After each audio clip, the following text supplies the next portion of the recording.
Hello, can you hear me? All right, good to see so many here this early in the morning. Hope you had a fun night. You're not too hungover or anything. How's everyone's morning? Good? Yeah. Having a pretty crappy morning. I walked here and I stepped into some poo, and it definitely wasn't dog poo. So I guess my day can only get better, huh? All right, so we're 9:00, so we'll get started. Today we're going to be talking about web components and PWAs. We're going to be doing a lot of live coding, hopefully be a lot of fun. This is me. My name is Marcus. I work as a lead developer advocate.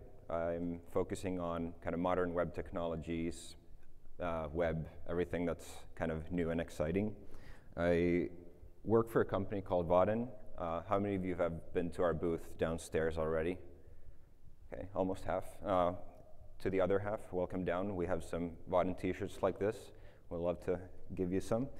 Vaden is an open source company. We build stuff for the web to make it easier for developers to build really awesome stuff.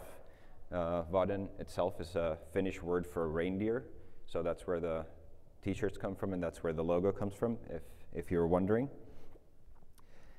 But today, I want to talk to you about two of the kind of new exciting things happening on the web. I'm actually doing two talks at Code One this year, and they're in the reverse order. So if you come to my talk tomorrow, I'll tell you why I'm excited about these technologies. But today, I'll just tell you about them. So the first thing I'll talk about is web components. This is a platform standard way for us to define reusable user interface components on the web. How many of you are familiar with web components from before? Okay, that's almost half of you. That's actually pretty good. How many have you used them or built them? Okay, so that's like 5.5 people. Good. So essentially, the problem they're solving is that when we're building big applications, it's usually easier for us to split those complex applications into more manageable pieces. We do that by kind of extracting out common functionalities into reusable components. That way, it's much easier for us to reason about our application when we're able to build it out of these bigger building blocks. It's also a lot faster than building things from just divs and spans and things like that. Now, this is something that you haven't really been able to do on the web platform itself before, and it's something that the community of developer has kind of noticed over the years. So there have been countless different tries of fixing this problem in the past. So I'm sure everyone here who has done web development has used something like jQuery UI or maybe YUI or Dojo. More recently, you might have used something like React or Angular, maybe Vue. These all come with their own ways of defining reusable components and kind of solving this problem. The problem with all of these approaches, though, is that because they're not supported by the browser directly, it means that the browser needs to kind of emulate these components. Means essentially that they're going to be turned into a whole bunch of divs and spans in JavaScript in the end. And emulating these components in JavaScript is not necessarily the easiest thing to do or the most efficient thing to do. So fortunately, recently the web platform has kind of caught up and provided us with a platform standard way of defining components that can be reused not only in one framework, but anywhere HTML works. So you can use them on a plain HTML page. You can use them in Vue, React, anywhere. The way this works is that we essentially just define new HTML tags, and after you import them, you can just write them in your HTML, and your browser will actually run them exactly the same way you defined them. So if you write a Vaden date picker, you get a Vaden date picker. So that's a really powerful new tool in our toolbox as developers. Now we're actually able to build components that we know we can reuse throughout our applications, no matter what those applications are written in. The second thing we're going to talk about are progressive web applications. How many of you are familiar with progressive web applications? Okay, that's, again, about half of you. So progressive web applications, if you're not familiar, are essentially web applications that progressively become better and better, kind of more like native applications as you interact with them. So if we just take an example here of us interacting with a progressive web application to get an idea of what they could provide us. So on first load, when we come into a progressive web application, it will be like any other web application. We're in our browser, we found a link to it, we opened it up, we started using it. In the background though, something special is happening. So it's registering something called a service worker, which will start caching all kinds of stuff and making sure that we're able to enhance the functionality the next time a person comes into this application. So if this is an application that we continue to interact with, we come back to it the next day, the browser itself will offer us an option to install this application. So unlike with native applications where we need to first go into an app store, find an app, install it, and then check if it's something that we want to use, progressive web applications actually let us use the application first, and then if we continue to use it and find it useful, then we can opt into installing it. So it's kind of letting us try the application before we commit to buying it. And for many kind of more infrequent use applications, single use applications, there might not even be a reason for somebody to install the application, but that's not a reason for us to not give them the full experience. So if we decide to install this application, it'll get installed on our device like any other application. It'll be in our task switcher. If we launch it from our icon, we are able to open it up as a full kind of full-size application. It hides all the browser Chrome and everything, so as far as the user is concerned, it looks like a native application. It behaves like a native application. It's able to receive push notifications. It can work offline. So essentially, as far as a user is concerned, it's indistinguishable from a native application. Just that we've written it using web technologies. We don't need to write separate applications for different mobile platforms. So it's a pretty nifty way for us to actually give really nice user experiences to our users without having to actually build native applications for a bunch of different platforms. So this will be a fairly hands-on presentation. I'm myself a very hands-on kind of learner. I like to do things or see somebody show like how things actually work in code for me to understand what they do.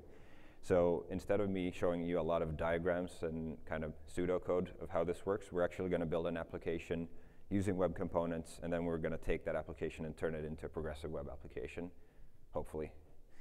So I'm going to do all of this in just plain vanilla JavaScript without any frameworks or libraries, just so we can focus on really what the browser itself provides us. We're going to come back at the end of the presentation and look at some tools that we can use to kind of simplify this process, but I think it's really helpful to just understand what we can get from the browser just out of the box.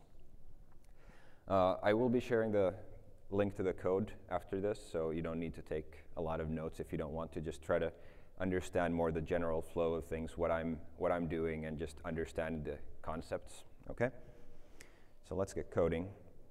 Before we do that though, I want to warn you that we are going to build a newsreader, so if you've like opted out of reality, and that's a kind of understandable thing to do in 2018, just like cover your eyes at the right moments.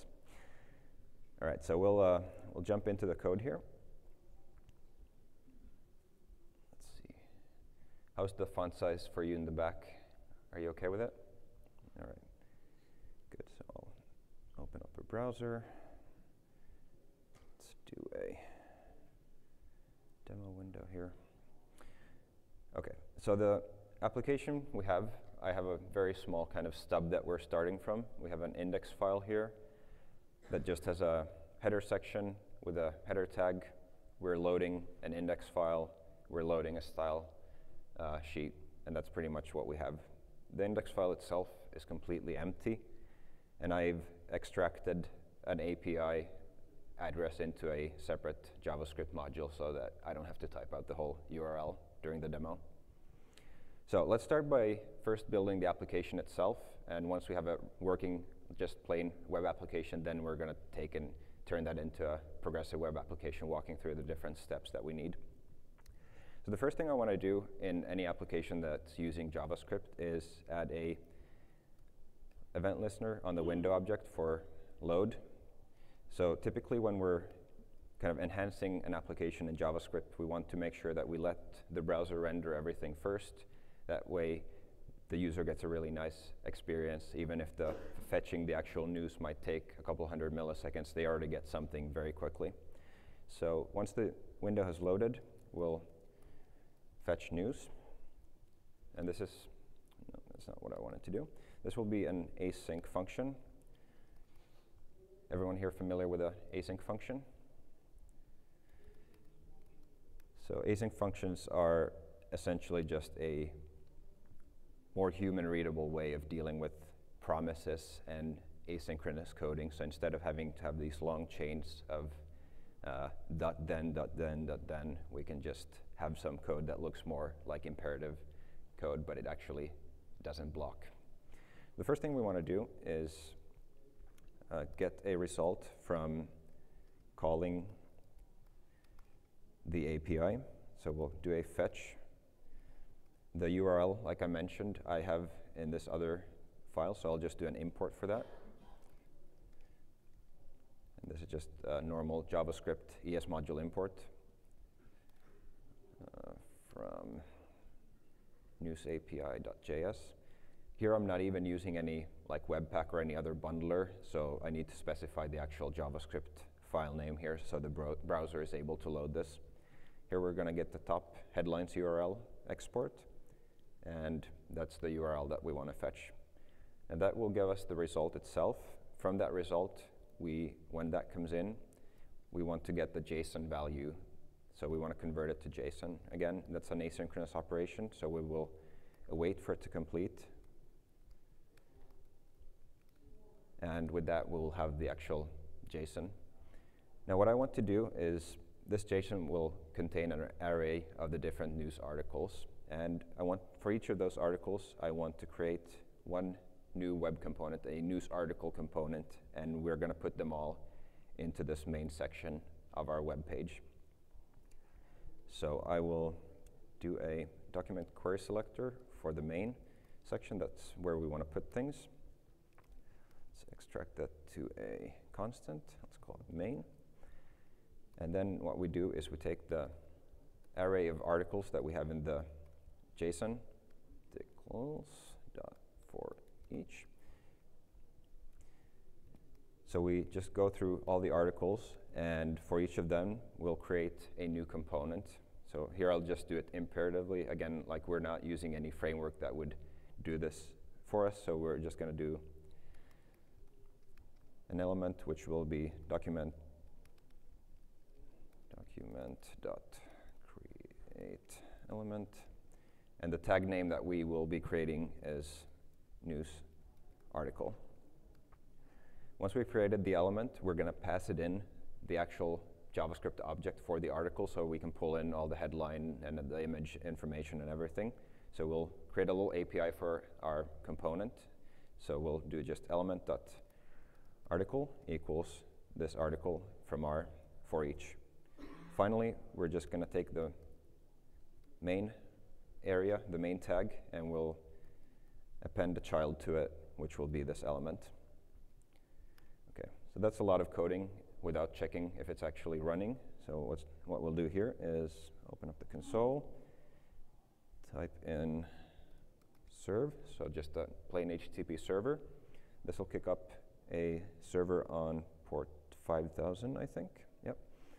So we'll go to localhost 5000. And we can see that we have the h1 tag here. If we open up our dev tools, we should be able to inspect a little bit what's happening in the browser. So let's open up the main. Is that big enough? Yep. So you can see that we have these news article tags here that we created. Now, of course, a news article isn't something that HTML ships with out of the box. The browser doesn't know what we're talking about when we're talking about a news article. It does diligently put them in there for us, like in case it would happen to work, but it doesn't, obviously. So in order for that to actually work, we need to create a definition for this new tag. And this is fairly straightforward. What we need to do is create a new file for it. I usually like to call it the tag name.js, so newsarticle.js. And the actual creation of a new HTML tag is in two parts. First, we need a implementation for it, and then we're going to register that implementation into a registry. The implementation looks something like this. So we have a class, news article, that will extend from the base class HTML element. The second part is using this registry called custom elements, and it has a define method on it. The define method takes in a tag name. In our case, that's the news article. That's the tag name we wanted to use. And then maps that to a implementation, which is our news article class just above. If you remember, the only piece of API that we created for this element is just that setting of an article. So we'll create a setter for article, takes in the article itself, and what we do here is just say this.innerHTML equals a template string where I'm pulling in the URL, the title, the image, and the description if they're there. So this, in like its most simplest form, is how you create a new HTML tag. Now, the only kind of missing piece here is that we need to import this, so it actually gets loaded. So we'll just do an import, and then we just import this news article file here, JS. All right. Let's go back to our browser, cross our fingers, hit refresh, and it works. So now if we look at these news articles, you can see that they actually have this inner HTML that we defined for them. They look pretty okay as far as news can look these days. So that's how you create an HTML tag if you wanted to do that. Now, a lot of times when we're talking about web components, you will hear people mentioning Shadow DOM. Shadow DOM is another part of this technology that allows us to encapsulate the inner workings of this component, basically just bundle up everything this component needs to work into one reusable package that we can use wherever without risking it breaking the styles of our main document or the main document breaking the styles of our component. So let's see how we can use that to our advantage here. So we'll go back into our article here, and we'll create a constructor for it. Constructor, we need to call super here, just let HTML element do its thing to get set up, and then we'll attach a shadow root. So we'll do this.root, just save it to a variable, and then call this.attach shadow. This will take in an options object where it has a mode property that should be open. There's an option for setting it to closed, which according to the Google documentation is always the wrong answer. So don't choose the wrong answer, just choose open. I don't know why it's in there. So then, in order to actually use this, instead of just setting the inner HTML of our component, we actually set the inner HTML of that shadow root. So if we save this, go back into our application, you'll see that while our news articles are still here, the styles broke completely. And this is because we have now encapsulated the implementation into this own sandboxed shadow DOM. So in order for this to work, we will need to move over those CSS rules. Let's do CSS. So what I'll do is I'll actually just package all the CSS that was for this news article and just put it into the article itself. So I'll just create a style tag here. Style. We'll paste in the news here. That doesn't look very nice. And since we are inside the news article tag already, we don't need this extra selector here, so we can just go ahead and delete that. Every style name here is scoped into this component itself. We'll save this, refresh, we can see that, again, it works. So that way, now we have a single JavaScript file that contains the entire implementation of this. This is something we could give to our coworker in a different project, and they could just use it as is. We have an API for it, for setting the article. They don't need to know how it's implemented. It just works.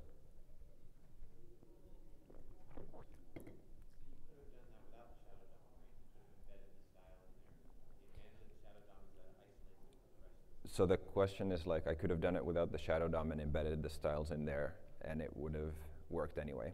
Correct. But the problem with doing that is that if I were to import that into another application that wasn't this application, it would have styles for H2, it would have styles for A and for image, and it would most certainly break any application that you would import this into. So it would be a very it would be back to the jQuery UI days where you import the CSS file and it just breaks everything else you have in the application. So that's why we want to use the shadow DOM wherever possible.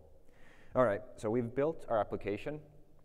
Right now, this is a plain old application. If we go offline, it doesn't work. There's nothing progressive about this. It's just a plain old web application that happens to use web components. So the next part that we want to do is turn this application into a progressive web application. I think one of the best ways of accomplishing this is using the application tab here in your Chrome DevTools. It will essentially walk us through the whole process one step at a time. So we'll start up here at the top on the manifest tab, and it will just tell us that there is no manifest. So that's the first part of turning an application into a progressive web application, is identifying it. We identify the application by creating this manifest file. So I'll create a web manifest.web manifest file like this. It's a JSON file, and it collects just some basic metadata about your application, like what its name is, if it has a very long name, a shorter name that would fit underneath an icon, how it should be displayed when it's launched on a device. So standalone would mean that we hide the browser Chrome. We can define its icons and things like that. Once we have that file, we just need to link it from our HTML file. The linking is exactly the same as loading a style sheet, just that we're loading a manifest file instead.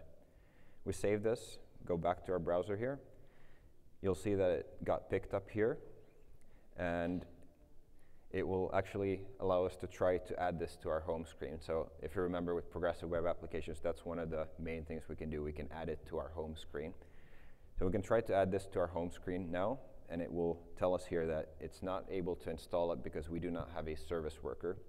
So that's the second part, like big part of building a progressive web application, is having a service worker that will allow us to make sure that this application works reliably regardless of the network connection. Essentially, the service worker is a JavaScript worker that sits between your application and the network. So any network request that goes out from our application to the network will first go through this service worker. There we can decide what we want to do with it. In our case, we can just kind of return every static asset just directly from the cache. There's no need to go out to the network for those, so we get a super fast startup. For any of the news, we'll actually try to go out to the network and kind of save the result that comes in. And then if that fails, for whatever reason, we can always fall back on whatever result we had last. So we can just kind of continue to serve whatever the last piece of news that we had. All right, so we'll create a service worker file. It's just a normal JavaScript file. And the way we load this is, after we've loaded the application, we've fetched the news, kind of the user's already happily using our application. We can go in and register the service worker. This comes in kind of two steps. So as we register, looks something like this. So we do feature detection. We make sure that our browser actually supports service worker. If it does, we call navigator.serviceworker and register the file. And then we can catch it in case that fails for whatever reason. We can do something about it. In this demo, we won't. Okay, so now we have a service worker file. We can go back into our browser and again try to add this to our home screen. And it still says that we can't install it because it doesn't work offline. How does it know that it doesn't work offline? It's probably because our service worker file is completely empty, so there's a very small chance of this actually doing anything useful for us. The service worker is entirely event-driven, so it only does things in response to events. The first event that a service worker gets when you register it is the install event. When a service worker gets installed, typically what we want to do is take all the stuff that we know won't change, all the static assets, the headers, the footers, the style sheets and stuff, and put that into a cache so we can use that on subsequent loads. The way we do that is by using the cache API. It's another fairly recent API. Essentially just, as the name implies, a cache that we can use for mapping between requests and the responses. So we'll give it a name and we'll map a list of static assets there. So I'll give this cache a name, cache name equals, let's see, news version 1. And then we'll have the static assets, which will just be our HTML, CSS, and JavaScript files. We'll save this, go back to our application, refresh here. Let's go in and check our cache storage here. What we're expecting to see is that all those static assets actually did get cached, and they are here. So that's looking good. Are we able to install it now? Does it work offline? How many think that it will work offline? Good job. You're definitely right. So it's still not able to work offline because we've just put things into the cache. We're never ever using anything that we've put into the cache. So we need to kind of convince the browser that we will actually provide the user with a good experience. So the way we do that is by listening for the fetch event. Now the fetch event is any network request that goes out from our application to the internet. They'll get intercepted here. In our case, I'm going to do a very kind of simple determination of how we're going to handle it. So if we're fetching from our own origin, basically our own website, let's assume it's a static asset that we've cached. If it's not, if it's from the network, from the news API, then we'll first go to the network, then cache the response, and then return it. So the cache first method looks something like this. Again, we open up our cache name here. We check if there's something that matches this request. So the request is the key in our map here. If there is something that matches, we'll get a response. If there's not, we can always defer to the network and see if we might be able to fetch it from there. The second is the network first approach. So here again, we open up the cache. And we start by trying to go out to the network. So we do a fetch the same way as we did before. And if that succeeds, so if at any point this fails, we'll just fall through to the cache. So we can assume that all of this works, or then we do this. If that works, we'll put a clone of it into our cache. That way we have a copy of that for later use if we happen to be offline at the next time we try to use the application. And then we'll just return the response. So that way we always keep getting the latest news whenever we're online, and then we can fall back by just giving back whatever the cache matches.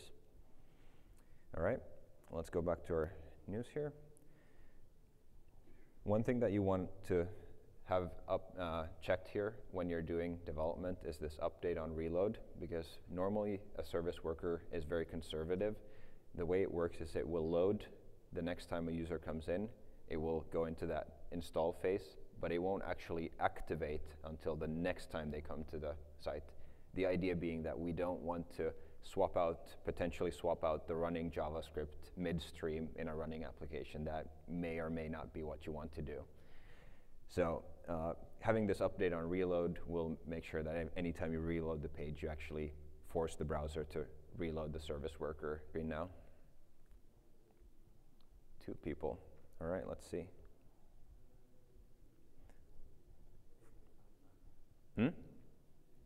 Yeah, I don't think that's got anything to do with it. Well, we should be able to add it to the home screen now. For whatever reason, this morning, we're not able to. We are, however, we're able to go offline. We're able to refresh the application and continue reading our news, even though we are offline. So that's how you take an application. You start by giving it a manifest file to identify this particular web page as an application to the browser. Then you need to go to the next step and provide a service worker to kind of convince the browser that this is an actual application that will handle offline situations. Now, how you handle an offline situation is very up to your specific application. Many even native applications don't really do a whole lot when they're offline. They'll just have a branded screen saying, like, your Twitter or your Facebook will just basically have the app shell there and just say that it can't load the latest tweets or updates because you're offline. So you don't actually necessarily need to include a lot of offline functionality, but this gives you a way of actually handling it gracefully, giving something a branded experience, regardless of what the actual network connection is. All right, so let's jump back into our slides here.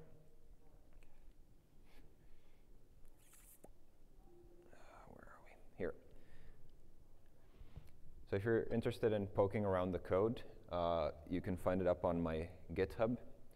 I'll post both this link and screen recordings of the whole live coding thing that I did here on my Twitter. I don't know where else to put it because we don't have a way to kind of give those resources to anything but Twitter. So I'll give you my Twitter handle at the end of the thing again if you're interested in seeing that. So on to the even better news. So these are a lot of cool new technologies. What's even better is that they're something that we can pretty much start using today. They're not something that's in the utopian future. They're something that's already implemented mostly in all browsers. So progressive web applications enjoy support across all browsers in their latest stable versions. Web components have native support in Safari, Chrome, Firefox just shipped it yesterday. The Edge team announced about 3 weeks ago that they started coding it, so hopefully we'll get that in a release or two. For those browsers that do not have native support, there is a polyfill that can be loaded to give you support all the way back to IE11. So it's something that you can already kind of start playing around with. Sites like YouTube are already using web components, so they are kind of used in already pretty kind of big places. All right, so now that we've worked with the very low level like browser APIs for building these things, I think it's good for us to also take a look at what are the tools available to us to kind of make this a little bit smoother for us. Those APIs are by design very low level because they're built to enable library vendors, framework vendors to build any kind of implementations on top of them. So they were never really designed to be end user APIs. So if you want to build a web component, there are a ton of good libraries available for you to do that. For instance, the Google team has something called Polymer or Lit Element that we use, for instance, at Vaadin. The Ionic team has a library called Stencil, which takes a TypeScript file and compiles it to a web component. You can actually, as of latest Angular versions, you can take an Angular component and turn that into a web component.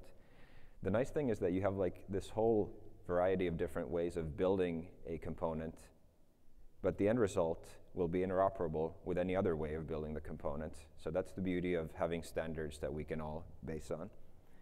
For progressive web applications, you might already be building one even if without knowing. So if you're using kind of any of the larger front-end frameworks of today, their CLI tools are most likely already taking care of caching all those static assets for you. So they have build tools like Webpack or Rollup that will kind of inspect what files you have, what's static, and it will already cache those for you. If you're in an existing project that you would like to turn into a progressive web application, I highly recommend looking at the Workbox project by Google.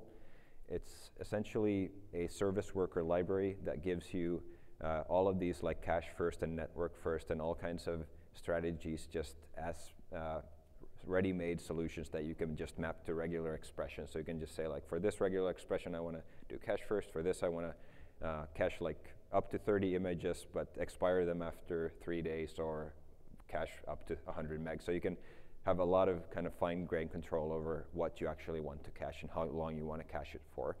If you were to kind of do the similar implementation just using the low-level APIs, you would probably have thousands of lines in your service worker. So really look into using that. It's being used by over 80% of production PWAs today. For web components, one of the nice things about them being reusable across the board is that you don't necessarily need to build your own web components. Companies like us already have built really cool web component libraries. Our library is an Apache licensed open source library of these components that you can use wherever. You can use them either through the web component API that we've been working on today. We also offer for Java developers a server binding for them, which gives you a very high-level Java API with automated browser rendering, automated server-client communication. This is something that sounds interesting to you. We are down in booth 5407. So if you see a reindeer down there, just come on over. We'll get you hooked up with some t-shirts and stuff while you're there. If you go to our website, you'll find more information about all those components and how you can install them and how you can use them in your projects. All right, so I think we have a little bit of time for questions here, if you have any. Yes, sir?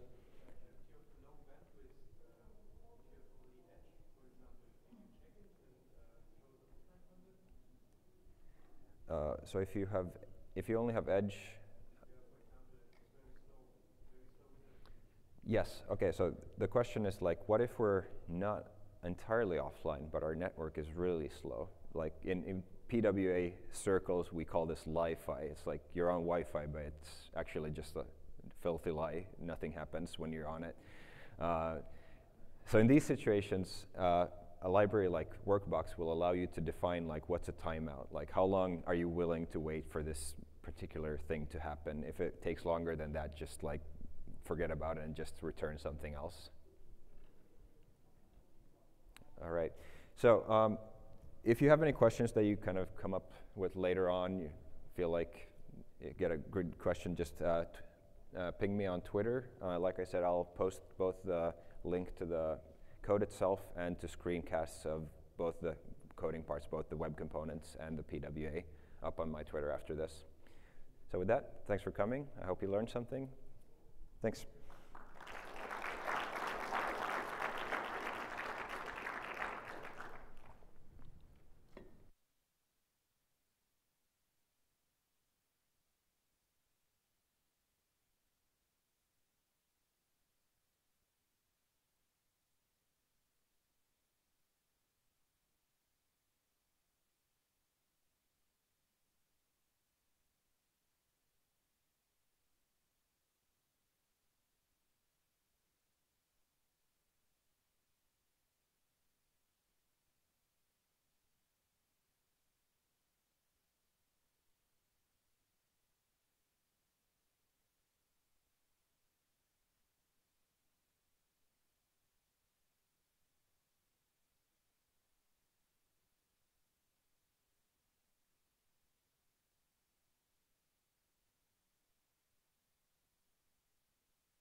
All right, people, it's going to be a full room, so please come all the way forward.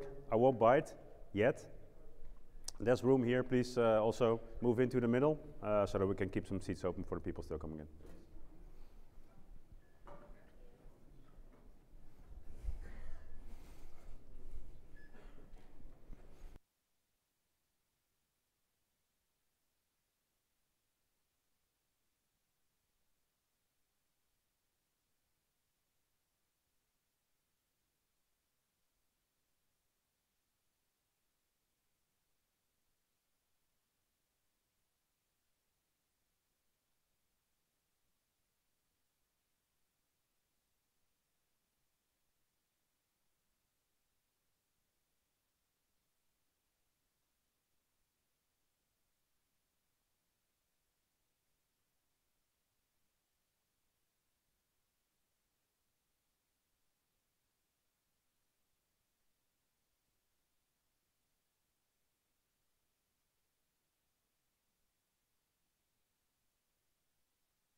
Yeah, we're good? Sounds good, right? Good.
We're all good people here, I promise.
All right, let's get started.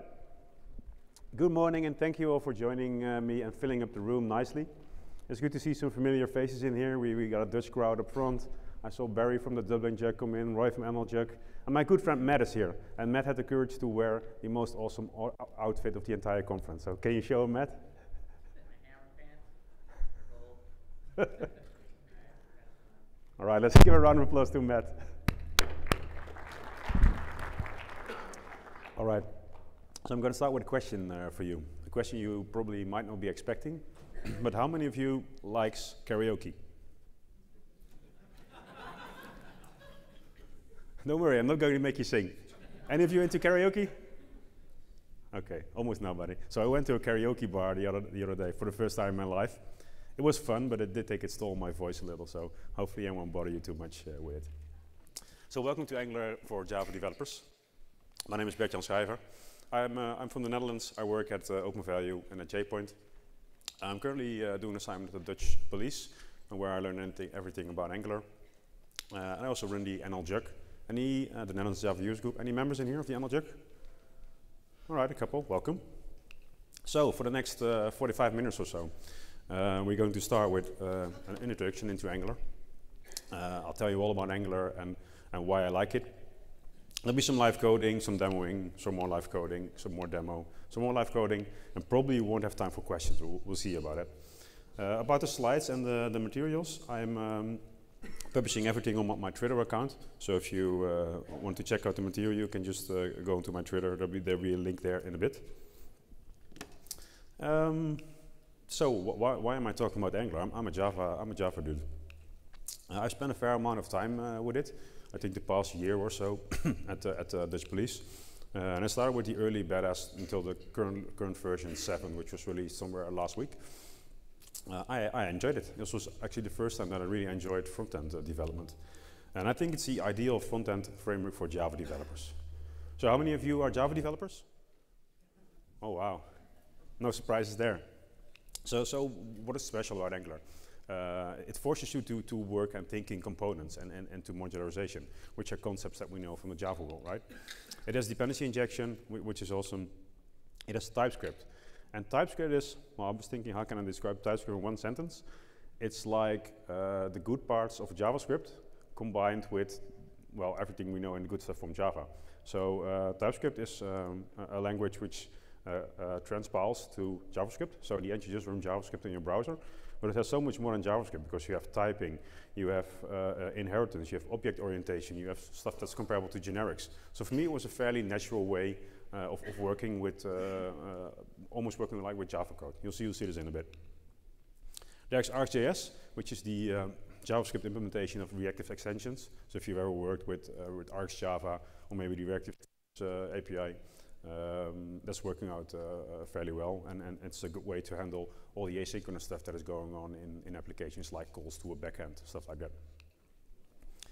And well, it produces HTML. So you need a template engine, and a template engine has model binding, which means that you can type variables in your TypeScript code, so basically in your business logic, and then bind parts of the HTML to these variables. So whenever something changes in the HTML, because somebody types or something changes in your TypeScript, they are linked and automatically get updated.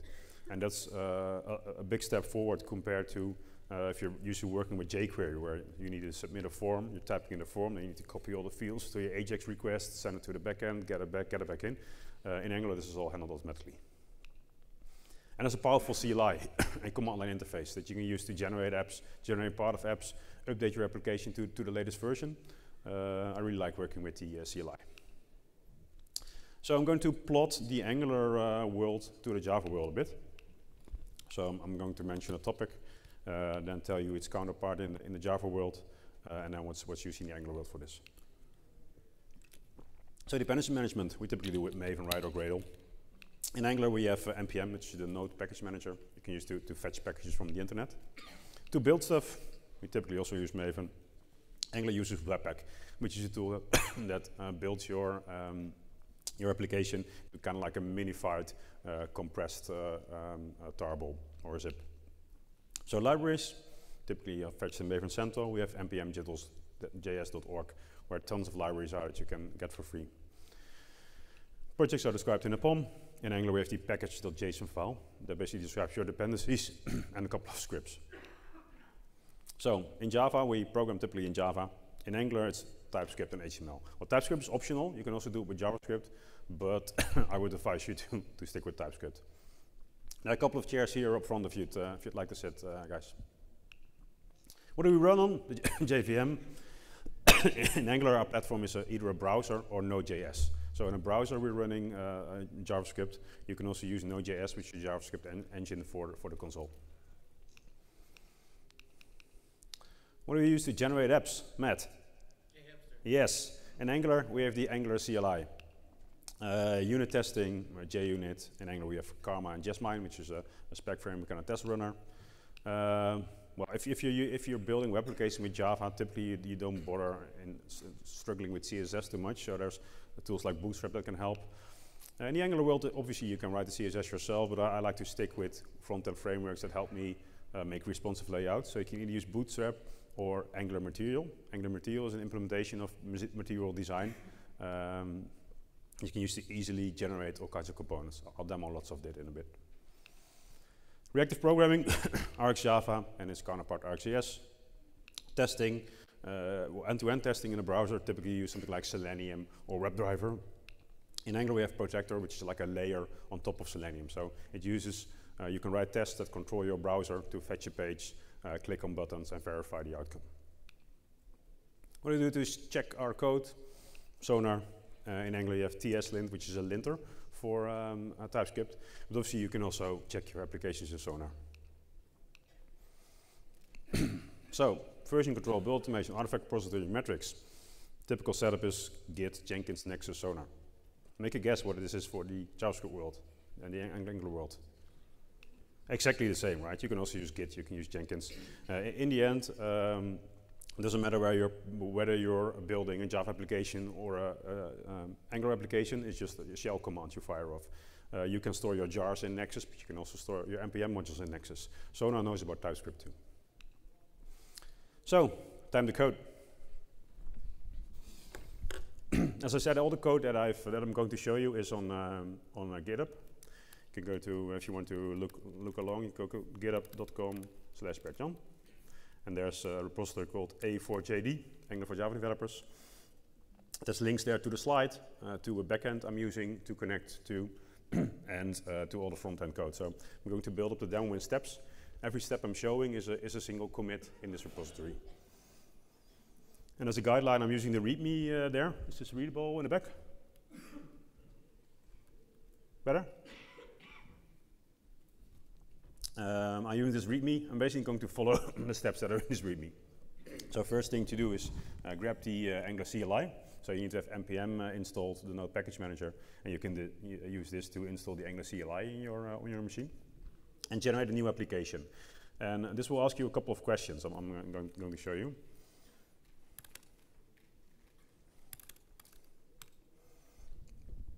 So they ask you if you want to add Angular routing, which is the routing module I'm showing later. And it's going to ask you which style sheet form would you like to use. I like to use SCSS. And when you press enter, it will create a bunch of files and then perform an npm install to install all dependencies. I didn't want to keep you waiting with this, so I did it right before the session. To prove it, I did it at 10:03. So and then you see that it's first generating the entire code tree and then performing an npm install to install all the dependencies. And I have it running in my IDE here. So let's start by taking a look at the project structure here. So this is what generated. There's an E2E folder, a source folder, and some loose couple of files. So the E2E stands for end-to-end. So this is where your end-to-end tests, your browser-based tests are stored. So we have a config file for Protractor, which is the testing framework. There's a tsconfig file. And tsconfig are options for the TypeScript compiler. So this is instructing your TypeScript compiler where to output the compiled TypeScript stuff, which types to support. The interesting stuff is in the source folder, where we have a PO file, which is a page object. A page object is a pattern that you can use to kind of wrap all the Selenium selectors in a class that you can use to easily navigate through pages. So what we have here is navigate2, which will perform a browser get on the root of the application. We have a get paragraph text, which will find the element that is in the app root element, and then h1 and get the text of it. And then the end-to-end test itself is saying, all right, create a new page object, navigate to the page, and check that the paragraph text is equal to welcome to demo app. So this is how you write a test in for Angular. You have a describe, that's basically the entire test, and there's then an it that you can read as it should display welcome message, where in the body you put the steps that will execute your test. So then we have node modules. Node modules is where all the dependencies are stored that you fetch from the internet. So this folder can get quite big, and I believe that if you delete this folder, that your laptop will become about 250 grams lighter, because all the electrons that will be removed from your disks. So I'm not going to go in there because there's loads of stuff in there. So in the source folder, we have the app, which is an app component, and here you can see the structure of an Angular component appearing. So we have an HTML file, we have an SCSS file, which is like just regular CSS, but can use variables and includes and stuff. There's a spec file, so in the CSS file there's nothing in there. There's a spec file, which is a unit test. There's a component code, there's a module, and there's in this case a routing module that implements the routing for my application. So if we look in the HTML, just regular HTML, you got some extra attributes that you can use. In this case, between these double curly brackets is welcome to title. Then title maps to the title that's configured in the companion component. So a component has an annotation that's saying, okay, the selector, so the HTML tag you can use is app root. Template URL is where the template is in there. Here are the styles, and then you can put either your business logic variables inside here. So the spec file is the unit test, so don't get scared by all the stuff that's in here. You need to do some stuff to configure your test, basically saying which modules do you need to include. And then there's a couple of tests. So first one is checking that the app can be created. Then it's expecting the variable of the title to equal demo app, and then it's querying the HTML to select the h1 element and check that it contains welcome to demo app. So even in the unit test, you can still build up entire components and check that the HTML rendering is going on correctly. So you don't need an end-to-end test for that. Then the app component we already ran through. This is the app module, and the module is basically the module declaration for this, saying, okay, I'm declaring this component, so this can be used outside this module. I'm importing a couple of modules, and you can set some providers when you need services to be injected, for example. We get to the routing later. Angular includes routing that you can easily bind paths in your URL to components in your source tree. So there's assets where you can put stuff in there, like images or your favicon. In environments, there's definitions for what happens in your test environment, what happens in your production environment. For example, debug logging. So with a flag, you can set whether you're building for test or for production. These two are not that interesting. We have the index HTML, which is also, again, plain HTML. So the only Angular-specific thing here is app root, which means render the app component here. So I can dive in there just with the same key bindings I'm navigating through my Java code, and I will switch to the app component. Here's config for Karma, which is a test runner.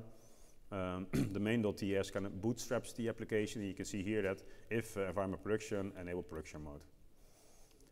Polyfills are like little add-ons you can put in your application to enrich older browsers with modern functionality. So for example, if you want to support, I don't know, EA 9, 10, and 11, then you need to enable these polyfills, and then you'll kind of extend their functionality with more modern features, so that as a developer you can program against modern features that are provided by the latest versions of browsers. Here are some overall global styles. This is the configuration for tests, and here we have the TS config again. So this is saying if we buy our application, we shouldn't build or compile all the tests. If we compile the tests, then let's see, we are only including the spec files. TSLint is config for the linter that will enforce that all my components are written kebab case, for example, so with dashes in between. Editor config is something you can use to share settings between IDEs. Gitignore you probably know. Angular.json is kind of like the template file of my project. So this is heavily used by the Angular CLI to add components or to update it. So what it is saying, we were using SCSS for styles. We output the production build in demo app. There's an index HTML, we have some polyfills, configuration. And basically, this is kind of like the blueprint that the Angular CLI uses to update and generate your application. So we'll see later that when I'm adding stuff, this file will get updated too. The packaging is where dependencies are in. So you have dependencies, which will be included in your production build, and there are dev dependencies, which are only used on your local machine. Stuff like Protector, for example, for the end-to-end test. You don't need it in your production build. And there's some scripts that I hardly ever use, because the Angular CLI does everything. Yeah, and then there's some more stuff. There are basically variants of stuff we've seen before. So let's fire up the app and see what it's doing. So all I need to type is ng-serve, and then the CLI will compile the application and start serving it by default on port 4200. So it's doing a full compile initially, and then it's this incremental compilation whenever you switch to, whenever you change something. So it's working here. It's a fairly basic app, not too much in there yet. Let me show you the tests. So ng-test will compile all your test sources, run the test, and then start listening for changes in your code base. So even if you change your production code or you change your test code, whenever you change something, the test will run again. So let me show you this. The test is running to our left here. If I can go to the app component and change the name of title, for example. Let's go to title, say demo app 2. Then the test will trigger and run again. And it should now fail, and it's saying, hey, expecting demo app 2 to equal demo app. So it's fairly suitable for test-driven development. I would advise to mainly focus on these Karma unit tests, because the Protector end-to-end tests take a bit longer to run, because you need to fire up a browser, load the application there. So we can also run the end-to-end tests. So it will default fire up on port 4200, but I'm also already running my application there. So I'm starting it now to listen on 4242. This will build the application, fire up a browser, use the Selenium API to connect to the browser, and then check some stuff while we wait on downloading the driver for Chrome. So while we wait, I go right ahead with showing the linter. So ng-lint will check all my sources that they adhere to my coding standards that are defined. So we're still waiting for Chrome driver to download. Stop downloading torrents for a second, everybody. Oh, we'll see it appear in a bit. I'll just keep it hanging there. So next thing I'm going to do is add Angular material to my application. Angular materials, as I said, the Angular implementation for material design. And this gives you a big set of components that you can use to quickly generate parts of your application, for example, a table or a grid or something. And these are all very well tested, they are performant and they're responsive, so it saves you from a lot of hassle in creating applications that are fast and that are usable on multiple types of devices. So we're still waiting for the WebDrive to download. Let me give it one more try, otherwise you have to just believe me that this should work in a situation where you have some internet available. So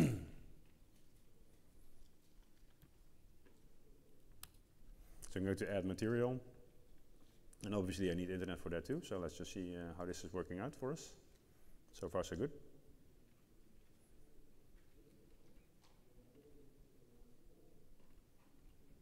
So Angular offers something called schematics.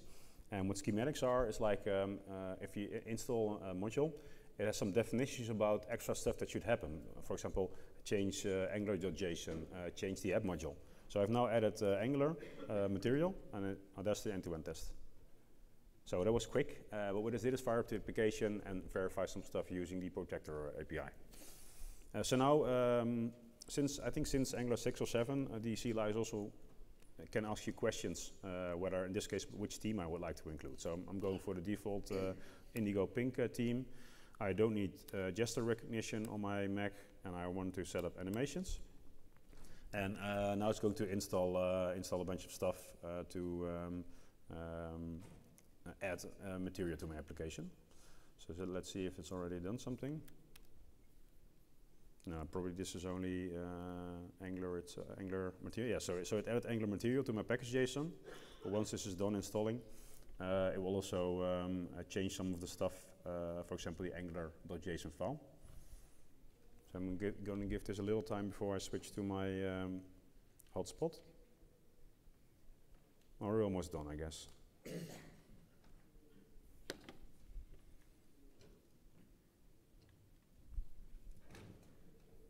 Yes, there we are. So it's updated a couple of files. They should be in here. So it's updated Angular.json, including the Indigo Pink theme. It's updated the app module, including the browser animations module, which is necessary for material. The index.html got a couple of fonts. And in the package.json, Angular material was added, and some stuff happened in the styles. So probably we should already see a difference here. Because now this font changed to the Roboto font, which is the default font for Angular material. So I'm going to commit this, that we got this out of the way. Git is by default set up, so you can just go ahead and start committing right away. And whenever you're done, you can push it, define the remote repository, and then push it to remote Git repository.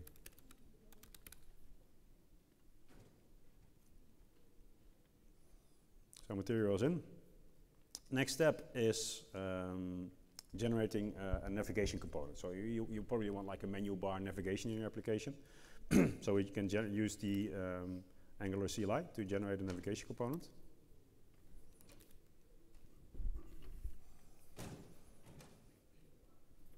So what did it do? It generated a component with some HTML, some CSS, a test, and a component. So what I need to do now is to add it to my app component, because that's currently the only component that's running here. Let's see. Okay, so let's remove all this. Put in app navigation here. And then because it includes a menu bar that pushes stuff around, I need to move my HTML into the navigation component. So this looks a bit strange right now, but it will be better later when we move all this stuff to another component. So now we should have some navigation in here. Yeah, it's not really working that well yet. Probably the CLI got a bit confused. So what happens sometimes is you start compiling, or you start the CLI, and then more incrementally add stuff. But when you can kind of like make a big change, like add material, add navigation, it sometimes can get lost a bit. And then the first thing to try is to restart the ng-CLI and then refresh. And in this case, we've seen that this helps. So I'm not entirely happy yet with how this is looking. So I'm going to tweak some stuff in the navigation. So it also already has like stuff that that detects whether I'm on a handset or not. So probably they mean mobile. So if we start moving it around here, then we see there's a cutoff where the menu slides off, and you get a button here to press the menu. But I like this button, so I want it to always be there. So I'm going to override whatever it told me. Let's see. Let's say over and open is always true. And it's saying this is the button, and the button has a clause saying ngIf is, and then whatever's in here. So you can use this to make conditional HTML elements. So if I remove this part, so that is it's no longer conditional, and then the button is, should always be here. So now I can slide in and out. Let's see, open should be false because I don't want it to be open by default. Okay, so we now have a menu in here. Let's see. Next thing I'm going to do is to put the part that's now copy pasted in here to it like a different to its own component. So let me first commit all the navigation stuff.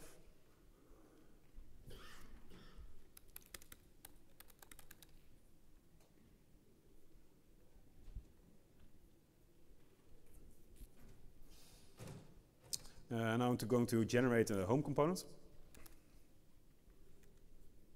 And I'm going to move the home stuff in there. Okay, so now there's now like a basic empty home component. Let me show you what's happening in the application side by side.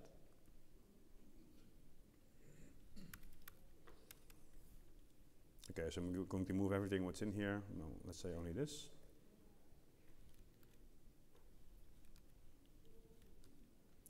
Okay, where are we?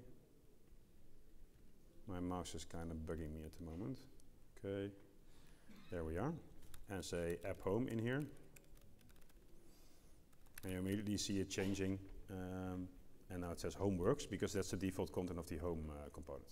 So I'll go to the home component, replace it what was in there. It's now saying welcome to because this is linked to title, which is no longer here. So we can add it here.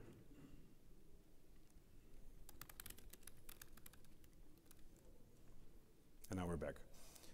So I did show you running the tests in the beginning. I'm not going to focus on tests now anymore because the time doesn't allow. But the application that's in my Git repo has all the working tests, so you can just go there and check it out.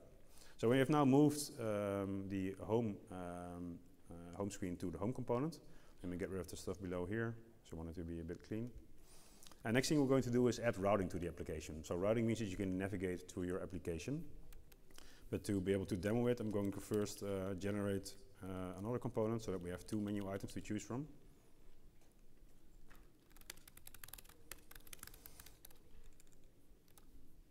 Okay. So there's like a grid you can generate by using Angular material. They're actually calling it a dashboard. So let's generate that. And now it's added a dashboard component. So I'm not going to dive into it, but we're going to see it in a bit.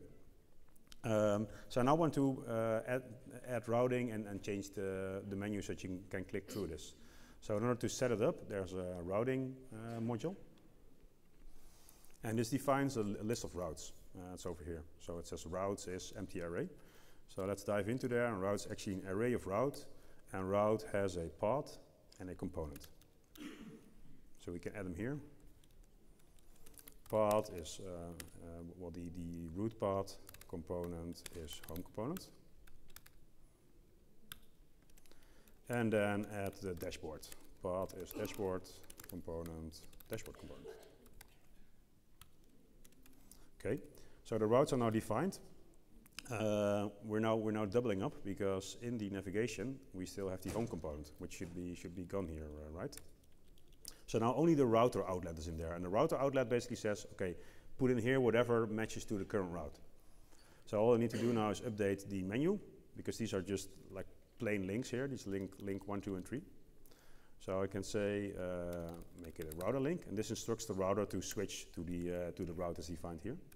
So the empty route is for home.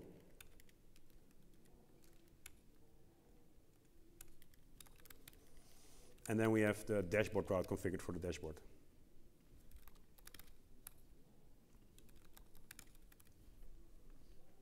Okay, we reloaded, so now I can switch between dashboard and home. But we need, well, we're going to add some more components anyway. So routing basically enables you to route to different parts of your application on URL level. And all you need to do is define router links and then make sure that the routes are enabled in your routing module.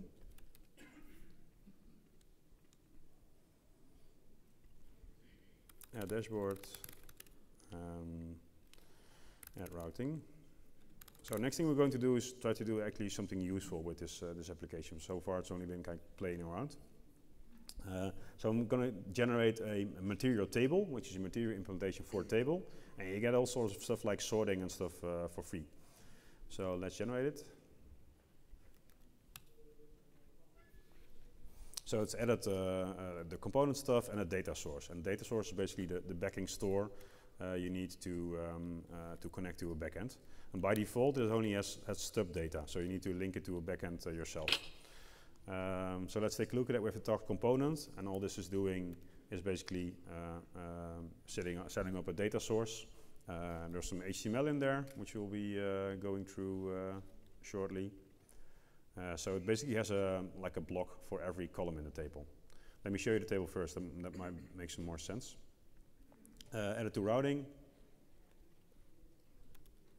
It feels a bit double to add it to routing and adding it to the menu. But not every route necessarily needs to be exposed to a menu. Maybe you're linking to something else. So from that point of view, it makes sense. So we have the talks component in the routes. Now we need to add it to the navigation.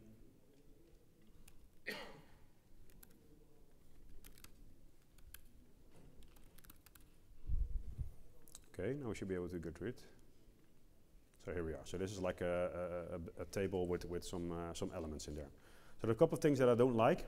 The list is a bit long and it's real close to the edges here. So I'm going to update a bunch of stuff to see how this component can be configured. So in the bottom we have the paginator. So you can set the page size. So let's set default to 5. And the options are, I don't know, 5, 10, 15 or something. And it should immediately update. So now we only have 5 options here. And I'd like this table to pop out a bit. So I'm going to add a card. And a card is basically like a block that pops out a bit. It is also an Angular material item. So put it in here. That looks a lot better, although I really don't like that this box ends here. So let me just add that in the CSS. The nice thing with CSS is that it's isolated. So whatever I'm typing here regarding mat card will only work inside this component. So it won't influence the CSS of other components. And well, that's for me as a real messy CSS developer, that works very well. So let's set the height to 100%. That's basically how far my CSS skills go. But still, it's working, right? Okay, but this is still connected to stub data, and we wanted to connect it to an actual backend. So let me first commit what we have here.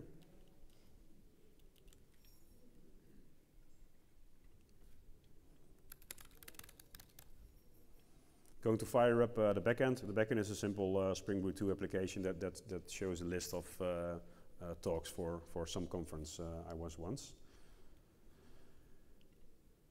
So this is also in my Git repository. So what do we have? We have a basic Spring Boot application.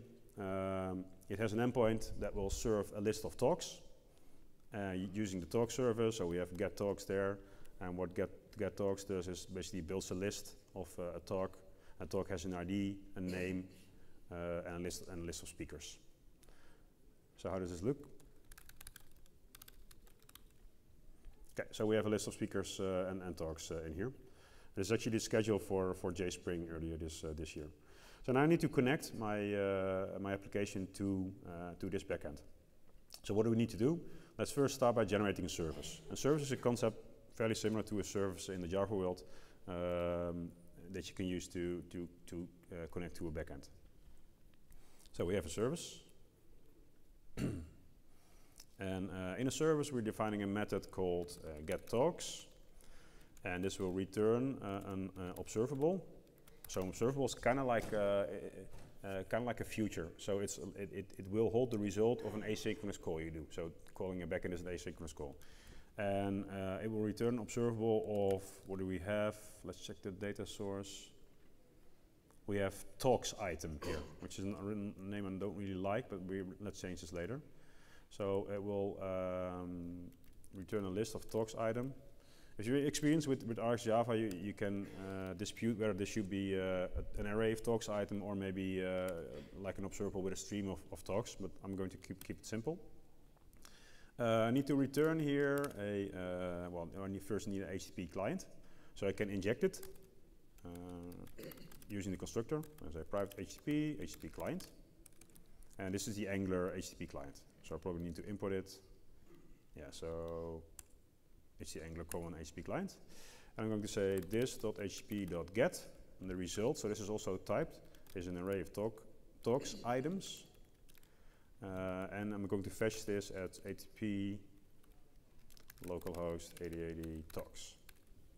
Okay, so I know that in order to use the HTTP client, I need to add it to my app module. If you don't know this, you will know. If you don't know it, then you will know this anyway, because the application will fail if you don't do this.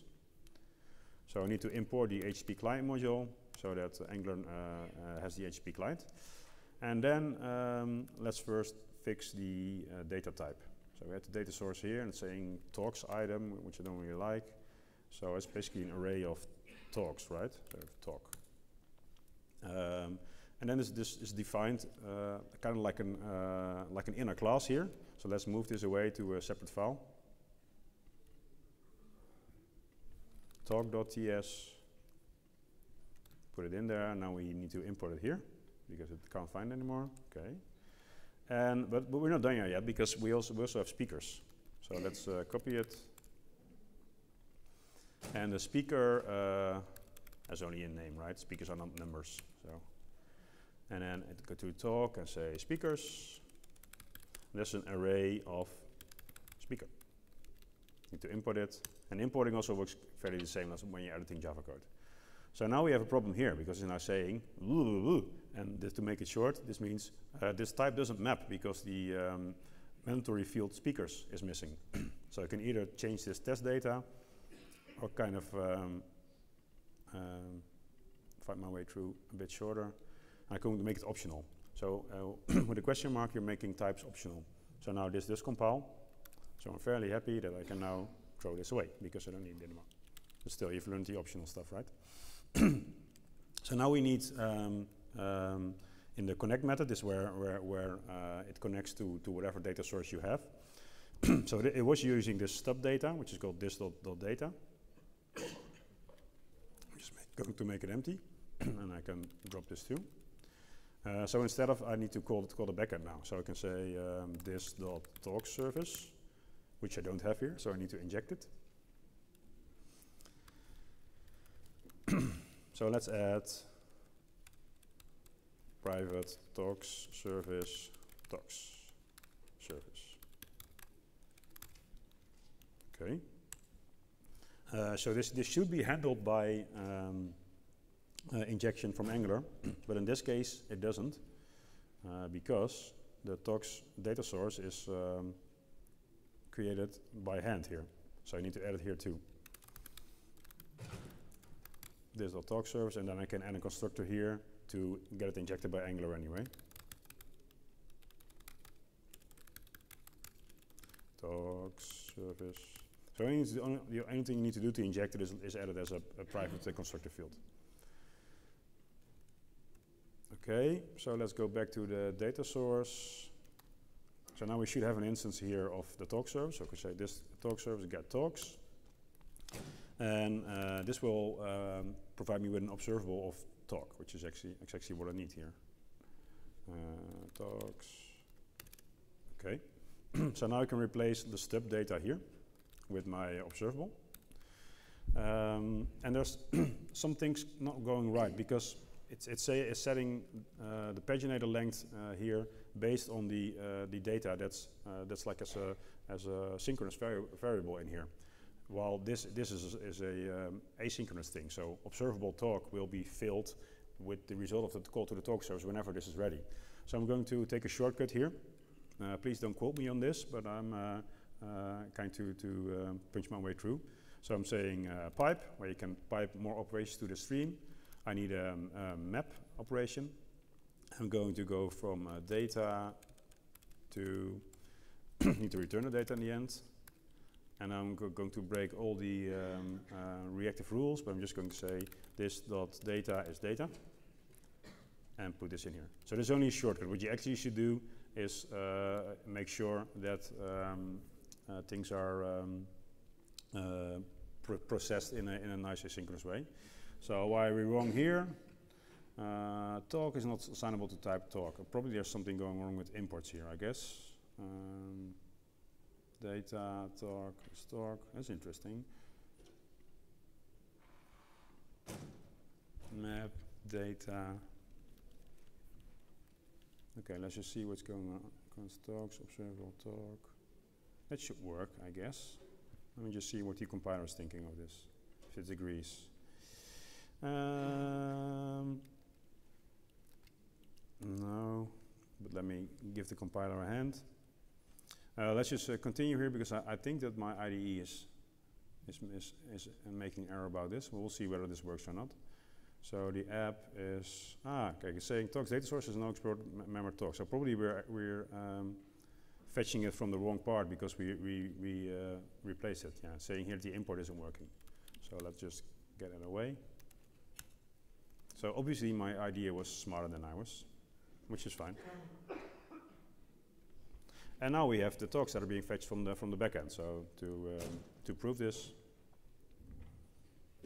if I reload this, then you will see an XHR call where it's getting the talks from the backend. So now we're linked to the Spring backend. All we need to do now is to add the speakers because we also want to see the speakers, right? So if we go to the talks component, we can just add a column of speakers here by copying the name column. Speakers.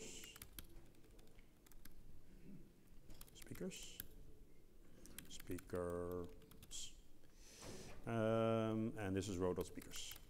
So what are we seeing for speakers now? We have nothing because the speakers are defined dynamically because they're defined in a component so that you can add columns on the fly. So I need to add it here. Then we have who's speaking, nobody. That's interesting. Probably I mistyped something. Talks, where are we? HTML. Row.speakers, it's called. It's already warning me that something was wrong, right? So now we have object speaking. And on this session, even object and object are speaking. So that's not, thank you, sorry. That's not right. So let's make this into a list. So what we can do is add a container here. An ng container is like an Angular element that you can use to perform loops and stuff on, but it won't end up in your HTML. So I can say ng4 to make a for loop. Let speaker of row.speakers. And then in here, show speaker.name, because that's what we need to show, right? Again? Wow, thank you. Couldn't do it without you. And there we have the names. So here, okay, these names are still one together, so let's make a quick fix. Don't quote me on this. Otherwise you would have the problem that we need to join them together, and then when you do with the commas, you will be in there, right? So we're now connected to the backend. The next step is to generate a production build so that we kind of can minify stuff. So if we put a test build again, you'll see that it will be around somewhat like, I don't know, 8 megabyte or something, I guess. Where are we? Yeah, so it's 6 megabyte or something around 7 megabyte for the test application. So let's build a production version, which will kind of like do some tree shaking, shake out the stuff we don't need, try to minify stuff and put it together in a couple of separate bundles.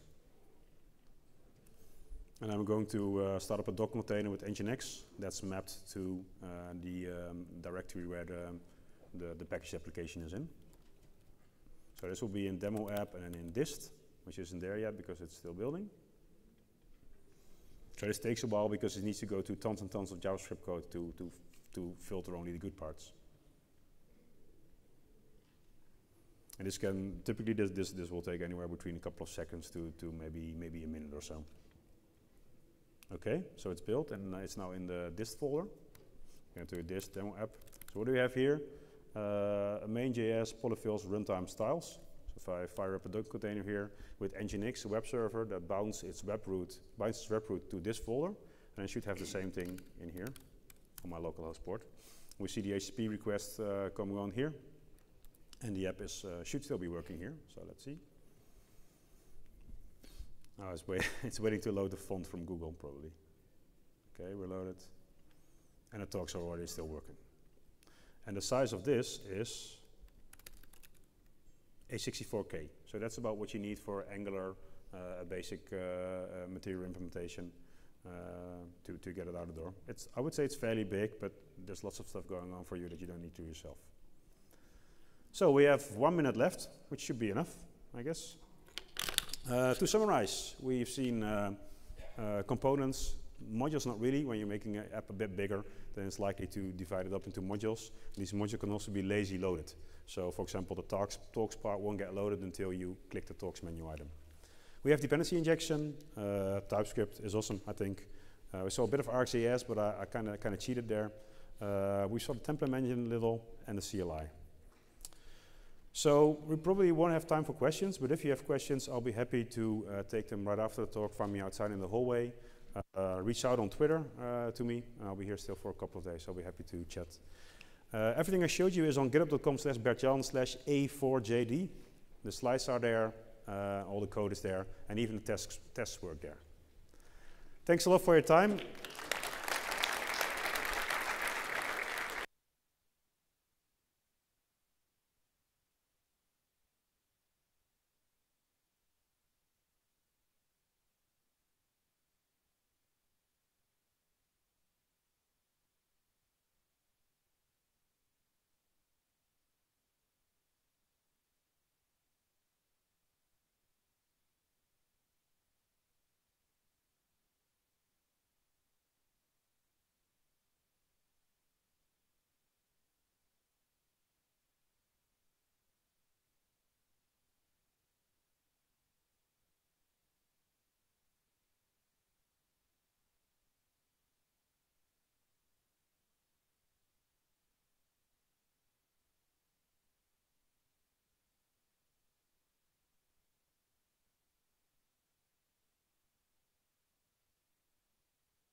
Okay, that's about 11:30, so I'll start.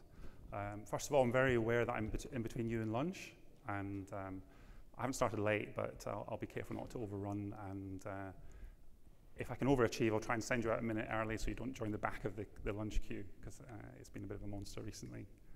So this talk is about the reactive streams efforts that's going on in the microprofile community. There's been quite a few talks on reactive streams this week, and it's been really interesting for me to go to see them, because they've all been from a slightly different perspective. And this talk today, I think, is from a slightly different perspective again. So I hope you find it interesting. My name's Gordon Hutchison. I work on Open Liberty in Hursley in England for IBM.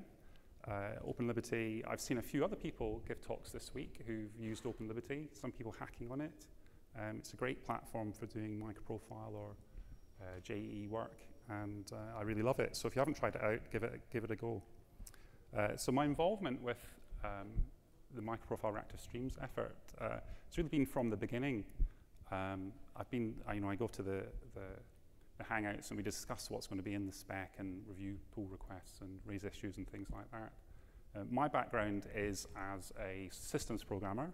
I've sort of implemented JVMs, I've implemented distributed RAID arrays, I've worked on WebSphere, the forerunner to WebSphere, the forerunner to the forerunner to WebSphere, and basically all sorts of different types of system software. And I still love it. So I'm still a programmer. I spend about 35 hours a week in Eclipse, so that's my background. Interesting, I thought it was interesting that this synopsis, as it was submitted, it appears in the agenda like that. But as it was submitted, it referred to the reactive streams SPI. And either somebody spelling corrected it or somebody just thought that it was a mistake. But it's not a mistake. And this sort of inspired me in how to structure the presentation. What I'm going to try to do is to take this synopsis, which was actually suggested by James Roper from Lightbend, and I'm going to run through, and each foil, most of the foils have got like a snippet of the synopsis in it that runs through from the beginning to the end, where I'll try to cover each of the topics. But is the reactive streams API, or as embodied in the Java 9 Flow API, is it really an API? Well, if you're interested in that, you want to go back to primary sources, you can go back. The fantastic thing about GitHub is you can go back to the original pull request where it was created, and you can read the discussions amongst the people about where the API was targeted and what the intention was. And you can also read Oracle's docs about their decision to kind of just repackage the same interfaces in the Java 9 Flow objects. So what is our motive? Why is the reactive stream so popular now? We've had pub-sub type interfaces for a long time. I remember Java Spaces. There's not many talks about Java Spaces anymore. And the real reason is because there's been a huge rise in microservices architectures, and those throw up a new set of problems that need to be solved. Before the rise of microservices, we could almost take consistency for granted. We had transaction systems that would implement ACID properties that would take your business data from one state to another atomically. You couldn't observe the workings in the middle because of locking. It was isolated. Those two states would be consistent if the applications had been implemented well. And once the transaction had committed, it was kind of rock solid. If you bought a well-behaving system, as most of the transaction coordinators really, really are, they deal with billions of transactions a week, and absolutely rock solid, iron hard transaction processing. And that sort of model is taken on into distributed systems as long as people sort of behave by the kind of rules, as it were, and be coordinated by a transaction processor. But that world is kind of like leaky, isn't it? We hear a lot about polyglot microservices. No longer do these sort of technologies all speak the same protocol. They maybe don't even know about each other, and certainly the microservices don't necessarily know about each other. There's no overall global coordination, or if there is, that problem's been pushed up into the application space, which is not necessarily an advance if you just want to get your business running. So there's no longer a sort of single coordinated global state coordinated by one system. So if you are trying to solve those problems, those real-world business problems, what can you do? Okay, so there's a sort of theoretical limit to what you can do, and it's discussed in something called the CAP theorem. And that basically is the sort of, if you want to have consistency and you want to have availability, well, you can achieve that if you've just got sort of one monolith, because if your client's running, your backend's running, so everything's coordinated and you don't ever get to observe the backend being out, because if it's out, you're out too. So that's maybe the world of the traditional monolith. An alternative is, if you have multiple systems, you cannot live in a world where there isn't network outages, or perhaps networks just being so busy it's equivalent to an outage, or a remote node going down, even if it's being recycled, or there'll be a slight, throughput will not always be constant as systems deal with failure. So one alternative is to wait. If your business application is trying to return the state of the data and something it needs isn't there, it could wait until the system comes back and everybody catches up with the opinion of what the global state is, and then it can give you an answer. But that, again, is problematic because we don't want to wait. We want the answer now. And if we don't get the answer now, we might circuit break, or we might fail over to and ask somebody else, and that could just generate more and more work. They'll experience similar slow performance, and you'll just have cascading errors that will be a nightmare to debug. So in some ways, the most attractive option, and one that we see increasingly with customers, is an eventual consistency approach, where you have a more event-driven system. Work comes in as a series of events, and when things happen, that state gets flowed out through the system as a series of events as well, and other nodes in the network catch up as the news comes in about what's happened. And does anyone know what U represents? So U is supposed to represent unicorns, because that's impossible, supposedly. It's just not possible to have all these three things. So we're moving from a world where we used to be able to assume one global state. Even if there was another sort of alternative universe that was hidden from us by locks, we couldn't observe the workings of a sort of transaction in mid-flight, to a world where we're dealing with streams of events that have known to occurred. You might not know what the global state is, but you know what you've seen. And that can be recorded. They can be replayed to sort of work out what happened. They can be used to send workflow to other nodes. They can be resent if nothing happens. They can be persisted, and they can be used to rebuild the global state. So you'll see terms like eventual consistency, event sourcing, CQRS. If you're building a global state out of a series of events, you might want to build two different global states, things that might be equivalent to like database views for like different backends for different front ends. You could build a view that responded very, very quickly, even though it might have been from a complex join, by building that sort of view of the state from a sequence of events. So I'd encourage you to go and have a look at Martin Fowler's material, and he describes all these terms, and they're all sort of hyperlinked and well described. And then you can have really good conversations with other people that have read the same material with a common persistent language. So reactive streams are a great programming idiom for dealing with these. And that is why I think there's been a huge rise in the interest. So what is the reactive streams interface? Well, this is a very busy slide, but intentionally so, because I was quite excited to fit the whole thing into one slide. So if you understand this slide, you will understand the whole of the reactive streams interface. Okay? Basically, there's three main types. It's a publish-subscribe interface. So it starts off with a publisher. It's just an object that you can subscribe to what it publishes. There's no methods for asking anything about it, what topic it is, or what type of publisher. It's just a publisher. And you can call subscribe on it, passing a subscriber. In return, the publisher will give you back a subscription. That represents that unique contract between the publisher and the individual subscriber. And you can use it to control the flow of what the publisher sends you. You can request data. You can say, I'm not interested anymore. I want to cancel my subscription. And the publisher will be able to use that flow control to get tickets, as it were, to send you data events on the on-next method. Sometimes these are called channels, on-next, on-error, on-complete. But in terms of this world, they're just sort of method calls. Now, there's some general principles to all the methods. It's quite simple to understand at that level. There's no kind of hidden thing going on. None of the methods return any value at all. They're all void returns, so there's no reason to block on any of the calls. If you've got a lot of work to do, ideally it should just be a signal. You know, the data comes, you know what to do with it, and you can return the thread back to the caller. All domain types occur as generics. There's no wrapper, there's no special envelope to put things in to allow the system to deal with what you're sending. It's just a generic type using the Java type system.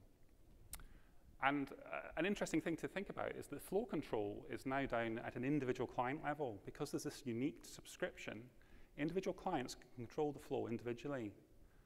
Sure, you might hear about hot and cold publishers. You know, publishers where things are occurring independently of a particular subscriber pooling, or a publisher which is kind of like not really emitting anything until individual clients pool. Now there's a fourth class, which is probably a good one to come to last when you're trying to understand it, and that is a processor. And if you understand a publisher and a subscriber, you understand the processor, because all a processor is, it appears like a subscriber to publishers that are upstream of it, and it appears like a publisher to subscribers that are below it. So it's a sort of a sandwich. But because it's sort of self-similar, those can stack. So typically a stream would be built, you'd have a publisher, you might have 0, 1 processors, but you can put another processor after that, another processor, until eventually you have a final subscriber. Just as if you're using Linux command line and you want to build up a sort of a filter on the pipe, you can add in more and more filters on the Unix command line. It's a sort of similar model. And data will flow down all those steps as it flows down the pipe. And similarly, back pressure can flow back up. For an end subscriber, it can send request tickets up to its publisher. If that's a processor, it can use those to drive tickets being sent one level upstream. And that can go all the way up to the initial source of the work, which can be quiesced, if necessary, by any node in the stream. Now, a publisher can have multiple subscribers, so we're not really just dealing with a pipe. You can have a tree. If a publisher has 2 subscribers, there you've got a fork. Each of those subscribers could be a processor. They could have a fork. You could create a binary tree or any sort of fan-in or fan-out that you want. So that is the interface. And I don't know if it's trendy. It's been around for about 4 or 5 years. A lot of the principles have been around for a long time before that. The word reactive, well, it originally was reactive extensions to .NET. But it's very, very trendy at the moment. But this interface is very interesting to me because it deals with a lot of different concerns. Is it a clean interface? Do all these concerns really belong in the head of one programmer and one class? Is it a proper separation of concerns? So the topic namespace and discovery. Publishers just exist as Java objects. So you can't query them. You have to rely on something else to be able to have a namespace that you can query and bind to a publisher. I talked about how a stream is built up by a sort of cascade of subscriptions. When you initially set up a stream, set it running, all those subscriptions, they sort of like subscribe, here's a subscription, I want to do a request. Those all have to happen serially all the way up the pipe. And that might not be great if you've got a system where you've got dynamic nodes coming and going, you're building up pipes. That's quite a lot of work to do. It's a bit like at a traffic light where every car waits until the first car in front of it is across the line before it starts going. So, and there's the other things there like flow control, termination, subscription cancellation. They really kind of get in the way of doing your business logic. And the state machine itself is quite complicated. It looks simple, but there's a lot of edge cases because you can have multiple subscribers. You can have people canceling, at the same time as errors are happening and requests are coming in.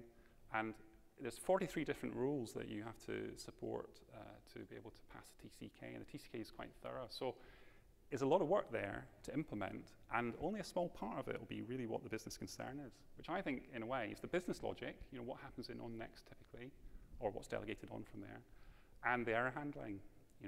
How do I recover from that in my business domain? So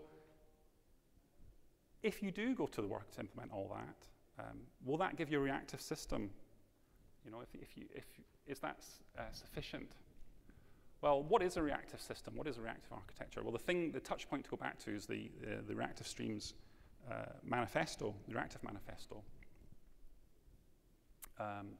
Here it talks about systems being resilient, elastic, and responsive, primarily from being message-driven. You know, if you send work through a message, if the system that was supposed to run it goes down, you can resend it because that message can be replayed. You can scale out if you don't have server affinity, so if you want to send a message to one server and it's too busy, you can start up another replica in the pod and send a message there. And that scaling out, the ability to survive individual microservice instance failure, allows you to be more responsive. But how much does this interface help with that? Well, it's not a message-driven interface. This is Java method calls, you know, working from one instance to another inside one JVM process. So that's not message-driven. Is it elastic? Well, a lot of systems we have today, what stimulates scaling out? You know, is it CPU busyness? Is it real memory utilization? Both of those will be prevented by a proper implementation of flow control. And if you want to use the alternative to control scaling out, you know, the number of outstanding requests that don't have a ticket, those numbers are down in the application level between two application objects that are published and subscribed between each other. So that's a problem. So for typical business applications, this interface already, you know, it can introduce problems if it's what you rely on to try and get a reactive system. Resiliency. I mentioned that sort of a stream is built up of a chain of these publishers, processors, multiple maybe, and subscribers. But each of those is implemented by a different Java object. Are you going to have a really resilient system where you can insert new processors, new operators calling back to lambdas, and any one of them failing will cause the whole stream to come down? From a kind of organizational point of view, that's not necessarily going to result in a really robust ongoing system with maintenance and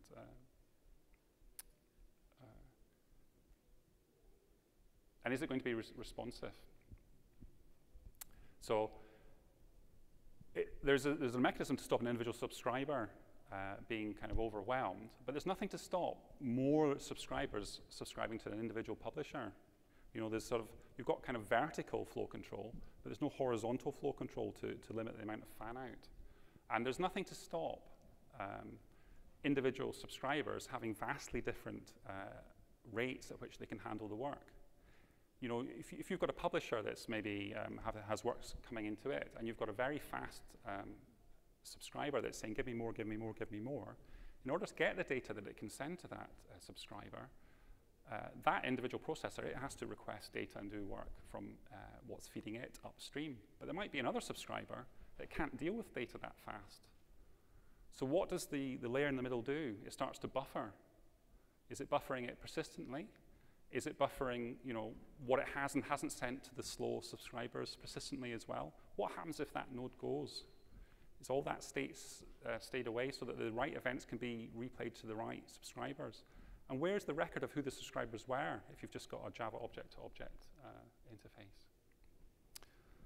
So in some ways, this interface is problematic in terms of sufficiency and in terms of the separation of concerns. So because of this, you know, what the industry needs, what our users need, is the ability to sort of program reactive streams at a slightly higher level. And if you look at the existing systems that are gaining traction in the marketplace from people like Spring, Lightbend, and RxJava, which is sort of more of a community effort than being for any particular vendor, you'll see that they very much do build higher level abstractions that people can use, more kind of like business level APIs, and they do integrate with sort of platform concerns. But the problem with this, of course, is there's lots of different ways of doing things, and which horse do you back? And that's been, where we are now, it hasn't necessarily been simplified by the fact that the Java util concurrent flow interface has been made part of the JDK. Because although it's part of the JDK, that's it. That's all you get. There's no operators that provide sort of functions that you can do to streams. There's no platform value add, so you're down at the kind of like the raw level. And it's not really, it's sort of being backed by the incumbent de facto standards, but does that mean that the APIs that they currently publish have got a kind of an end life? So how on earth could this be benefited by the microprofile community coming in and producing yet another standard? Well, we try to think long term, and we try to think business value for customers and be open. And this is the sort of best chart I could come up with for why microprofile and open standards can help. So it was inspired by the CAP diagram. So we need to have an easy-to-use programming model. And we can't have vendor lock-in. It's a really open community. I work with people from Lightbend, Red Hat, Tommy Tribe, Pyara, and at the level of the people working on the spec, it's really friendly. Everybody seems to want the same thing, roughly. And we don't want vendor lock-in. But we do want to enable platform value add. You know, we want to be able to give users the best stuff they can. We need a sort of evolution to continually improve on what we're giving to customers. And what microprofile can bring is to try and bring all those three things in sort of one package. I did have a version of this slide where I took the previous kind of incumbents, or you know, the sort of de facto standards, and sort of had them in this Venn diagram. And I thought, well, I better take it out because it might not be very complementary. Because I'm not saying that if you were to think about RX Java, you know, can they add platform value add? Well, it's sort of platform neutral. If you think about some API that's platform specific, you know, they're going to try and encourage you to use their platform solution. And you can see that in talks this week where they say this fantastic API and look how it will help help you use our platform. So beware of vendor lock-in by that means. And that's what the microprofile value add is, I think. So how are we going to do that? Well, the original reactive streams effort, we decided to split it into sort of two levels.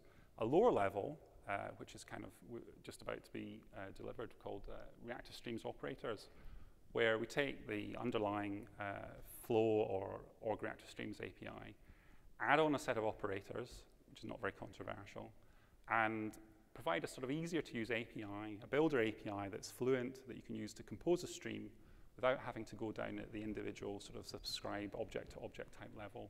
So you should be able to see a bit more of what a whole stream is in a few lines of sort of functional composition. And then on top of that, we can innovate with sort of higher level abstractions such as event-driven beans or reactive messaging, a bit like the equivalent of message-driven beans, but in this reactive stream of events type world. So what does it actually look like? Well, here's a bit of code that uses it. You'll see we've got a reactive streams class. That's a kind of boot up class. It's got a set of static methods on it. And that will get you into sort of a builder world where you can then use a fluent API. The first few lines, it's a little bit like the streams API in the JDK. It's not that it's lazy. It's using the builder pattern in that it's just building up a data structure describing the stream until the last line which actually runs it. And it's very, very porous. So there's a lot of ways to create these elements in the microprofile reactive streams spec that create the builders from existing publishers, subscribers, or processors that exist, you know, from RX Java or Reactor or Akka. They can all be plugged in whenever you can plug in one of these builders. You can create a builder from one of the underlying elements, or the sort of reasonable things that are iterable or generators and all sorts of things like that. It tries to be as porous as possible, and I think it is. So to get to the actual classes, there's a few more classes than the underlying flow API, and that's the URL where they're all described. And what I'll do to sort of structure going through them briefly is just to sort of do it in a kind of what happens first and then next, and then next, and next. So I talked about the reactive streams boot class. Because we want the ability for people to hack on the implementation, there's a core implementation which will produce builders, but it's service loaded, and the reactive streams class delegates to it. So if you want to implement your own, you can, and that will get service loaded, and it will be your classes that build and analyze this, the graph data structure that represents the stream. And that would enable different vendors to have different implementations as well. Once we have the builders, we can use this Fluent API to compose the stream. And then once we complete it by putting a subscriber on the end or one of the other exit doors that takes you out to kind of like a list or an underlying flow subscriber or whatever, then that becomes a completion runner which is runnable. And you can run it either on the default executor, or you could use an executor in a kind of environment, like a managed executor in the JE environment, or you could provide your own executor for value add and context handling. So only little brown box there in the bottom comes from the Flow API. All the other things are kind of added on by the microprofile spec. And when a stream runs, it completes, so you can use all your standard ways of composing asynchronous processing using completion stages. You could go and run one stream and run another stream and then do something else when one of them completes or when you want to wait for both of them to complete. So I think it's a really long-term thinking API. So I'm going to try to go through those in a little bit more detail. When you're actually composing this stream, you're in this kind of builder world. Nothing's really happening. You can bootstrap into that world from these sort of different ways, like iterables or different examples. You can deal with something that produces like 1 or 0, a bit like a monad, a bit like the Spring Mono. There's APIs to kind of use them as well. And you're building up this data structure, which you're not running yet, you're not completing yet. But after a while, you can add in operators as well. I maybe haven't talked about them as much as I should, but these are the operators that are shipped to version 1 of the spec. It's a kind of fairly standard set. There's a few people from Lightbend and Red Hat and myself kind of discuss what to include. The ones that are missing, you can generally add by maybe having a couple of these, or you can have a processor. Or if you want to, for example, you could go to RxJava, get one of their operators, turn it into a processor, and plug it into this. That'll work fine. So you might be familiar with most of these.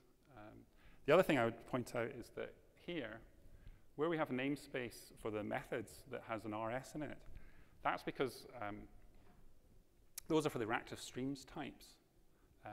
As it was when the initial set of the spec came out, there wasn't a Java long-term support release that had flow in it. So we targeted the odd reactive stream types, and those methods will have equivalents that don't have RS in them that'll be there for Java 9 or Java 11 and above. So I'm going to just switch quickly to the Java doc for that. If I can. My screen is not mirroring, but the Java doc is absolutely fantastic, and it uses these things called marble diagrams. So if you haven't come across marble diagrams before, they're a fantastic thing to Google, and they're a really good way to describe what's happening with one stream going to another. And there's a great collection of them here in the microprofile reactive streams Java talk. So will I be able to get back to my presentation? Oh, thank goodness, yes. So that's the operators that exist in the stream spec. So these are the other classes down towards the bottom end. Completion runner can be run. When something is run, again, we service load a reactive streams engine. So that can be provided by, we provide one in OpenLiberty. Other vendors will provide theirs, and you could provide your own if you wanted. So you could get control of the actual running of the stream. And of course, most of the vendors that are implementing this, their stuff is open source anyway. So you could get the reactive streams engine from the source code and hack around on it if you wanted to. So here's some examples of what the API might look like, just to help you get a flavor of it. You can see you can create it from all sorts of different things. You can export it to all sorts of different things. And you can kind of read these and sort of understand what they do. And when I get on to actually showing you the running demo in Eclipse, you can edit these. And the actual individual parts of the stream that aren't involved in the edit, they don't see what happens at all. And yet you can change the behavior, you can filter things, map them, etc. So I will go over to the IDE and well, the IDE has appeared on my screen, so let me just quit out. What I'll do is I'll go back to PowerPoint and I'll show you the rest of my slides, and then I'll come to the IDE at the end because I'll quit out of PowerPoint. So I've shown you the Fluent API, and I'll be showing you some loose coupling where the example program is, embarrassingly, by the number of coffee demonstrations I've seen this week, it's a coffee demonstration where you buy a coffee, and then I split the service to make the bank remote, and I use subscription to drive that by a local proxy. So, and then the idea in the end is, the part of the reactive messaging specification is that we want users to be able to use the right level of abstraction. So what we're working on at the moment is an annotation-based spec where you basically describe the topic you're interested in. You know, this could be a Kafka topic, and a bit like a message-driven bean, when something gets posted to that Kafka topic, you want your business logic to run, and you can repost to another topic if you want, if you have something that's equivalent to a processor. But the underlying system will generate the publisher builder and generate the subscriber builder and do all the kind of subscription, do the flow control, do the error handling in a way so you don't have to. You could drop down to the lower level API if you want to, but if you don't have to deal with those concerns, and the system will be able to do scaling out, etc. So these are some URLs. I'm just going to skip over these quickly. This is the microprofile community. Join in. It's very open. Don't feel that you have to have some sort of ticket to come. It literally is. You can, if you've got something to contribute, please join in. It's the same with Open Liberty. It's a great platform. I love working on it, and I love using it.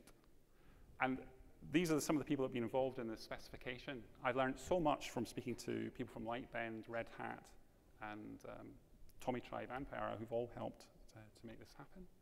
And that's me. And tonight, after the keynote, there's some free games and some beer in there. But let me just quickly quit out of this. So, switch to Eclipse, because that's much better, isn't it? So, here we've got if I go to my, there we've got my application here. This is my stream being built up.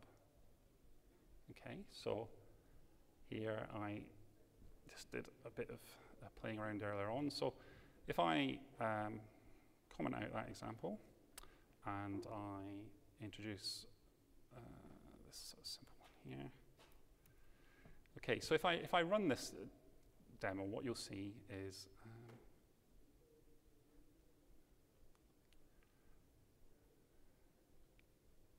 it's a coffee machine, and I'll do a run as an Open Liberty. So there we go, that will launch an Open Liberty. I need to, if I go to the browser, and if I go to my coffee machine, oops, what's happened here? Okay. Right, there we go. So it's asking me if I want to drink. I'd say, oh yeah, I'd like some coffee. And what I was always interested in, you know, back pressure is good enough, but what happens at the end? You know, what if you're the last person in the chain and there's no one to ask to slow down? So I've got a little WebSocket that comes up to some JavaScript. And I can't obviously simulate a huge amount of load, but when you run out of money in your account, you can see down here, you know, it turns off the actual ability to send more work. And I can actually recharge my account there, and you'll see it turns the buttons back on. So it's just an example of sort of, it's not a kind of load-driven back pressure, but it's a way of like preventing the ingress of work. So if we go down here and we want to change, we can see here we've got a display of what's coming out. But you know, I can get rid of that.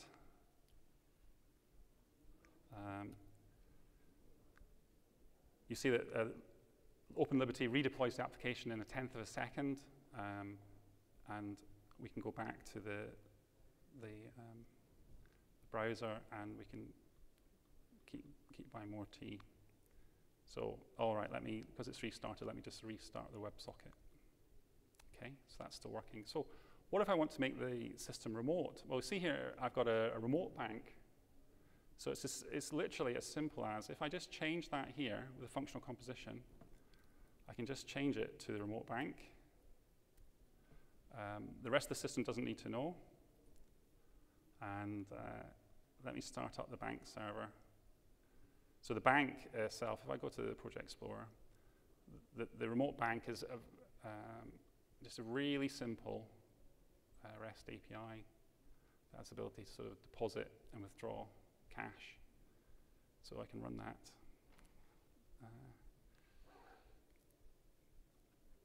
As well. Now, if what have I started? So if I go over to here, restart the WebSocket. So, can I buy some tea? Oh. Let me restart the front end, because I started the front end before the back end.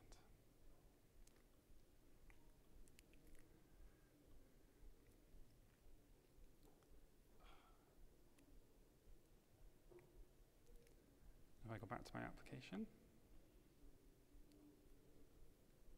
reset the WebSocket. Not this one, the coffee machine. Okay, so I've bought some tea. So I want to leave a little bit of time for questions. And leave this up at the end.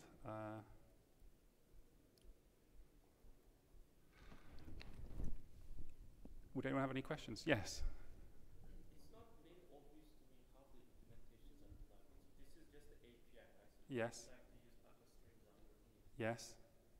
I wasn't clear from the... Yes. How's that implemented? Okay. Well, this is an Open Liberty implementation as it is. It's a prototype at the moment. If you wanted to have an Akka Streams element that you plugged in, or an RxJava, or for example, what you'd have to do is get the RxJava library and put it on your class path, and then use the RxJava API to, for example, create a processor from their operators. So there, what you do is use the actual RxJava API to say, okay, I want to create a sort of null stream, I want to add this operator onto it. Now I want to kind of export that as a processor, and there's libraries in RxJava and Akka where you can say, give me the org reactor streams processor that represents this kind of like incomplete stream, and that is a Java object at that point. But one of the things those libraries does is, for instance, if you look at Akka streams, there's Yes. something called fusing. Yes, yes, Map filter, etc. yes, Fuses. yes, That does optimization. yes, etc. yes, So if I build my stream in terms of microprofile, yes, map filter, etc., but then provide an Akka streams processor over there, then I lose yes. the opportunity of fusing the entire stream. Well, actually you don't, because that's exactly why the interface is designed the way it is. When you have that graph that gets built up and you get passed to the Reactor Streams engine to run it, the reason why that's a data structure is exactly to provide what you're saying there. The engine looks at the graph first and all its stages, and it can do fusion. You know, it can introspect the elements, and if it sees that two elements don't need an asynchronous boundary, it can do fusion. And that model is exactly the same model actually as the Akka uses. So it could fuse together, for example, well, typically it would be operators because it would know more about them. But it could fuse together any elements. I think also what will happen quite a bit is it will be inserting other elements to do with instrumentation or to do with observing the number of tickets that are going back or the amount of flow. And that will enable us to kind of like, you know, populate dashboards and do scaling and things like that. So exactly the reason why it's a builder API to build up this data structure that then gets passed to the engine to run it is the initial phase of the engine will be to analyze the graph. You know, at the moment it checks the graph out, but it really could do fusion and things like that. So that's not implemented at the moment, but that's the reason why the API is the way it is, because we're thinking long term and exactly to try and support those sorts of models. That's a very good question. Anybody else? Yes? Is there a timeline for this to be released? Yes. Well, so The spec's in the Milestone 1 release at the moment, and is on Maven Central at Milestone 1. It should complete soon. This implementation, I can't commit to any particular dates because it is an open process. So you could raise an issue now. You could go to GitHub now and raise an issue, and somebody on the Hangout or could say, "Oh, this is really important. We need to get into level 1," and that would be, that would potentially change the date. It's not a fixed part of Microprofile 2 because of that, but it's almost finished, and I think it will come out soon. And when it gets into different sub-implementation platforms, I don't know. Clement Escoffier has got a working implementation in Red Hat that uses Vertex, and we have a working implementation in OpenLiberty. How about RxJava and Reactor? Are they in the process? I don't know. I think RxJava and Reactor, I think it would be well, I don't know. It's just, I don't know what they'll do. I don't know how they will react. I think that they have quite a lot of the market with them, each of them.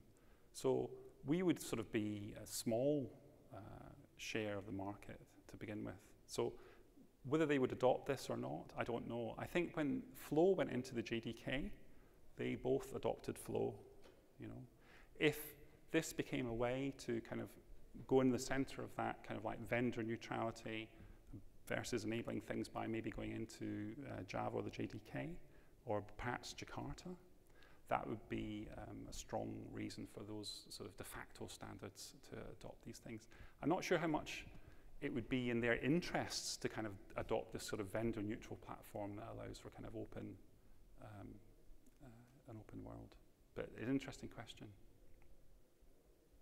So if anyone has any more questions, then you can feel free to come. I had a goal of sending you out a couple of minutes early, so I can just about achieve that if we stop now.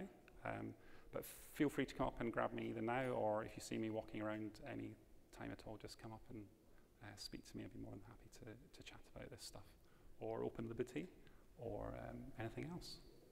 Thank you very much. Cool. This is my first ever conference. I absolutely love being here, and I'd love to come back. So if you can, rate the talk honestly on the way out. Just sort of reach up and press whatever circle you feel is appropriate. That would be great. Thank you very much. All the code is shared. So if you go to my GitHub repository, if you look in recent repos that begin coffee, then that has all the code in it. I might have a small push to do from this morning about 3 o'clock, but it's nothing really. But the code is, the implementation is in OpenLiberty, so it's in the OpenLiberty GitHub. If you pulled that and built it, it's got the implementation. But the actual examples here, I wrote them all myself from scratch, so they're not really intended to be, something to base things off.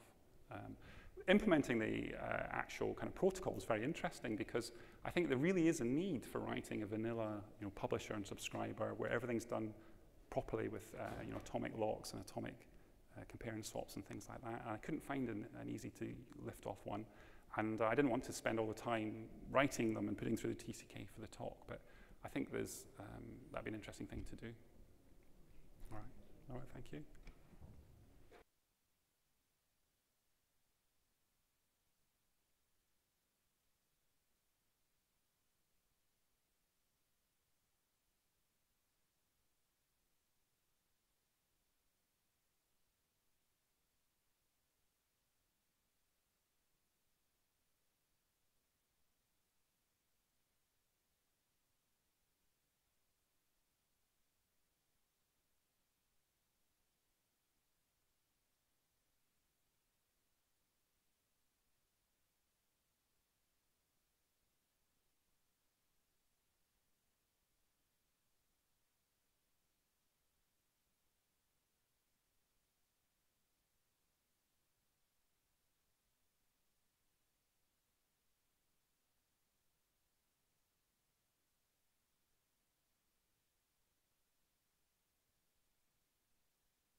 Okay, can you hear me? 1, 2. Check, check, 1, 2. Hello. Okay, so I think that's good now. Yeah. 1, 2, 3, 4, 5, 6, 7. Okay, I know to count. Cool. Is it my turn? I'm loud. Yeah. I apologize in advance. No, it's good. Look, you've already turned me down. I don't need them. Keep it on. You want to make it enough? No. That's fine.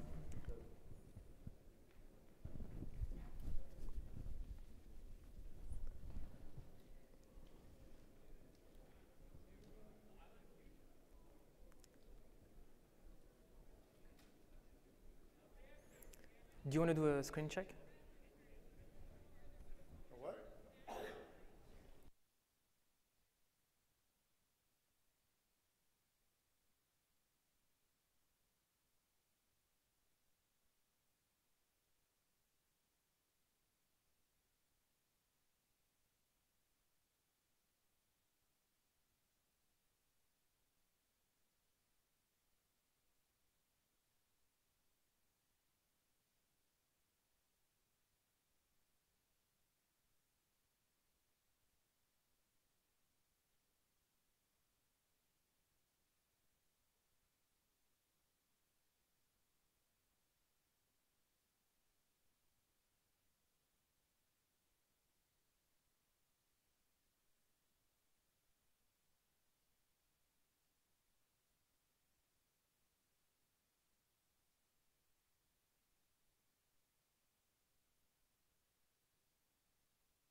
All right.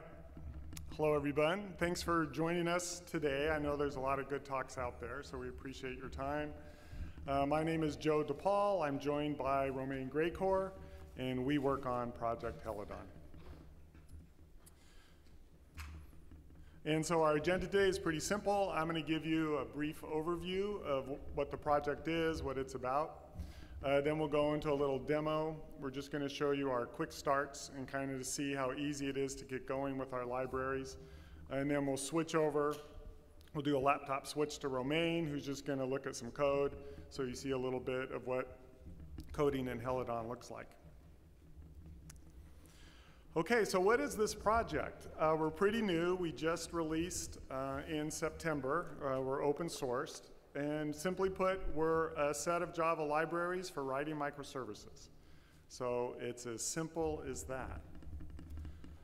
We do offer two programming models. So this makes us a little unique. We are an implementation of MicroProfile. So if you're familiar with MicroProfile, you'll know that that's kind of a Java EE style programming model. There's APIs from Java EE, CDI, JAX-RS, and JSON-P being some obvious examples. It's a declarative or inversion of control style programming. As I said, it'll be familiar to Java EE developers. It's been nice to see that this conference this year, awareness of MicroProfile seems to be much greater than it was last year. So that's a good thing to see. And this is MicroProfile supported by multiple vendors, right? So you get some portability here. And I'll talk a little bit more about MicroProfile in a moment. Helidon SE, our MicroProfile support is built on top of Helidon SE. And you can program to Helidon SE directly. And it's more of a micro framework style programming model.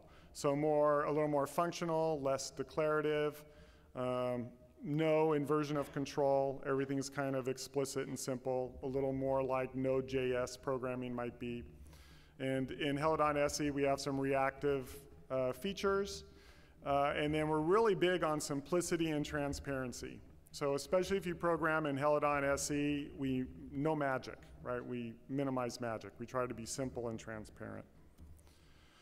So if you look at the Java microservices frameworks out there, and this is by no means exhaustive or scientific, this is just meant to be illustrative, you'll see at the bottom we have kind of small micro frameworks. And these tend to have a smaller feature surface area. They're very approachable, fun to program in, easy to learn, very shallow learning curve.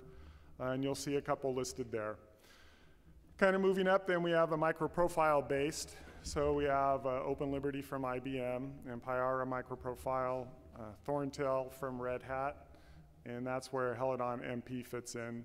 DropWizard kind of floats around that area too, if some of you are familiar with DropWizard. And then up at the full stack, full featured area, we have Spring and Spring Boot.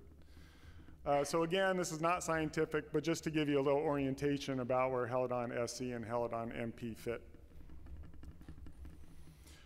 In terms of architecture or block diagram, I mentioned that our MicroProfile support is built on top of Helidon SE, and then our HTTP engine is Netty. And I also mentioned some of our principles. So we like simplicity, we like transparency. We don't do any class loading tricks. There's no special packaging. It's all really boring, straight Java, which we like.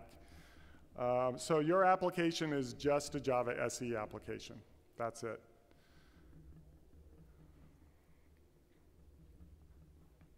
A little more on Eclipse MicroProfile, in case you're not familiar.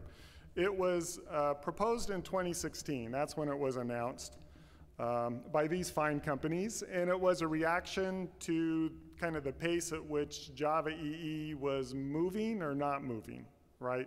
The community wanted something a little more agile and a little more aggressive and fast-paced. And so this was announced in 2016. It initially announced some key Java EE APIs to use as a smaller profile of Java EE. But in the 2 years since then, the microprofile working group has come up with a number of additional specifications. And so you have those key Java APIs I mentioned there in terms of JAX-RS, CDI, JSON support. But you also have a number of new specifications out of microprofile. And so you see them listed there. They range from configuration to metrics and security, health check, fault tolerance, security, open API, open tracing, and a REST client. So the current release of microprofile is 2.1. So that was just announced within the last few weeks. And like I said, the community has been very busy over the last 2 years developing new specifications. And then the plan there is the microprofile working group will act as like a feeder into Jakarta EE. So it'll be a faster paced incubator, and then sometimes it's likely some of the microprofile specs will migrate into Jakarta EE. But the key takeaway here is Helidon is an implementation of microprofile, Helidon MP. Okay, Helidon SE, we have 3 main components. So we have the most fundamental of the components, which we call the reactive web server. And if you're writing a Helidon SE application, this is the API you will be programming to most. This is the API you will be using most. And as I said, it's powered by Netty. We have support for open tracing and metrics built into the SE web server. We also have support for these EE APIs like JAX-RS and JSON-P built into the SE web server, and static content as well. So you can serve static web pages. It's not designed to be a static content web server, right? But you can use it for that, to serve some static content. The programming model that you'll see a little bit when we get to the demo is like I said, kind of functional Node.js style. So you will say, here is a path to my resource, here is the handler for that path, right? And you just programmatically do that, right? It's not based on annotations or scanning, it's functional style. The other 2 pieces work along with web server. We have a very flexible configuration framework. It's typed, you can have multiple data sources, it's extensible, and our microprofile config implementation is based on Helidon SE config, but you can use it directly. And then we also have security. Now, Romain and I are not security experts, but it handles the standard security things you need to secure REST endpoints, to propagate identities. We have some built-in providers that I list there, including WebToken. We support Google Login, and in fact, in our session tomorrow, we'll be showing that if folks are interested. So I mentioned these 2 different programming styles. These are just very small snippets about the difference there. So you'll see Helidon MP looks a whole lot like a JAX-RS application because it is a JAX-RS application. So that's your standard JAX-RS annotated inversion of control style programming. Helidon SE, on the other hand, you'll see is more functional. So you have routes, and you explicitly declare those routes and define handlers for those routes. We support all the Java 8 language features in terms of functional programming. So Romain will speak more to this, but this is basically your handlers of a functional by consumer that takes a request and a response. And so here we just show it being accessed, defined as a Lambda, all right? We're also kind of using in the SE model that fluent builder style programming model that you've all seen. Associated with our project is our CDI extensions, and we actually just pushed these out last week. And so these are a collection of CDI extensions, so they can be used with any microprofile implementation. Basically anywhere that there's microprofile config and CDI, you can use these extensions. So while they are under the Helidon umbrella, and we'll be focusing on them, you will be able to use these with other microprofile implementations as well. And the idea with the CDI extensions is you can kind of define them to take away some of the boilerplate and headaches you need if you had to do this explicitly. So, for example, we have support for data source, which means you can inject a data source. And we set up a Hikari connection pool for you. And there's a configuration, a little configuration framework. You just fill out the configuration in a microprofile config file for the data source, and you just then inject it. And we have other extensions for the Redis client, for the Oracle Cloud Object Store. This is the OCI Object Store. And we'll be doing more of these as we go along. So this, if you're doing microprofile style programming, it's a very convenient way to integrate with various cloud services. If folks are really interested in this, there is a talk tomorrow, I think at 11, Dev 5422, where our coworker Laird will be going over these in detail. And he will also be looking for contributors, right? If you want to write a CDI extension for a different cloud provider, different cloud service, different service, right? That's part of what we hope happens. So these are pretty new.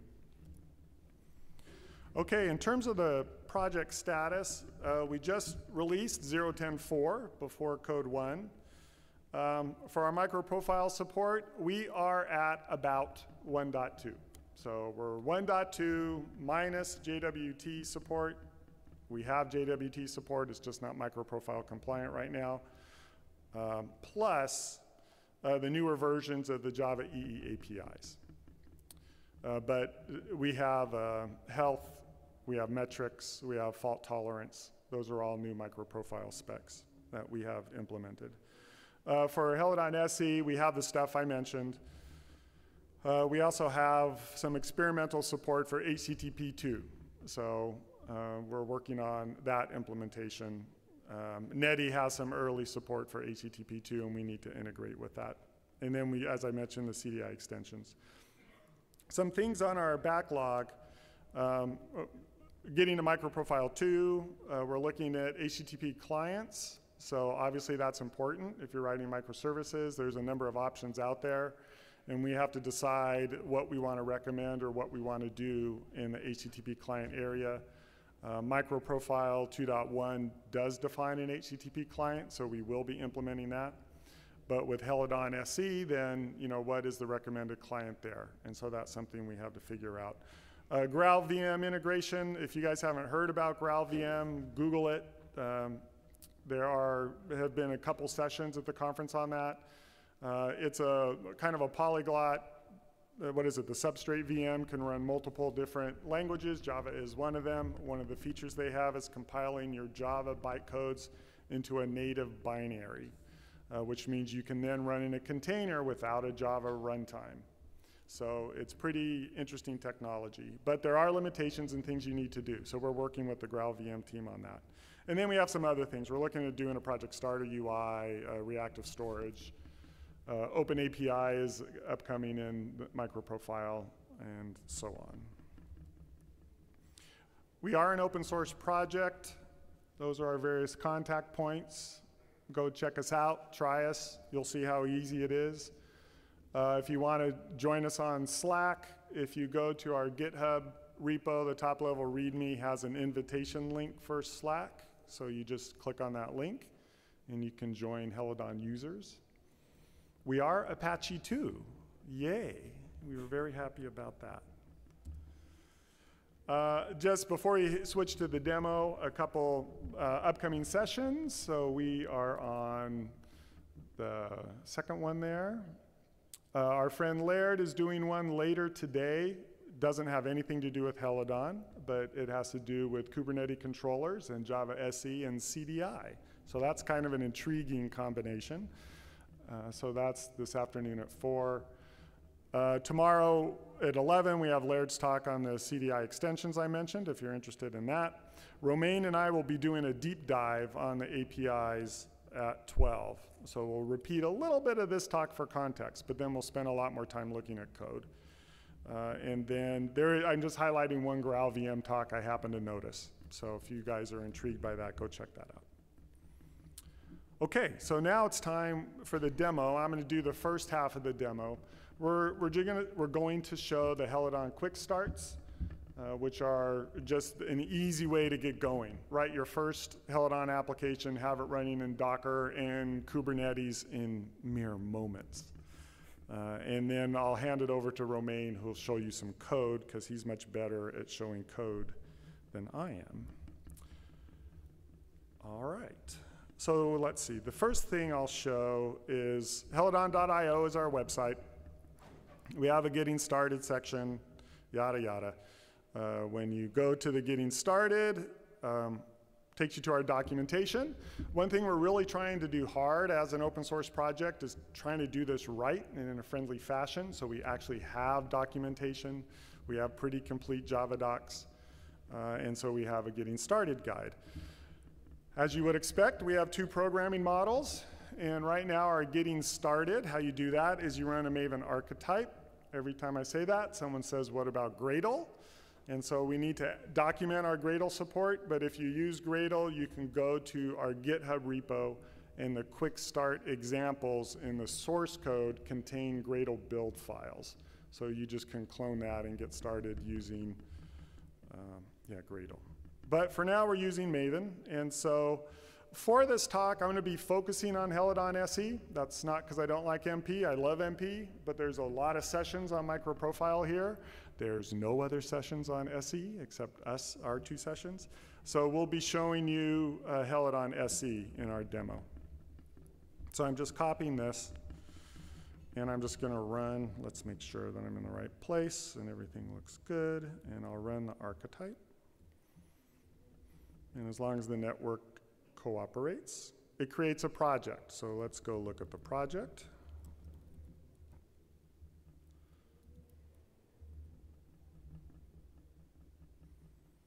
Okay, so our Maven archetype generated this project for you. You'll notice a few things of interest. It's a Maven project, as expected. It has a POM.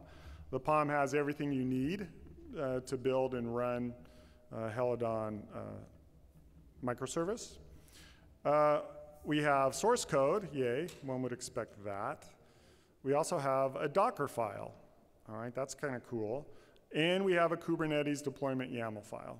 That's pretty neat too. And we have tests as well. Now, none of this is rocket science, right? This is not new or all that exciting, but again, we like being simple and boring, and we just want to make it very easy for people to build and try our stuff out. Let's see, I will show real quickly, well, let me go ahead and build it first. So I'll build the project, and it will run some tests. Okay, and then it's done. Now, one of the things the project did, you'll see these statements. And what this is doing, it's copying the runtime dependencies into the target directory. And it's copying them to a directory called libs. So we can look to see what's in there.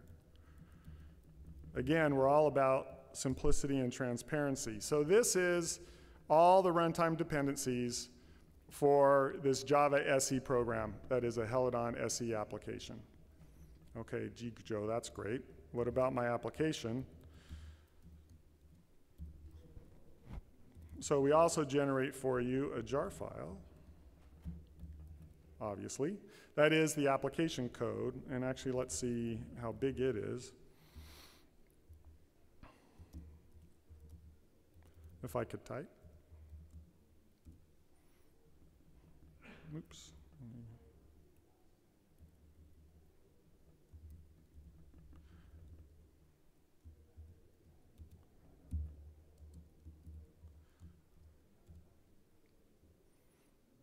All right, so the jar file, man, I'm really fumble fingering this, I apologize.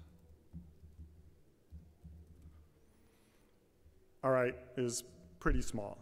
And I have just a little way to dump the manifest here. And you'll see that in the jar file, we've set up the class path for you. So we've just copied the runtime dependencies into lib, and we've set up the class path. So I know a lot of people think, what about fat jars? What about uber jars? That's where you copy all your dependencies into one jar file. And that's fine. You can do that with Helidon. We prefer this approach, and this has to do about building Docker images. So I'll show that in a moment, but first let's just run the application. So we'll just go here.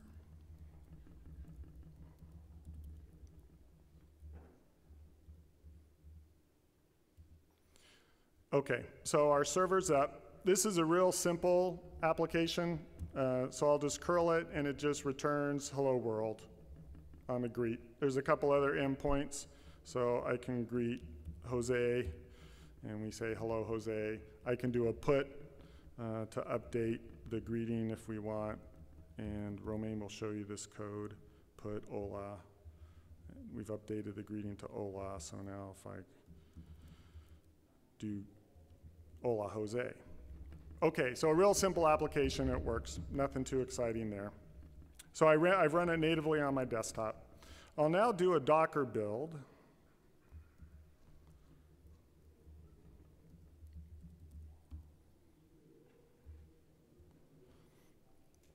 Okay, so this used that Docker file I mentioned. That's a part of your project.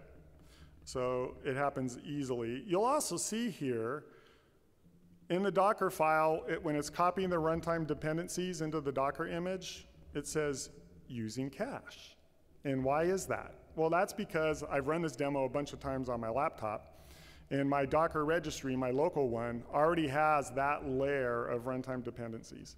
So this means as I rebuild my image, that the only thing that's changing is that very small application jar file, not my runtime dependencies. So if I was pushing to a remote repository, I don't need to re-push those runtime dependencies, which you would do if you were building a fat jar. Instead, those runtime dependencies are pushed once. And then after that, you're only pushing your application bits that have changed. Okay, so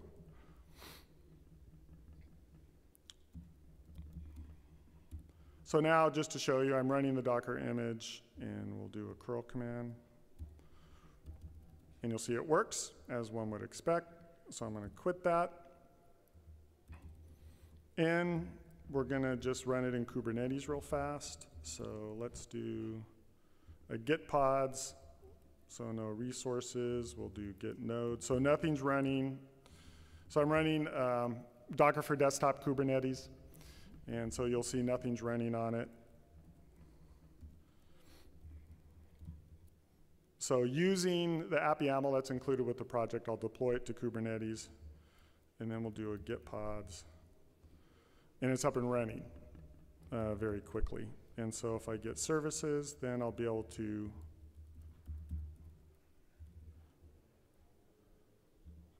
curl it. So you'll see the service is running for it on a node port. So if I just change this port to 3625, then we get back the response. So that's all I wanted to show you on the getting started. And again, the point of this is that it's not rocket science, but very quickly you can go from nothing to a Helidon application running in Docker and in Kubernetes. And then Romain, did you want to take over, show some code? Yep. So if we could switch laptops.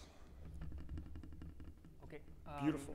So I have exactly the same project that Joe was showing you. I just generated the archetype, and I didn't change anything except the name. So that's why here you see Helidon SE introduction.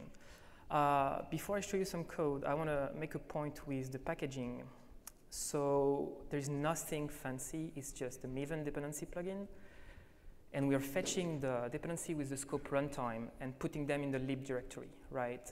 So the point is we're using like a very straightforward concept that everybody is used to. And the packaging is really straightforward. So if you have your own way of doing things, if you have your own plugin that you like, there is nothing that really should prevent you from doing that.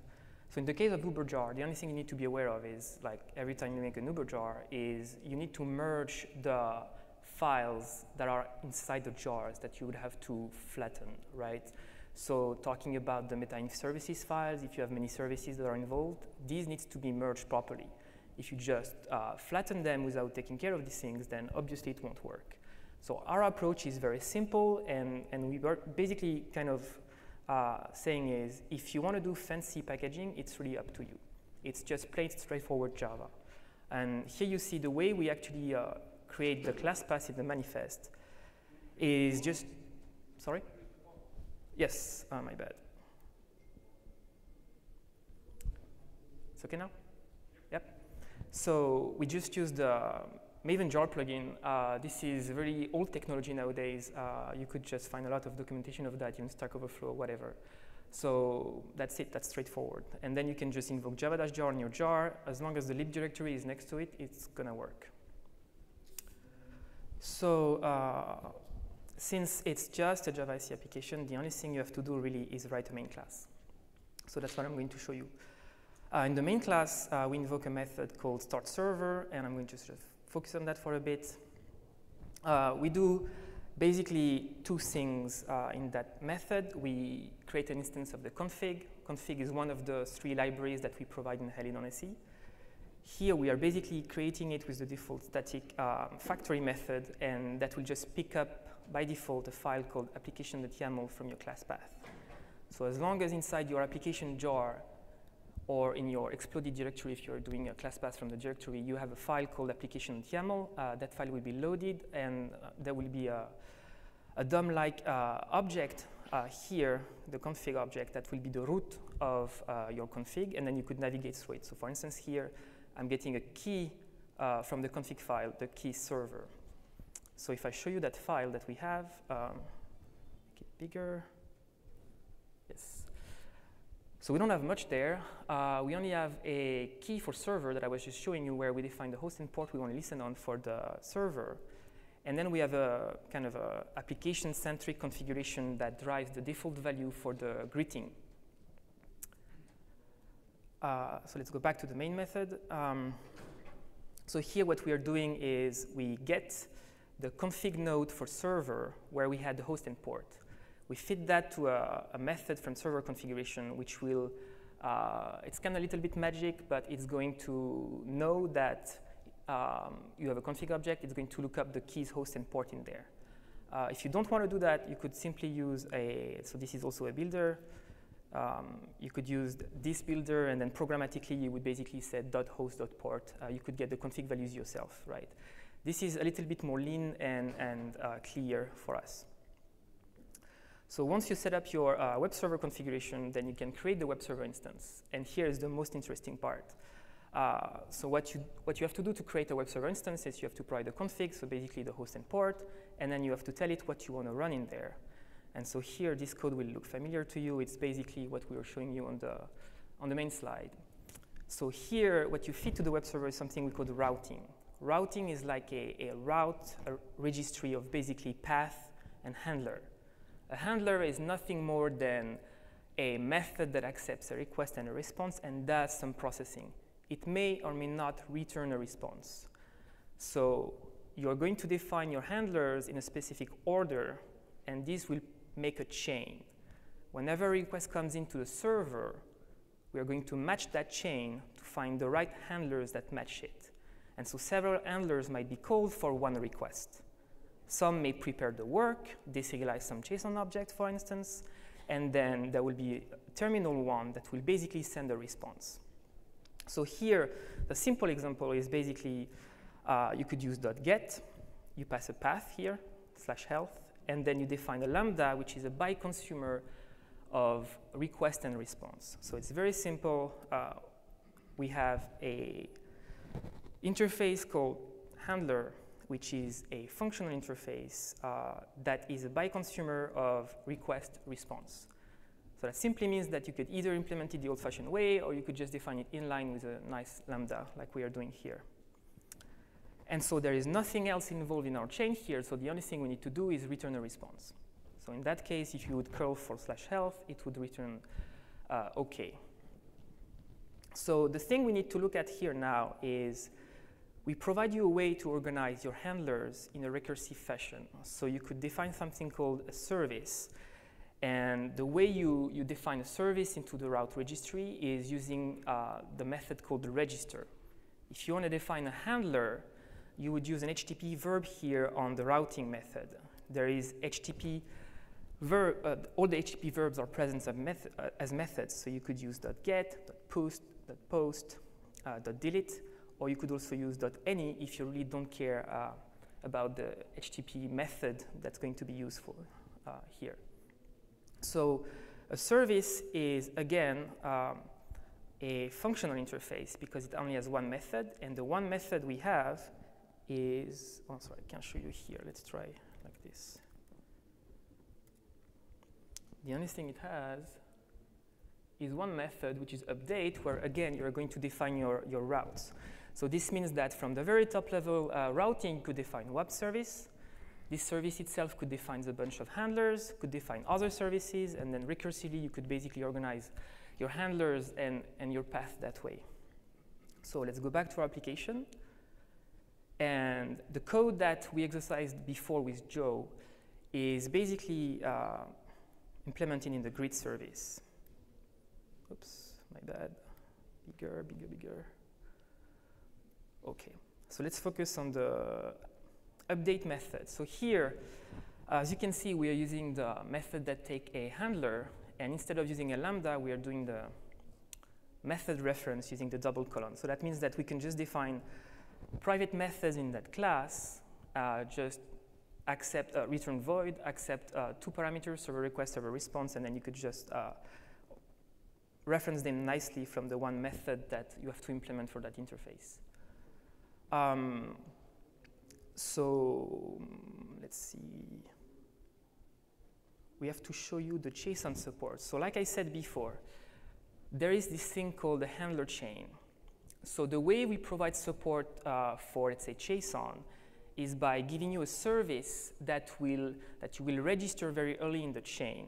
That service will process incoming requests, and if it thinks that you want to do JSON for your handler, for your path, say you have accept header that says application JSON, then the service will deserialize the JSON object and make it available for next handlers in the chain. And so the way you would do this, for instance, let's say if my health endpoint, if I needed to consume JSON in there, I would basically do request.content as. And so here it's a little bit important. So the support we provide is basically JSON P. And so what you have to ask here for, it's basically a JSON P object.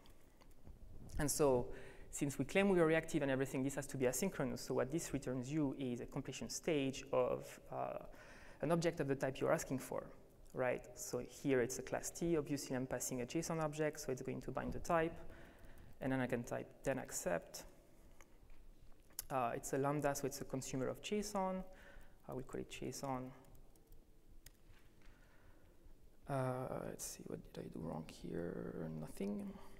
And then over there, I could process my JSON, do whatever with it. But here, I'm just deciding to return the same JSON payload as is in the response.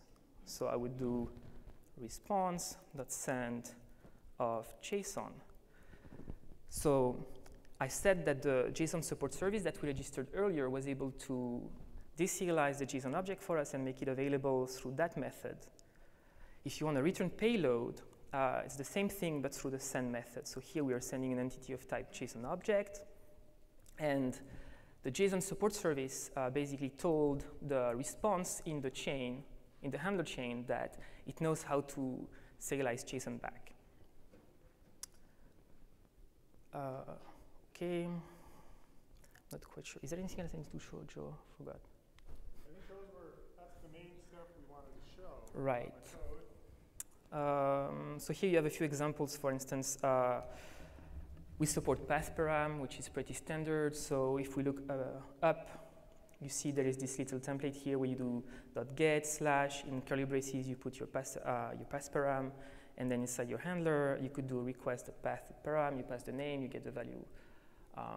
And here you see very clearly we are building a JSON object using the JSON P API, and we just pass that to response.send. One thing that is worth noting is your handler executes on the same thread that Netty uses to process the I/O. That means that if you decide to do blocking things or things that are relatively slow, you will consume a Netty thread. So you will prevent your application from processing more incoming requests. So a good practice to follow here is basically to be aware of this, obviously, because you could have deadlocks. And I'm going to show you back this thing. Instead of using then accept, because There is a little detail here I could probably show you, maybe not. The completable future, when a future is completed, the then accept method runs exactly on the same thread where complete was invoked. In our case, that thread is a native thread. So if you use this, that piece of code here also runs on a native thread. So obviously, if I have something very slow over there, it's going to consume a native thread. So it's probably not what you want to do. So with the future API, there is also something called then accept async. So you would probably want to prefer that over for a simple use case where you want to avoid starving the native thread. Then accept async by default runs with the fork join thread pool. So if that's suitable for you, you could just do that. Or you could actually just create your own executor service or executor and just pass it straight up to that method to say, I want my consumer of JSON to run on that particular executor. And then the only thing you need to do is make sure that you have your response declared final, that you could use it from that handler, and then you could basically terminate the handler by returning a response. Yeah, all right. So, excellent. Thank you, Romain. So we kind of showed you today how easy it is to get started writing a Helidon application. Romain showed you some code. So we showed you the basic routing model and how you do that functionally, our JSON support, and how we have support for consuming a JSON payload. If your processing is going to take a long time, you can use that using the completable future API asynchronously. And we'll show more of that in the talk tomorrow if you're interested. Also, if your payload is very, very large and you want to consume it reactively, we have support for the Flow API. So you can get your content as a subscriber. Right, so maybe I could show you something for that, since we claim we are a reactive web server. So we have entry points to consume the payload reactively from the request, and we have entry points to return payload reactively into the response, right? That's the basic thing. You need to turn reactive when you have payload, right? Either you read payload or you write payload. And so if you see here in the code, you have request content. That class itself, that interface, is a publisher of data chunk. So data chunk is basically some kind of wrapper on the NetByte buffer. So that means that here, if you want to consume the payload reactively, you only have to implement a subscriber to that publisher. And then you would be able to use the Reactor framework or your favorite framework that implement reactive streams and do all the fancy reactive things you could think of. If you want to return something that is reactive, the send method also accepts a publisher. So you could produce your own reactive stream publisher and then pass it straight up to that method, and then you would basically return the payload in a reactive fashion.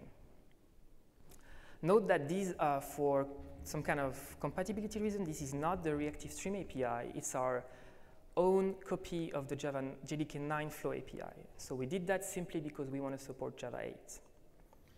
So that means that if you're using another library, you will have to do some adapters between this type. We provide some utility to do that. It's very simple. So for instance, it's very easy to switch from Reactor Flux, and then you create a publisher of this type, and you feed it to the response, right? You just have to import a static method, you do one call, and that's it.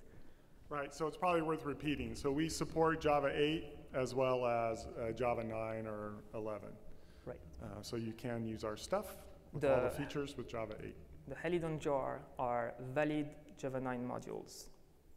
So you could use that with Java 8, but you could also use that with Java 9, no problem. Yeah, Java 9 modules with Java 8 bytecode. All right.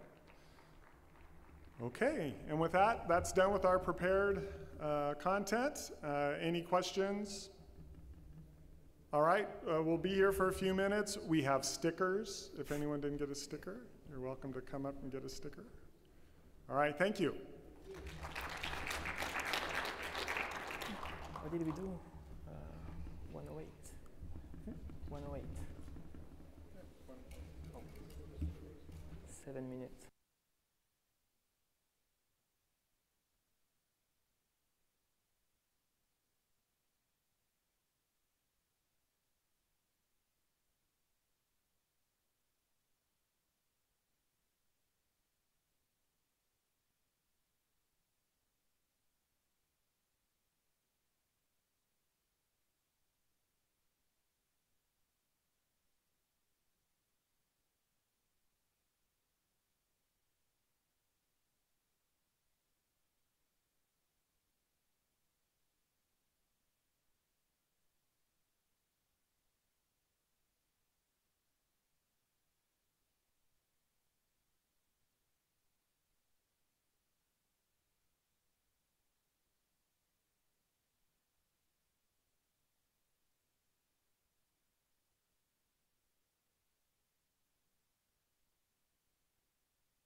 Hello? Okay, we'll get started. Good afternoon, everybody. Has anybody been to one of my previous talk Monday about build fault tolerance microservices? Brilliant. Okay, thank you. And today I'm going to talk about the build a 12-factor app, build 12-factor microservice with macro profile. For anybody who do not know me, I'm Emily Jiang. I work for IBM. I'm based in the UK, Hursley Lab. So I have been working on macro profile for over 2 years. Basically, I'm a very passionate macro profiler, per se. Personally, I'm leading quite a few stacks, including macro profile config for tolerance, and recently I'm also leading the macro profile service mesh specification, and also I'm quite actively involving in some other spec. Basically, my vision is I want to make sure the programming model we define in macro profile is relevant to, for doing microservices, and also is we come up with the best standard of the programming model. In this talk, I will talk about macro profile in a higher level, basically in the Kubernetes environment. Let's get going. So it's, this is 2 parts. The first part will go through the 12-factor app, and then I will try to demo how to build a microservice using macro profile with some live coding demo. So what is a 12-factor app? Has anybody heard of a 12-factor app? Oh, brilliant. So 12-factor app is kind of methodology. Has anybody know clearly how to do one? No? You are coming to the right place. So today I'm going to show you how to do like a practical 12-factor app using macro profile. It's not that complicated once you know about macro profile. So I would like to mention 12-factor app is from Heroku. Is kind of vision for designing microservices and to ensure these microservices work well in the cloud. However, for the 12-factor app, actually is trying to define a contract. What kind of things need to be managed by application? What kind of features need to be managed by the infrastructure? So, nowadays, sometimes if you do not, do things carefully, you will end up different level competing with each other, and eventually you create conflicts. And then your application behave really, not very well in some infrastructure. So that's why the 12-factor app come into play, and basically they're trying to define contract between the application and the infrastructure. So this is the kind of 12-factor app definition. So it's basically the declare a set of rules for the application to manage, and what kind of things for the infrastructure to manage. Everybody who either the less experienced developer or experienced developer can follow these rules and to operate without any problems. As I said earlier, this is kind of with this vision is kind of the vision is in the cloud. So basically, is once you design this type of application or microservices, you rest assured that it will be performed well in the cloud. And the other thing is trying to push forward the between the development and live, there's kind of similar environment. There's not much difference. So in this case, you don't have much surprise. And the other thing is scaling. So basically, is for microservices, and because it's in the cloud, and it can get used by many other microservices. So it needs to be scaled up and scaled down based on the traffic, so based on the load. So this is the 12-factor app. So when I first started looking at this 12-factor app, this is really, really difficult. I just feel like, oh gosh, this is 12 things. How can I make sure I can do it properly? Actually, in the next few slides, I will go through each one in more details and tell you exactly what it means. So the first one is the code base. So code base basically is trying to say each microservice should have its own GitHub repo. So basically it's like in the demo I'm going to show you later. So it's there's two microservices, and then it's kind of deployed to the Kubernetes environment. And each microservice is its own dedicated repository.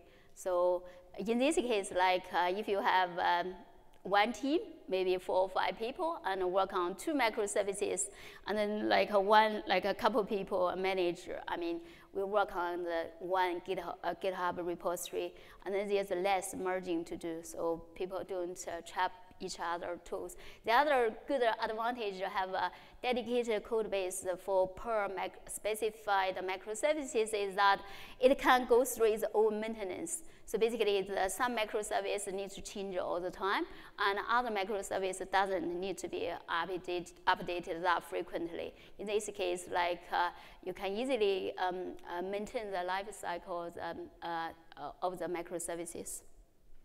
Do you? I mean, how many of you are doing microservices? Good. Do you use these best practices? Brilliant. Who using it? Oh, excellent. You are doing the right thing. So the second one is dependencies. So dependencies basically is trying to say is you do not package your dependencies, your third-party libraries inside your application. You should always use Maven or Gradle to declare your dependency. So basically, it's, you just specify the group ID and an artifact ID and a version, the automatically pulling from the Maven Central. In this case, like you can always upgrade your dependencies, just trying to increase the version and etc. And then it's very easily to be managed. Once you package your own library, and you will end up into the situation like you carry that burden with you all the time. You could end up with the like older version, the libraries, and never being able to move up. So how many of you use the Maven? Good. Oh, Gradle? Okay. Yeah, I think according to the survey, Maven is still more popular than Gradle. Yeah. So anyway, the two things are comparable. So the third thing is config. So basically, this config is trying to say the externalize the configuration from the application. So in this case, like the config is changing all the time. Basically, in this case, if you let it reside outside this application, every time when you change, you do not need to repackage your application. So you just change like the key value, and outside the application, and then your application can continue running, but it will react differently if you change the configuration. So the best practice is if you deploy these microservices in Kubernetes, and the configuration should be specified in the Kubernetes environment. It shouldn't be like hard-coded in your application, and then every time when you change the value, you have to repackage your application. So the best practices is you can supply the initial version in the application. However, Kubernetes environment can overwrite that config, and then you can use microprofile config to inject the proper value into your application. The fourth one is the backing services. Basically, is in the service mesh or in the cloud. Every microservices, is not standalone. So microservice A could call into microservice B and also interact with some other microservices. And in this case, like all its kind of backend services should be treated as attached resources. So you can easily switch. For example, here you can switch providers. For example, now you can use Twitter, or maybe in the future you can use LinkedIn, for example. So it's all these kind of backend resources should be configurable. So you can freely to be able to switch the backend resources via the configuration. You can switch out and switch in. Swap out or swap in. The fifth one is build, release, and run. So basically, is so microservices. There's a kind of 3 stages. So in the build, basically, is in the development, and then you do for example, if you are using Maven, you do a Maven clean install to do the build, and then you can release it, and then you get it running in a Kubernetes. And first, you build a Docker image, you do a Docker run, and Docker build, Docker run, and it can run in the your Docker image. And in the Kubernetes, you just like apply the YAML file. It will create the deployments, and automatically we start the service.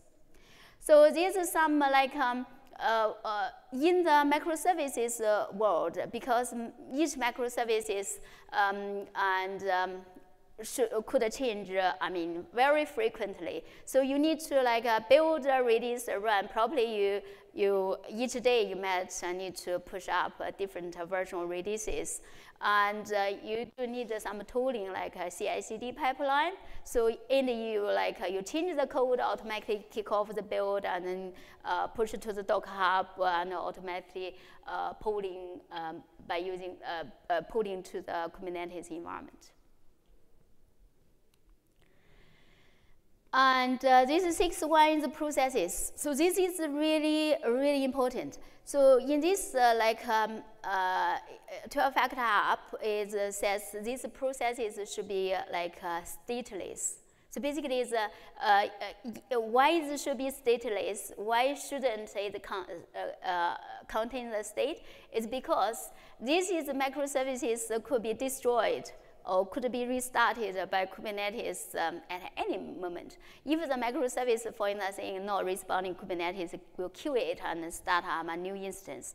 If it's have its own states, and then it's when Kubernetes killed the pod, or killed the service, you lost everything. So that's why it needs to be stateless.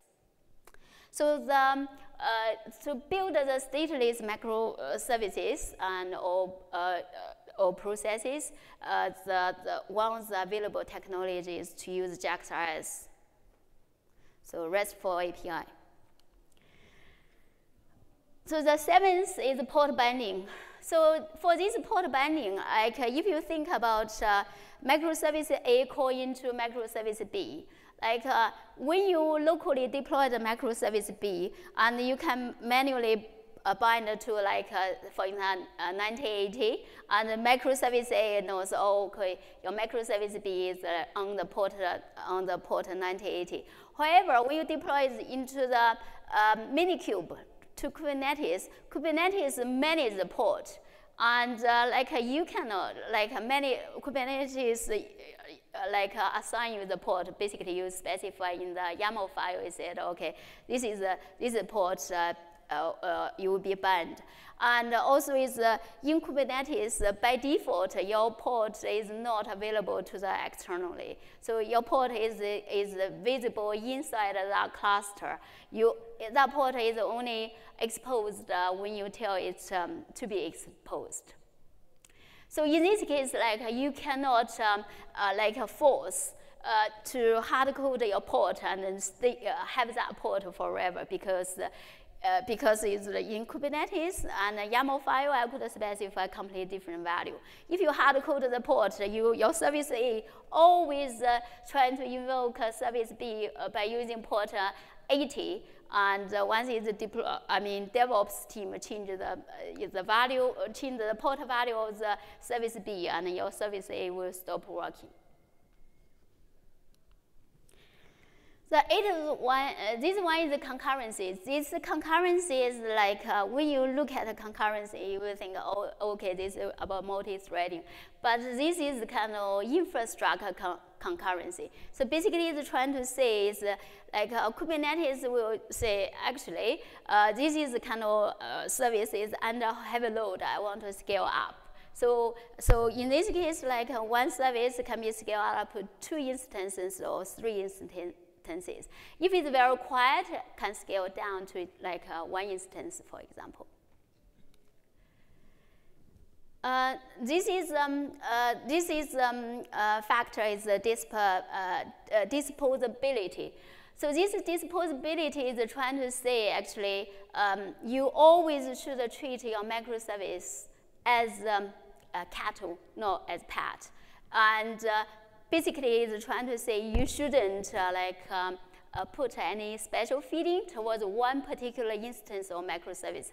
All the same microservices, like if you are different instance or microservices or the same for the same operation, this should be exactly same. So it's cattle, it's not a pet. You know, if you have a pet, you give it the pet name, you observe its behavior, they are unique, they are unreplaceable. So if you have a pet, and is unique, basically is indisposable, displaceable.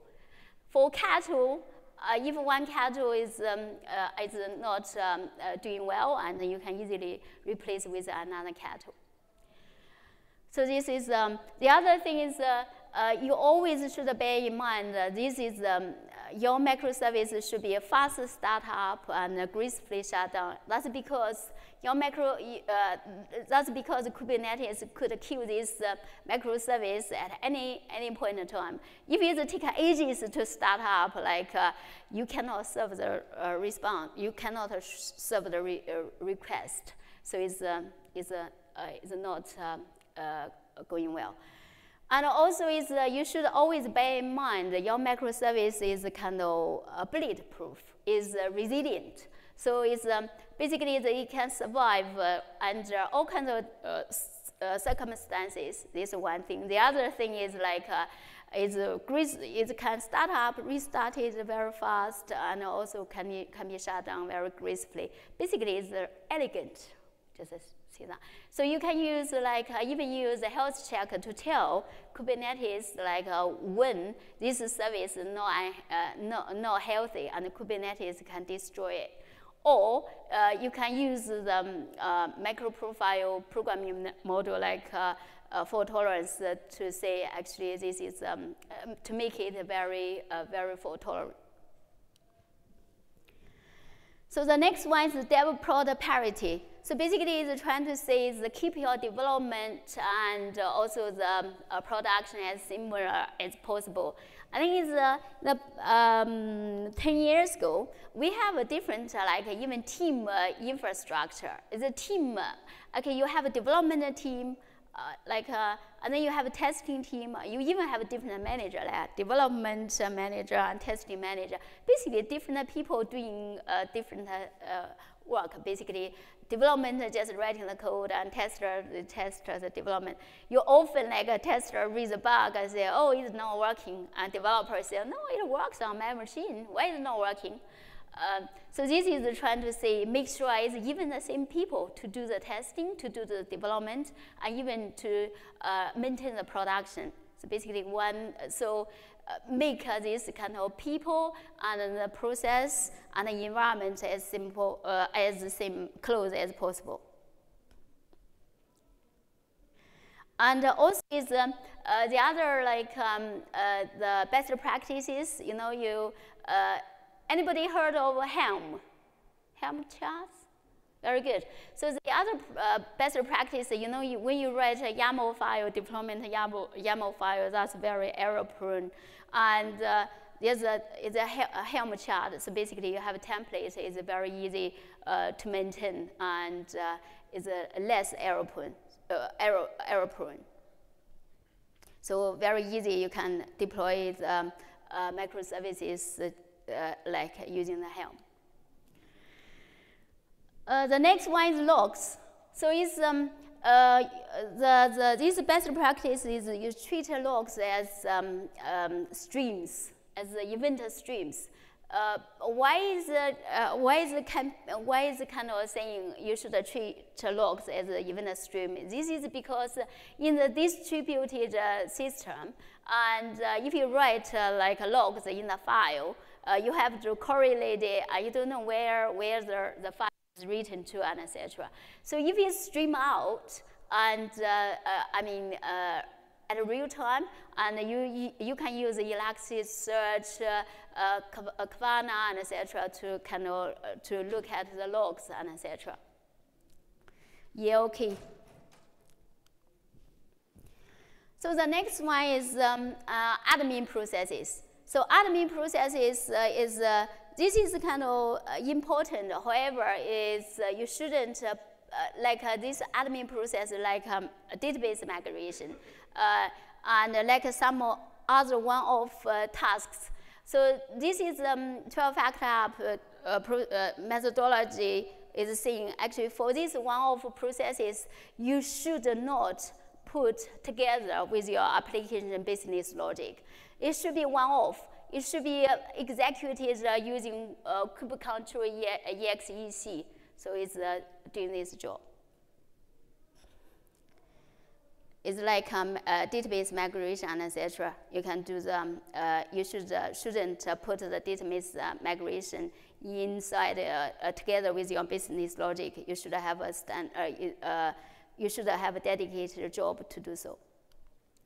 Okay, this is a 12-factor app, and so the first one is the code base, which is GitHub repo, one per microservice.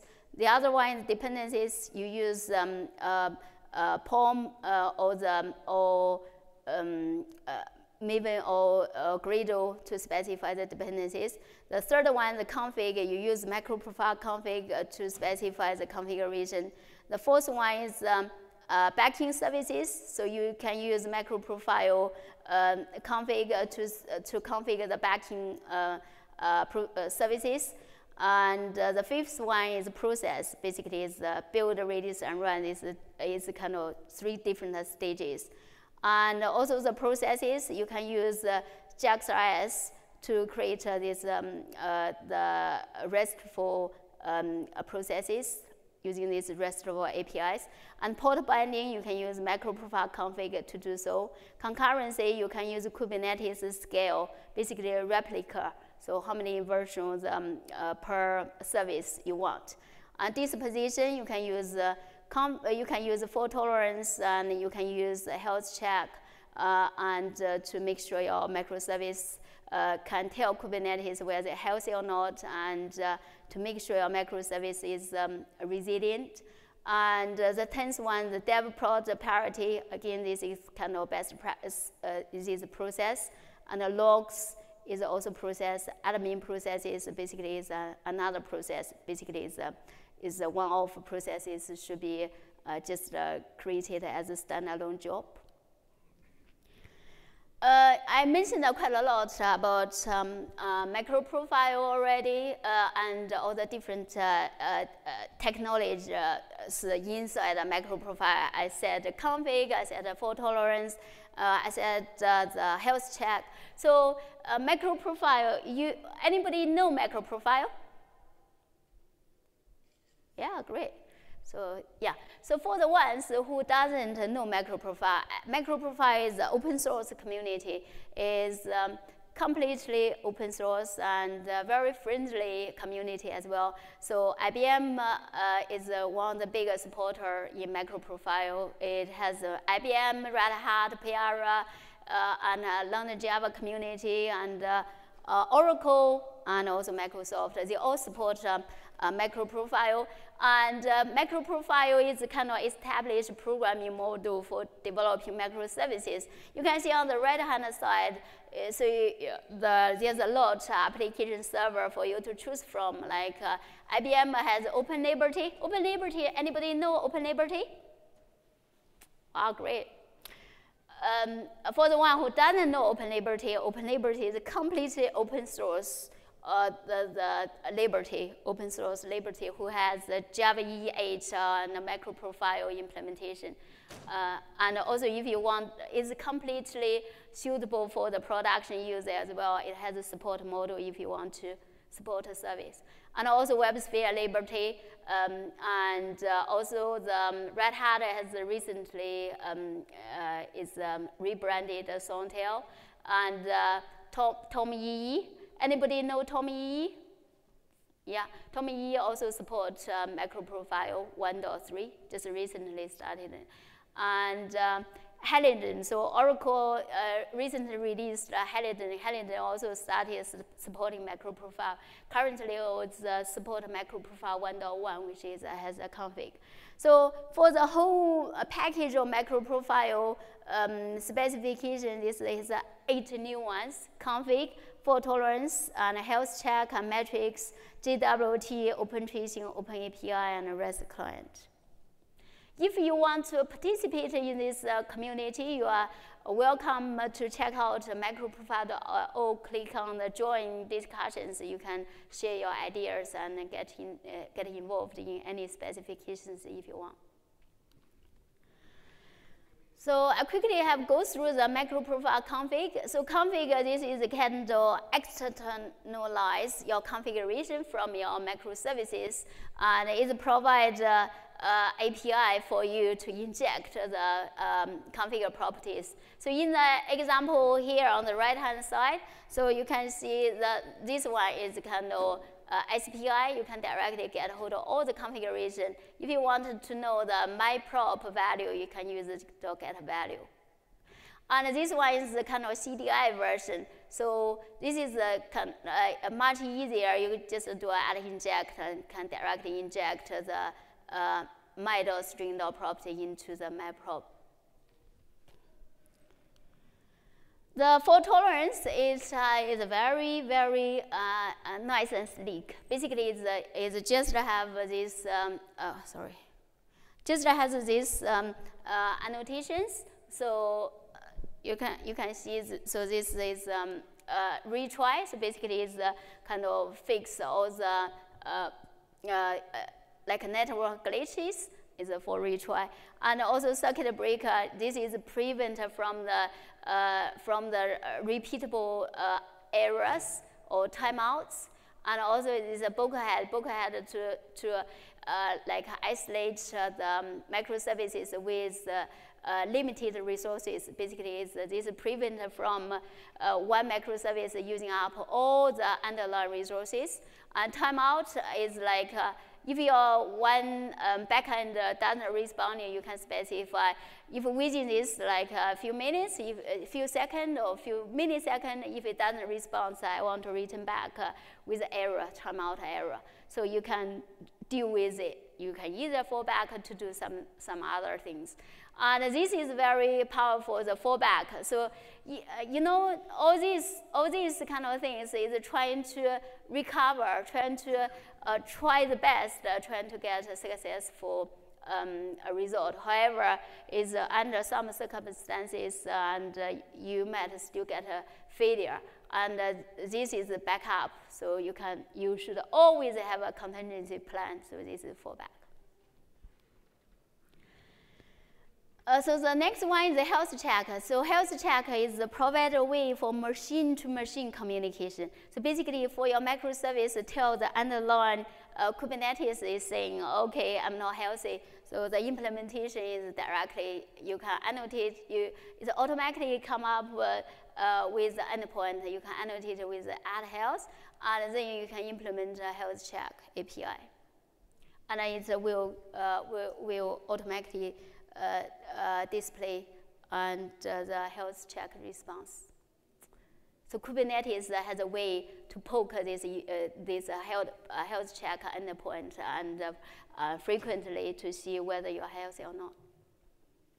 So this one is a REST client. Anybody know JAX-RS? JAX-RS? Very good.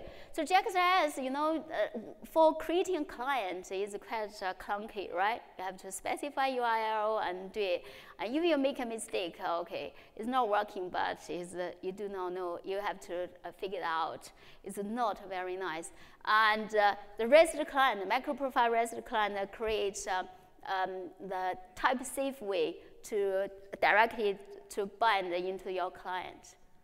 So basically, it has, in this example here, you can register a client, and then later on you can inject the client. So all you need to do is you just specify the API of this client. And then you need to bind this client. You just need to specify the backend service URL as a property using microprofile config. And it will automatically find the backend service.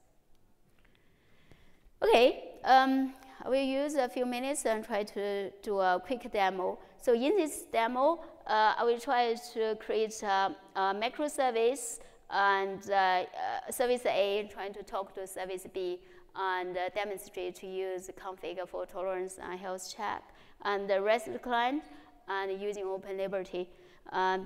It's just before when I plug into this project, my machine crashed. So let's see how it's going. Okay, see everything crashed. So just need to start up my service B. So this is I'm using OpenLiberty. So I have the app written to deploy to OpenLiberty. I can show you my app here.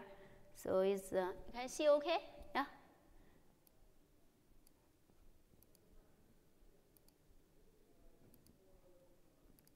So this app has a health check, so you can see the health,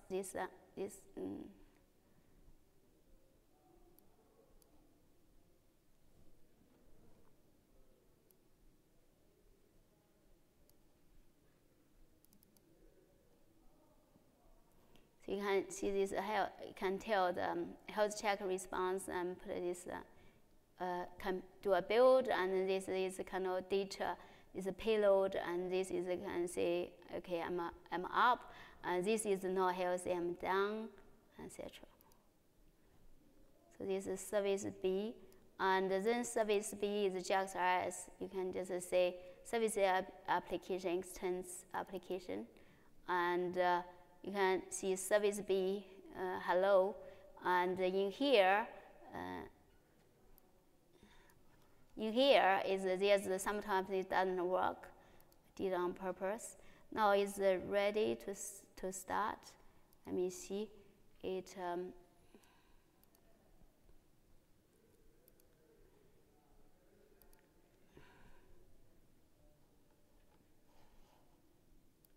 It's bound to service B9080.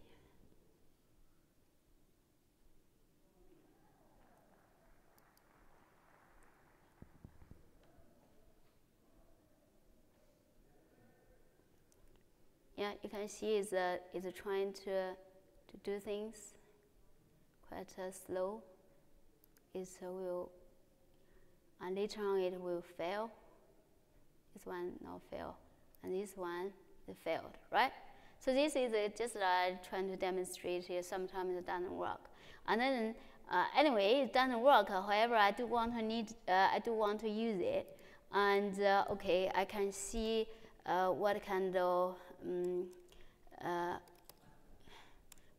service is offer. So I can see Open API. So I know it has hello and return a string. Yeah, so that's enough for me now. So now I want to create a microservice in this 12-factor app A. So Java resources. So I have nothing. I haven't got any class whatsoever as yet. So I want to create a RESTful microservice. I want to call the service B. So now I need to new a class service A app.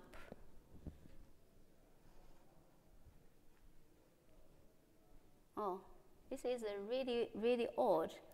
I cannot even see this. Anyway.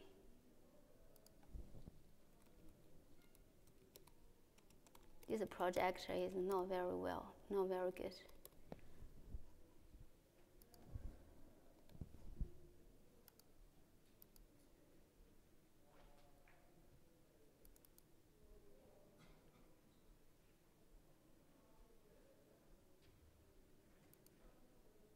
Oh gosh.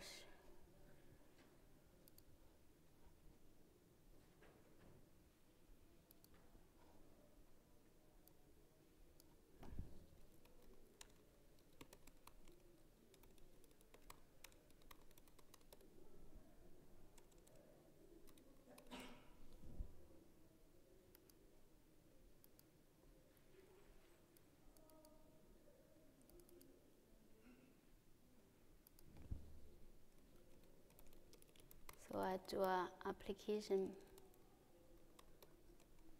path and then give it demo.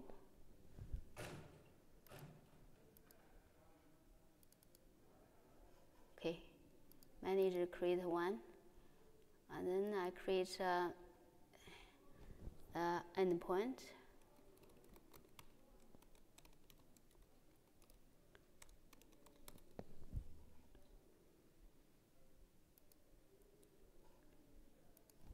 So I want this is to be resources, just as resources. I bind to the /A.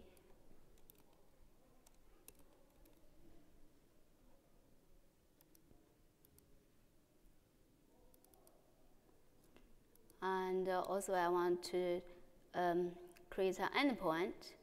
I would say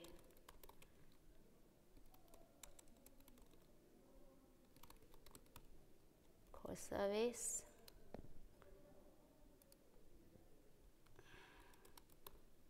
Okay, I want to say it's a get operation.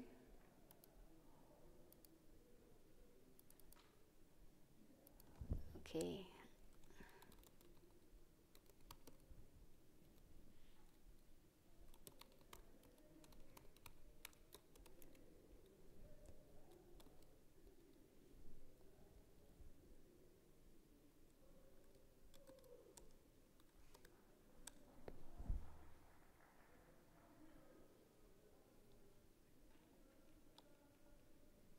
Very this is called a string.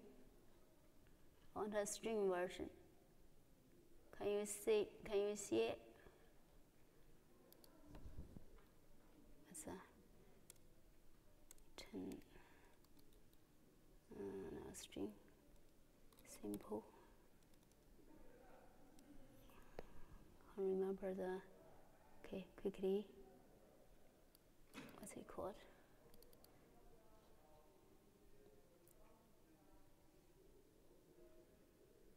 Okay, that's fine. I don't need to get that.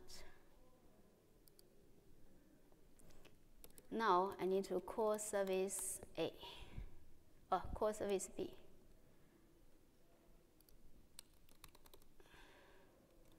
And return calling. Okay, now I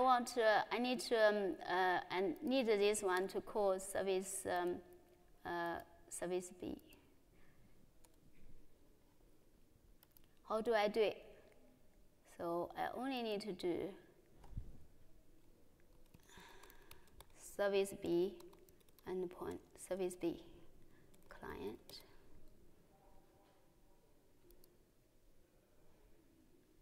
So here I can just say REST client.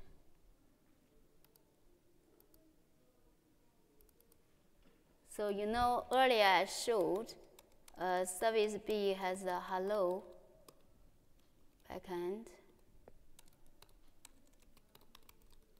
Source.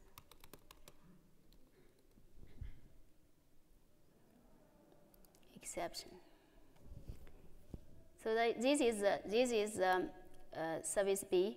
So now I can easily call service B. Basically, I can just say @inject @REST client. I say service B client like that.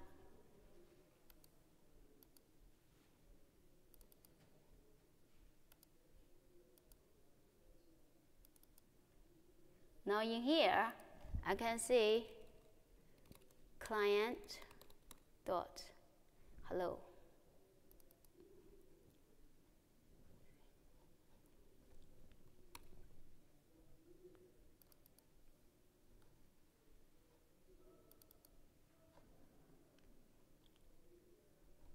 That, yeah.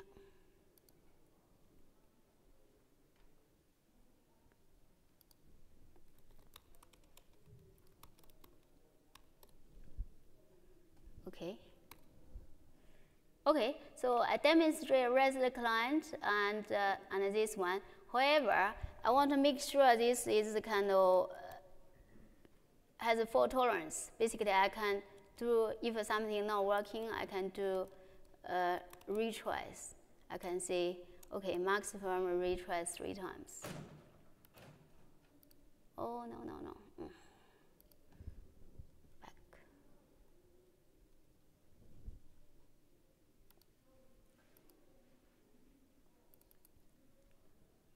I can easily say fallback. Basically, if something not working, I can fall back.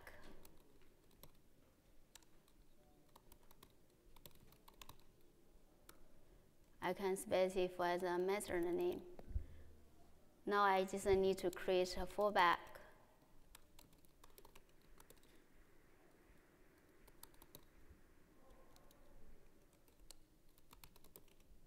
You can see fallback. So basically, if something not working, eventually you won't get an error. You can just directly do a fallback. We'll automatically call this method. Okay, so this is the fault tolerance and also REST client. And the other one, and you can create the health endpoint.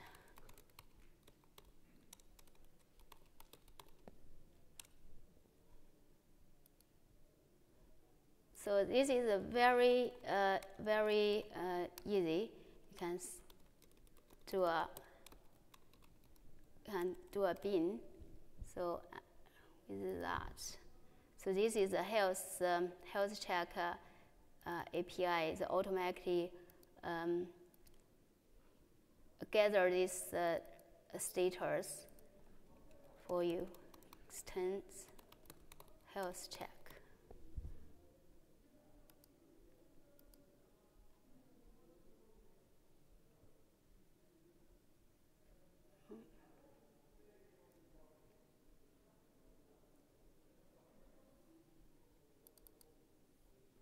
Oh no.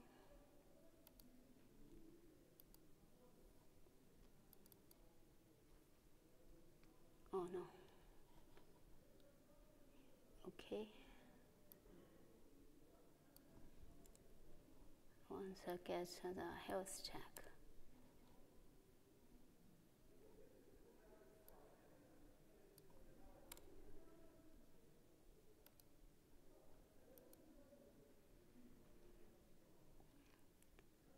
Very, is it not a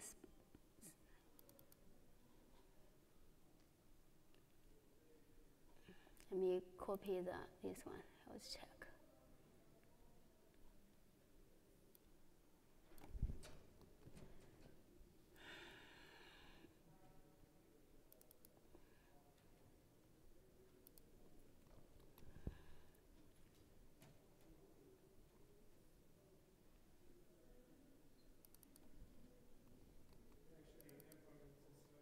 Oh, you are right.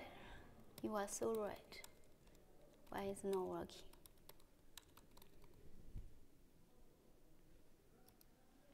I need your help, guys. Okay, I was, so basically you just directly call that. And then you do a maven clean install, and it will build it up. So I know my time is nearly over. So I have all the code in the GitHub. And also is, let me quickly show you.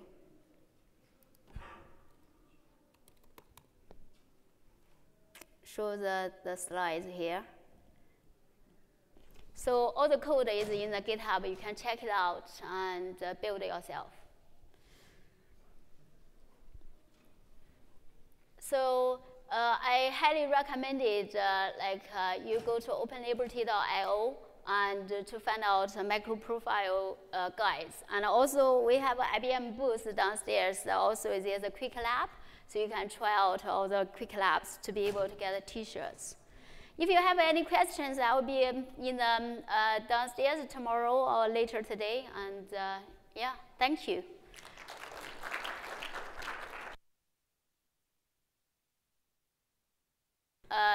Yeah, what is it called?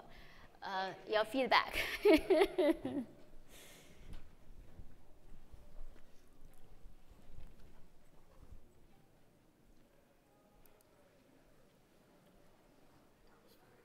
Thank you.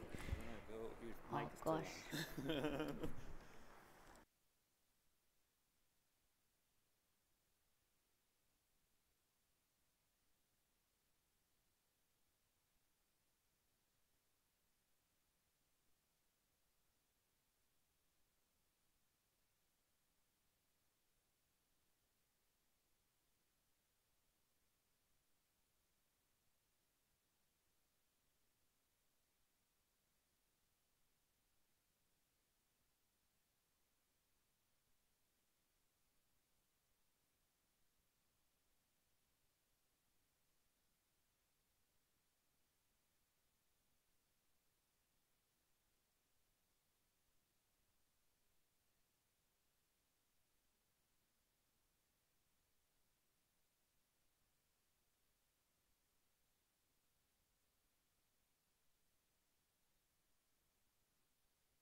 By the way, it's for anybody who came in a bit late, and there's a party, IBM party tonight. If you do not know, if you would like to come, and afterwards you can come here to get some information, so you can register online. And then, yeah, hope to see you there. Okay. I've been in this room for 1 hour already, so today is a really busy day for me. So I have 2 talks, and later on you will see me again. Hopefully you all go to the keynote, so I'll be there as well. I'll be doing an act there as well. So it's I have a lot to do today. So in this session, I will talk about JSR 3.8.2, so config API. I am Emily Jiang. For the ones, anybody know me already? Anybody know me? Okay, just one. So in this case, I still need to introduce myself. So I work for IBM and based in the UK. So I'm the Liberty architect for microprofile and CDI. So I'm in charge of the microprofile and also the implementations in the Open Liberty. And personally, I'm leading microprofile config for tolerance and service mesh. So microprofile config, I really want to stress that specification is the first microprofile specification being released in the microprofile. So I put a lot of effort in that specification. Basically, that specification establishes the model for the future specifications. We can establish the release process, establish how to do TCK, how to write a spec, and etc. So it took a little bit, took about a few months to get the first version to be released. As you remember, like in 2016, after Code 1, and then I started working on this specification, and it was released like in June 2017. Basically, a lot of time we need to go find out how to work with the Eclipse Foundation to release the specification. And because of that release, the microprofile config release, and then gained a lot of good feedback. And then we said, okay, we should put forward to JCP for that specification to be standardized. So that's, oh, I got a typo here. And I'm supposed to say JSR 3.8.2. I'm this config JSR code spec lead. So basically, it's, why do we need this API? So basically, we want to say it's written once, configure everywhere. So once you write your microservice and then you can configure in the different infrastructure, you do not need to repackage your application when you're trying to change the configuration. Anybody here been to my previous talk, 12-factor app? Okay, so yeah, so it's basically is trying to say is a very externalize your configuration, so you don't need to change repackage your application when you change the configure property values. So give you a bit history about this configure JSR. This one is very special. It's because different from other JSR's history. So basically, in the configure JSR is proposed in October 2016. So 2 years ago by Oracle, I think it's Dimitri did a proposal about configure GSR. Then we really want like a microservice to adopt this config straight away. We saw normally the GSR will take a few years to be released.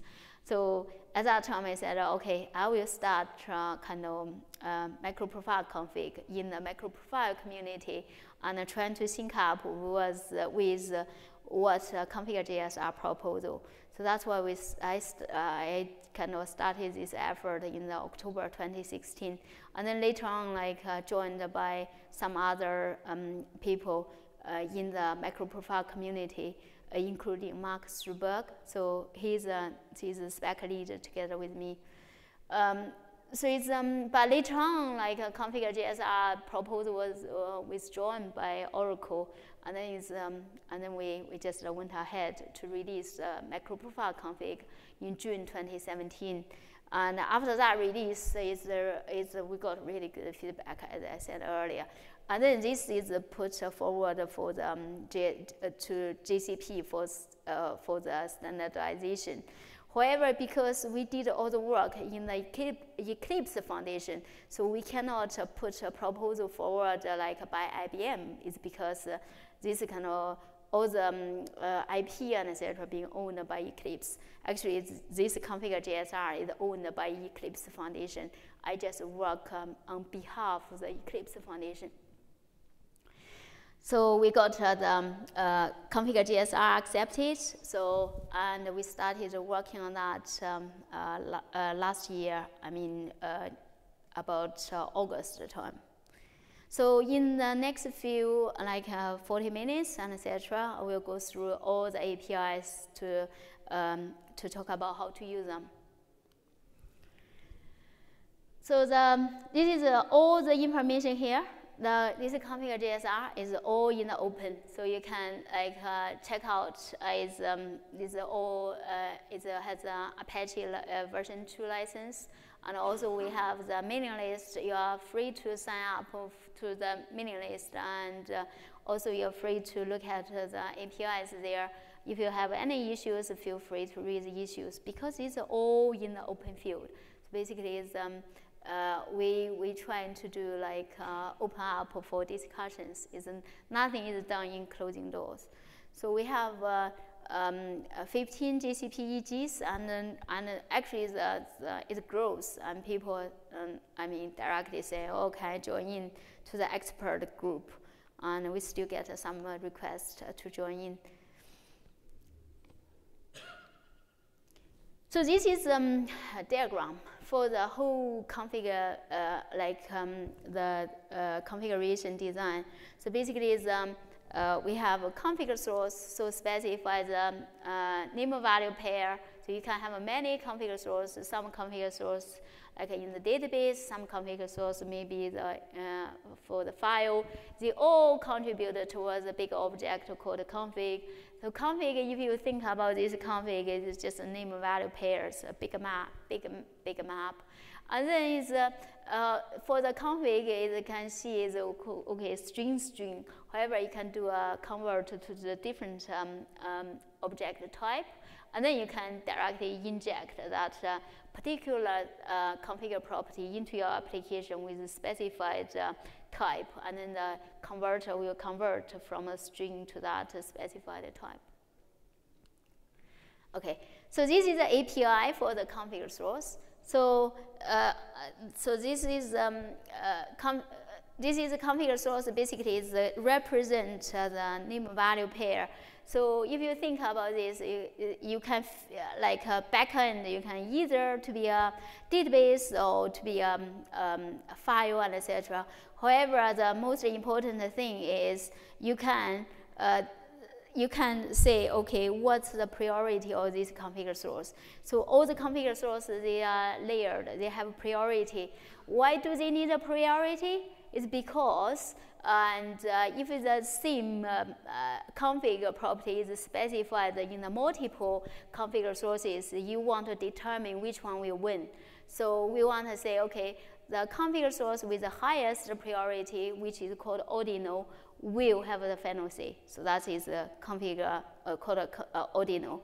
And then also it has a get value and also get the property name and also is get name for this configure source.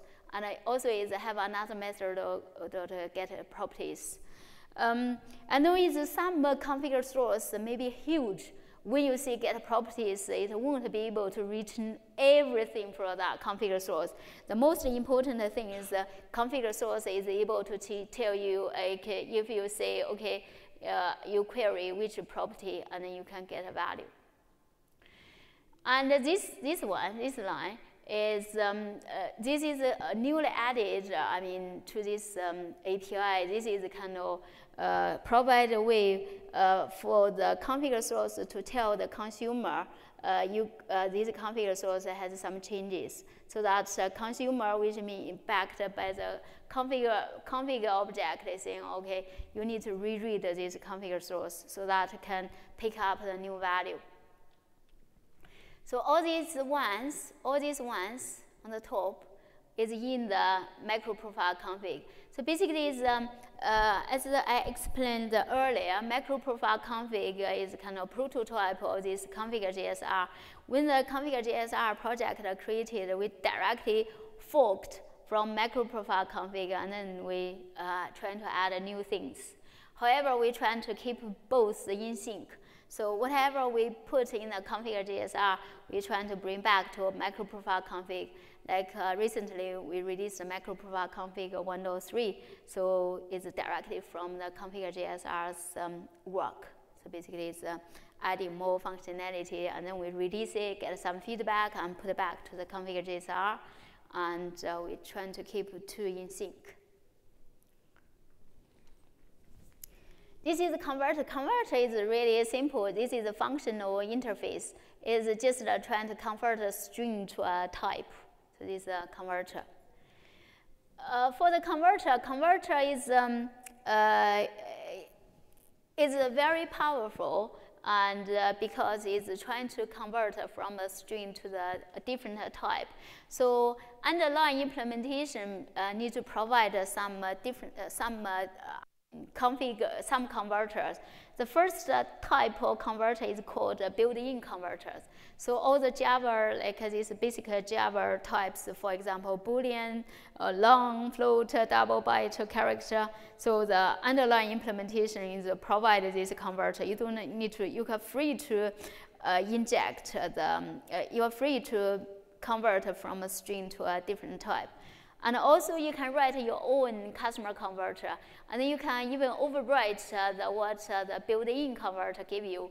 Maybe you want to overwrite the built-in Boolean converter, and to do something special. So you can do a customer converters like this one. So these customer converters use the service loader pattern to discover this converter and automatically can opt in this converter. The other type, all the built-in converter has a priority 1, and for all the customer converters you specified, if you don't specify the priority or ordinal, it automatically give 100 to you.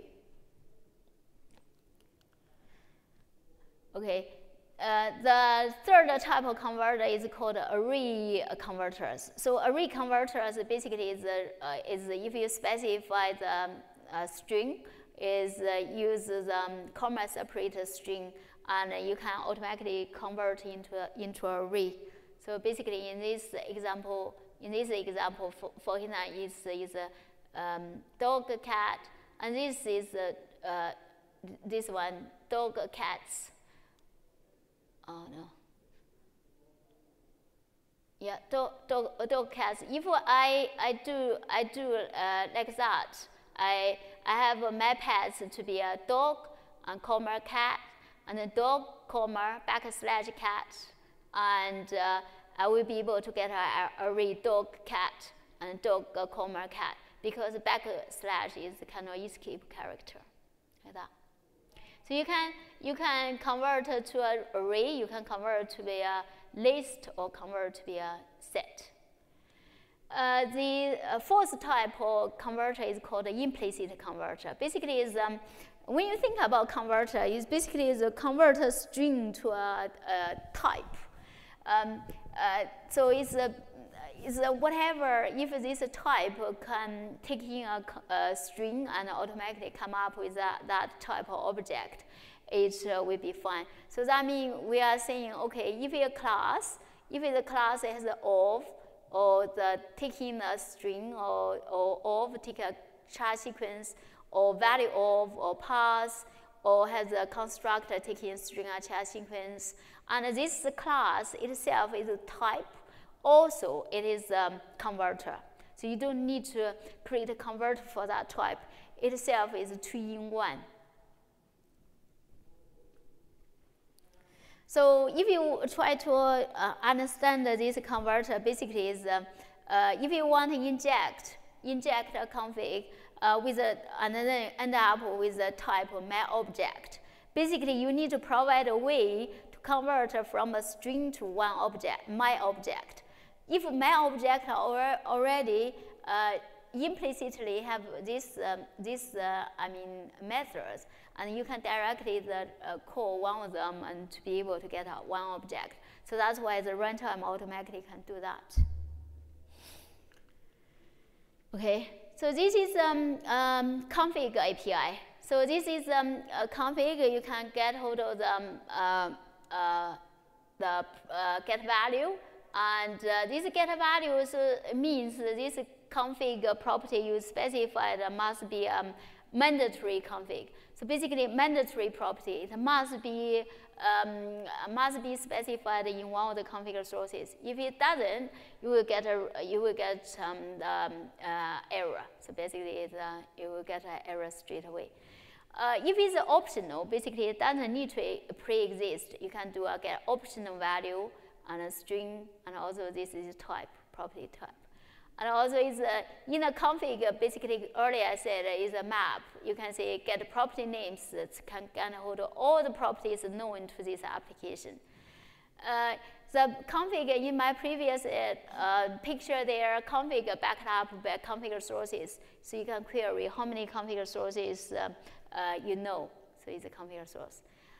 And these two things is basically is created for the dynamic config sources. So you can get put in the property name and can automatically get a config accessor. Config accessor basically is a kind of wrapper around the property. So this is basically when the property change.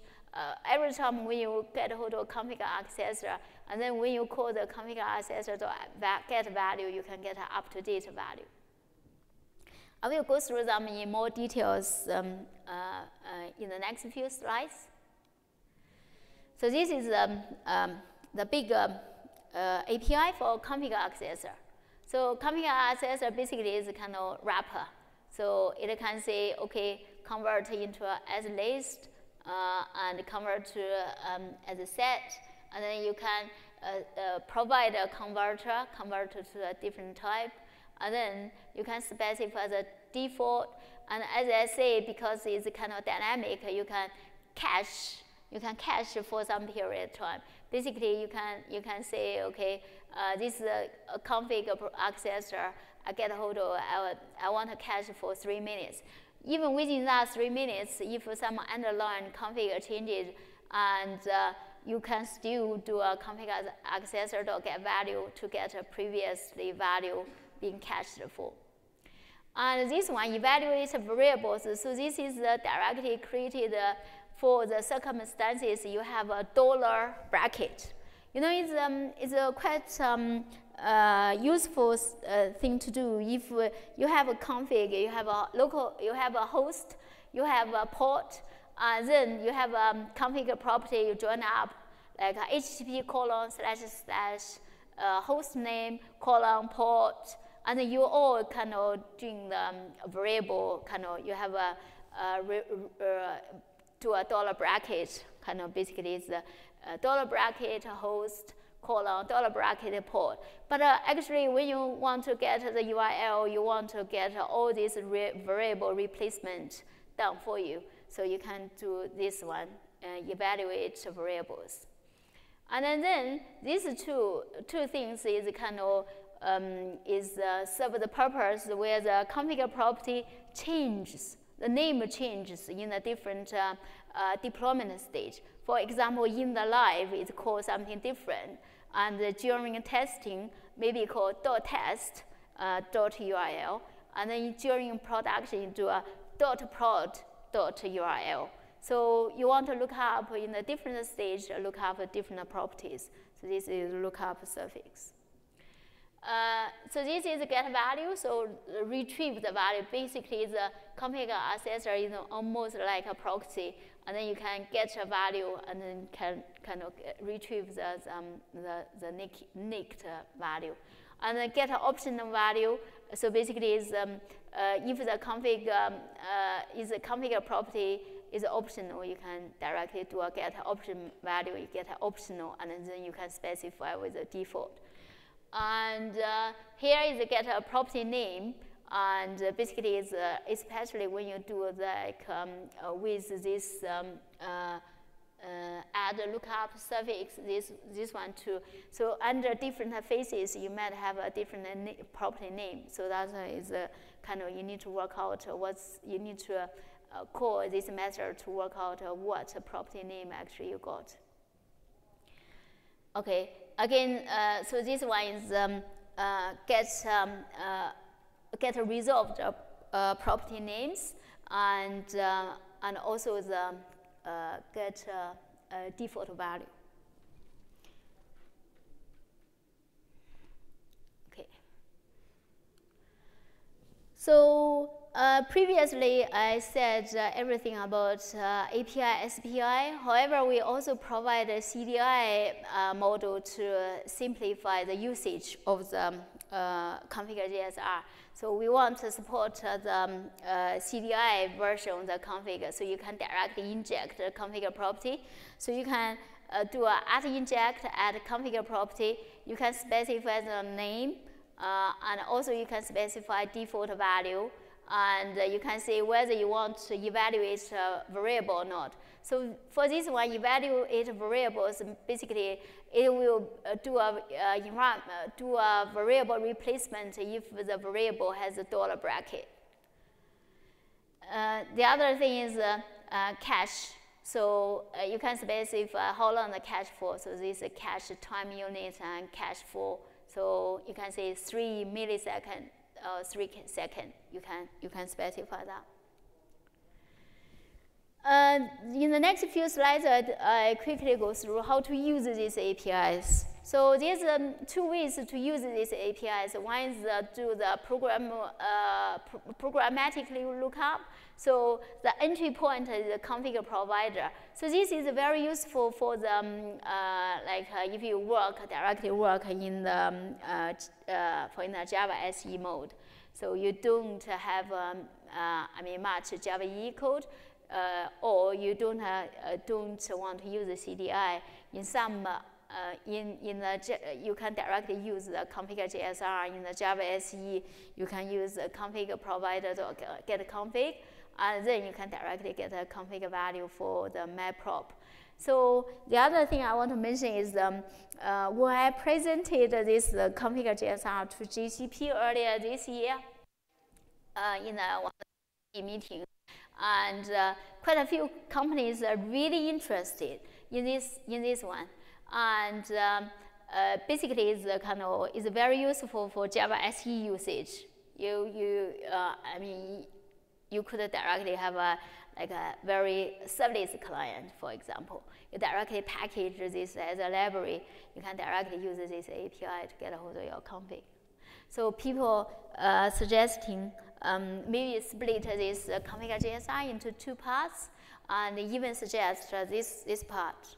Even suggest this part to build into the JDK, into the future JDK. You directly get this. And then this part can be Java EE or Jakarta EE version, Jakarta EE edition. I think we want to release it as one GSR. So we want to find out how the community takes this GSR. If it thinks they're very useful, maybe in the future we can split into two GSRs, maybe one JEP, because if it's in the Java runtime, that will be a JEP. The other thing that might be in the GSR. Anyway, that's one of the discussion. So it's for the configure properties. Actually,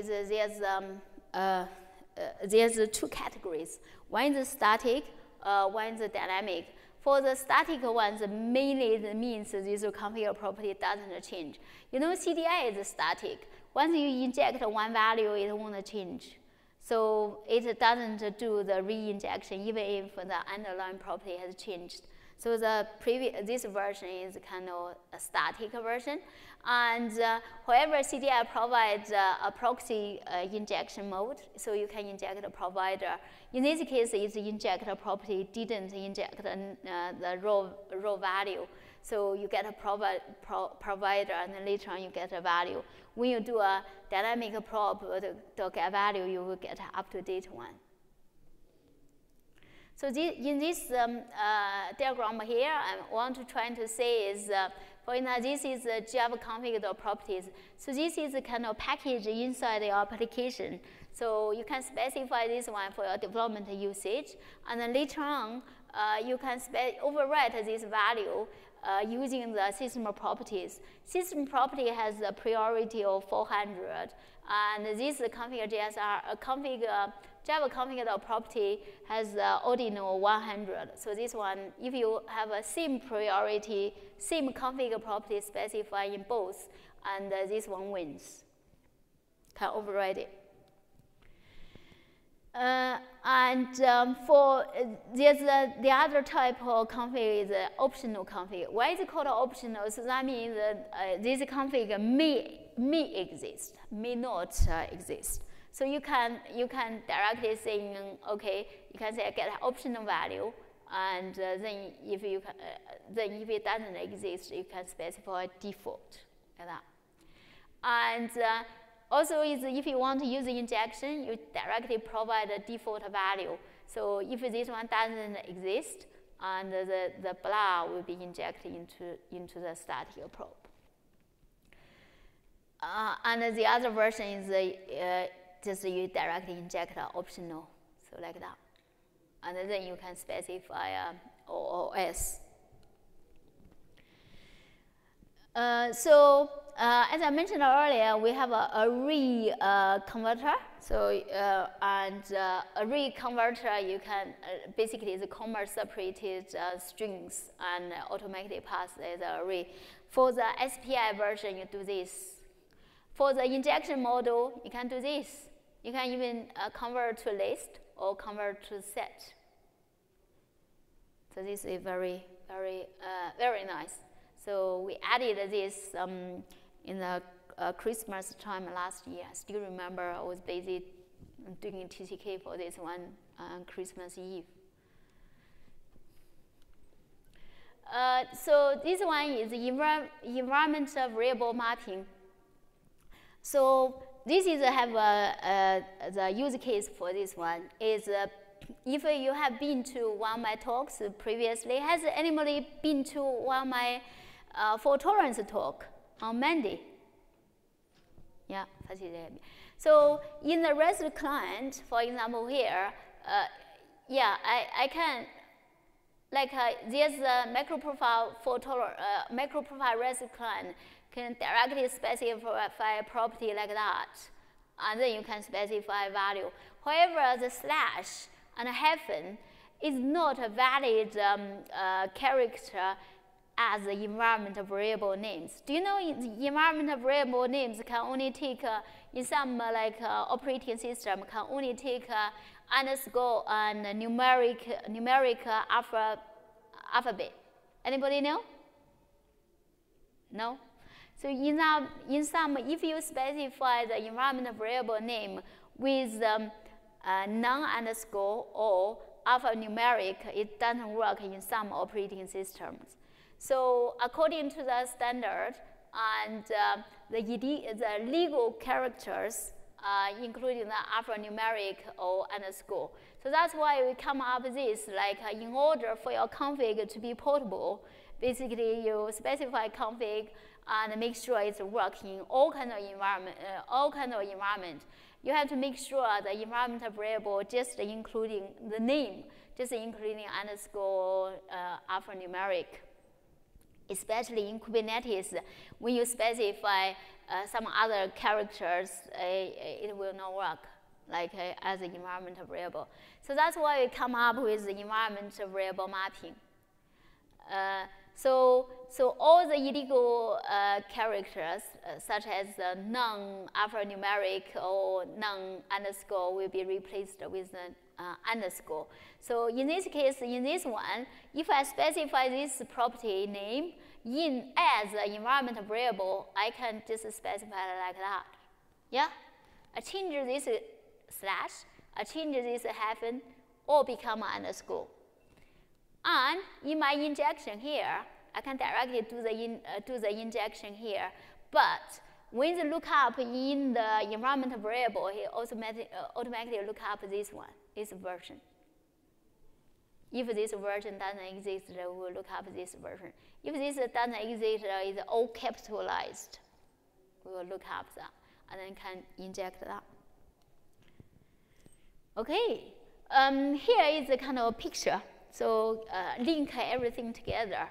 So you have config source, and basically provide to like the config properties, and you have config basically hold all the config in the config properties, and then you can get hold of a particular value for a specify a particular config property value.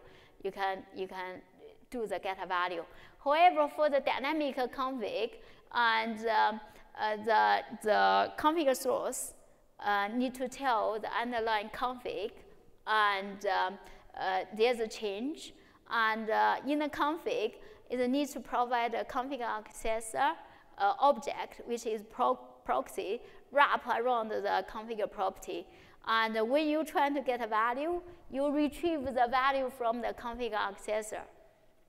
So basically, you can see config provider get a config, and then this config is a huge object. It holds all sorts of config properties, and you can see config.access.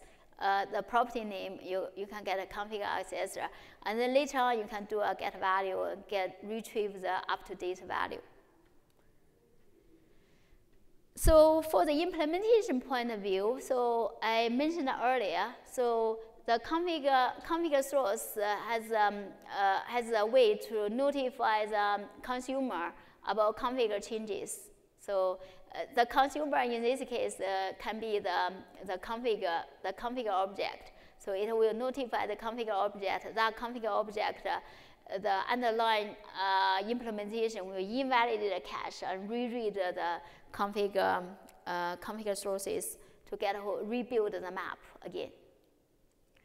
So again, this is a config accessor, so which is a wrapper around a particular config property. I go through the, briefly for each of the APIs. So the cache for, cache for is kind of tell you how long do you want to cache a particular property value. So the usage, you get hold of config, and then you config the access, get hold of the config accessor. Okay. Oh, here I got beta typo here. Retrieve the correct. Okay, so config.access get a config accessor, and then you can see it's cache for. So cache for 30 milliseconds, and then you can do get value. So if it's within that 30 milliseconds, when you call the get value, you always get the same value. And then after that, it will reread the latest value.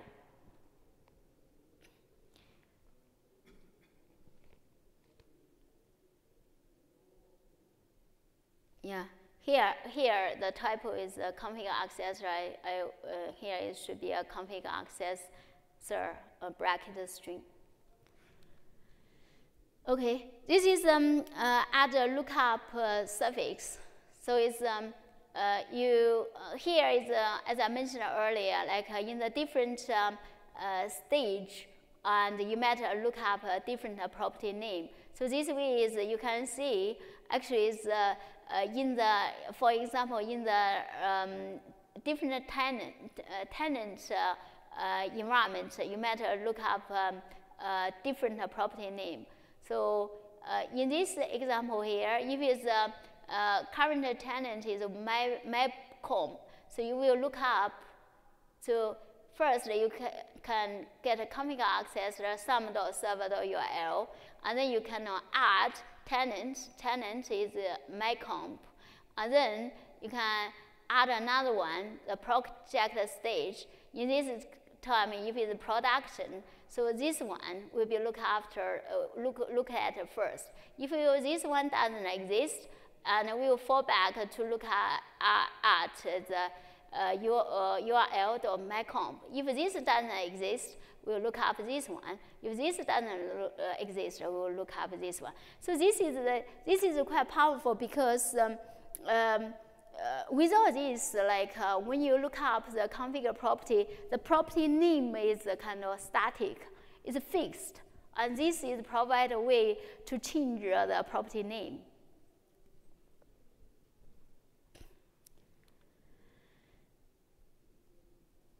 This is evaluate. So this evaluate, as I said earlier, if you have a dollar bracket here, and then is if you say is evaluate equal true, and then you can get this variable replacement done. Like you can resolve it into this. If it doesn't say evaluate comma bracket of true, and then you will get this. Exactly get this. So this is won't be replaced. As I said earlier, that's all SPI version. We also provide injection version is using CDI. So here you can directly inject user.name, and it automatically look up user.name in the config source and then inject into username. And if this is a kind of mandatory version, if it is user.name doesn't exist, you will get your app will not start. If it's you think okay, this doesn't need to be mandatory, and you have to specify default value. For in this case, like if username doesn't exist, and it will inject Bob into the username. For the dynamic config sources, config properties, you can specify how long do you want to cache for, like this one, and then also you can specify the default value. Remember, you have to inject into a provider. Why? Anyone know why? If you don't inject into a provider, it's static because CDI by default is static. Even though you do a cache for actually 3 seconds, and then it will cache forever. It's because it's only inject once. Even though it's like an underline change, it doesn't reread it. So remember, have to redirect provider. And then you can also specify evaluated. If it's specified to be false, so the variable replacement will not be done. So this one.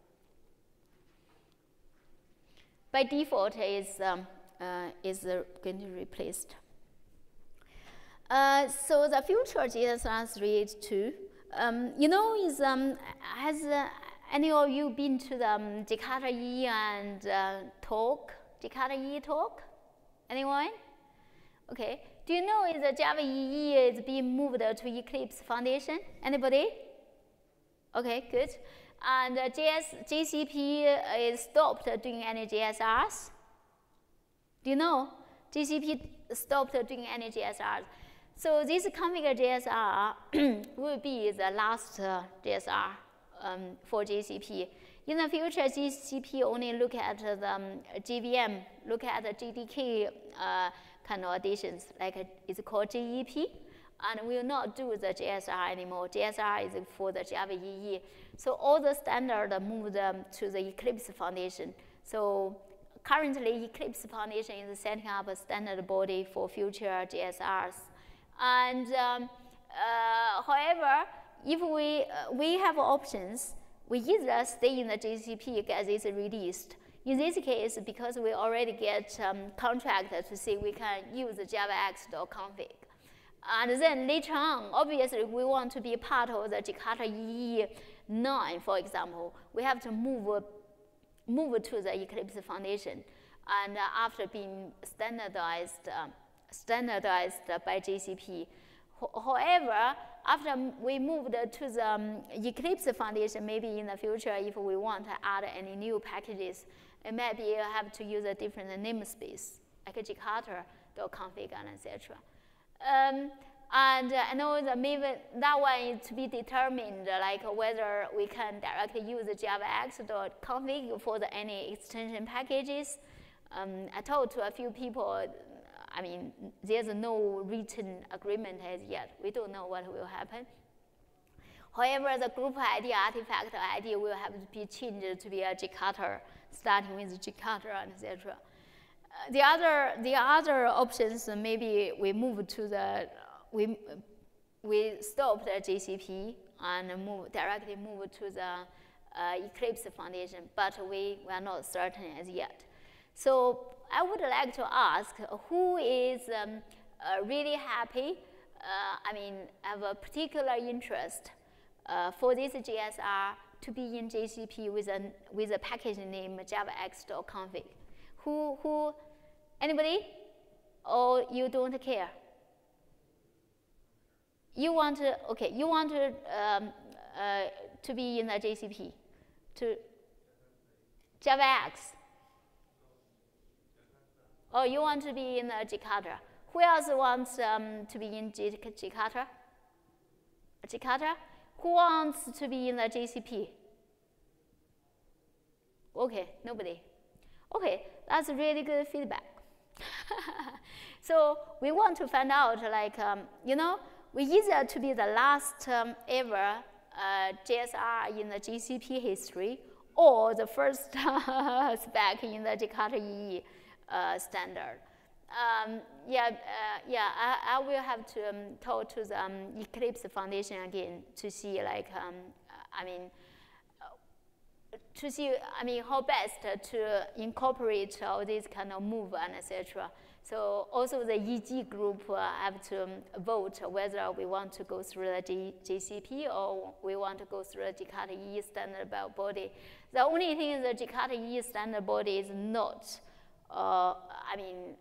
settled as yet. So the process hasn't been finalized. So at the moment, we just keep going. We want to add more things so that we can decide when we release, and then maybe Jakarta EE standard body is being settled, and then we can directly move. Okay, so we have 3 minutes. Okay, I have time to even talk about this community. So this is 7:30 to 11. So this is a party. So you can register in here. So in the, well, I have 3 minutes. Any questions? Any questions? Or you have any comments and etc. about these APIs? Is that easy or complicated? Easy. Good. Very good. Any comments? No? Okay. In this case, I will try to see. As I mentioned earlier, the macro profile config this is directly taken from macro profile config. So I quickly show you something.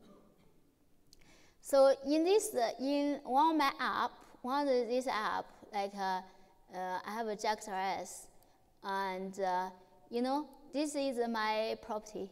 This is my config source.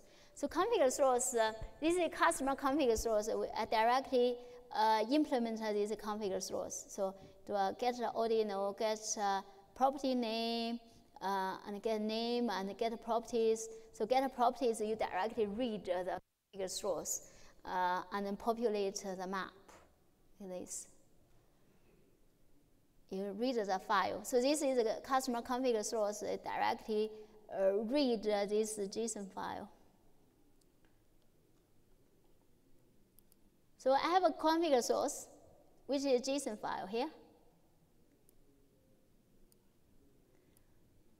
So this is config source. For this config source, I need to create a config source implementation. So basically, I have a class and directly read that file and populate a map. That's the whole thing. And then I can inject a config. Basically, the runtime automatically create a config object. So I can inject it. And then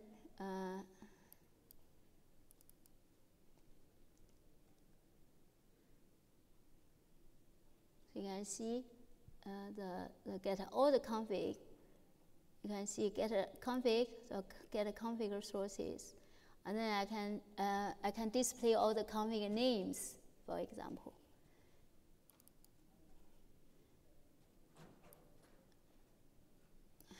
And then when I start, this is and then the other thing, look, this is a kind of, I want to make it this dynamic. I can inject this provider with a Boolean. I can say in maintenance, for example.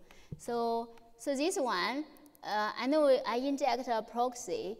If I change, and this one, if I change, I will automatically get the latest value. So in the terminal here,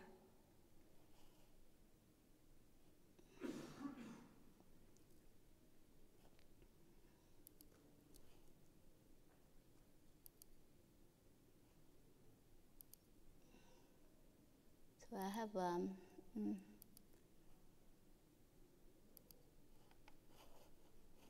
because my whole thing crashed. So let me start. Localhost. Go in here.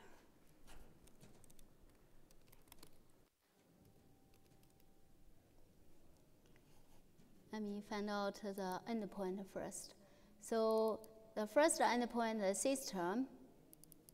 The second endpoint, resource, and properties. Remember, system and properties.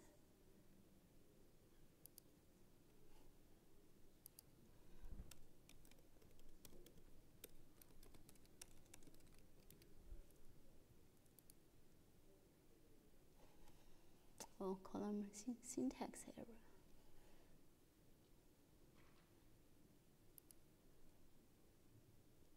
And this one, bind 290, 80, 90, 80.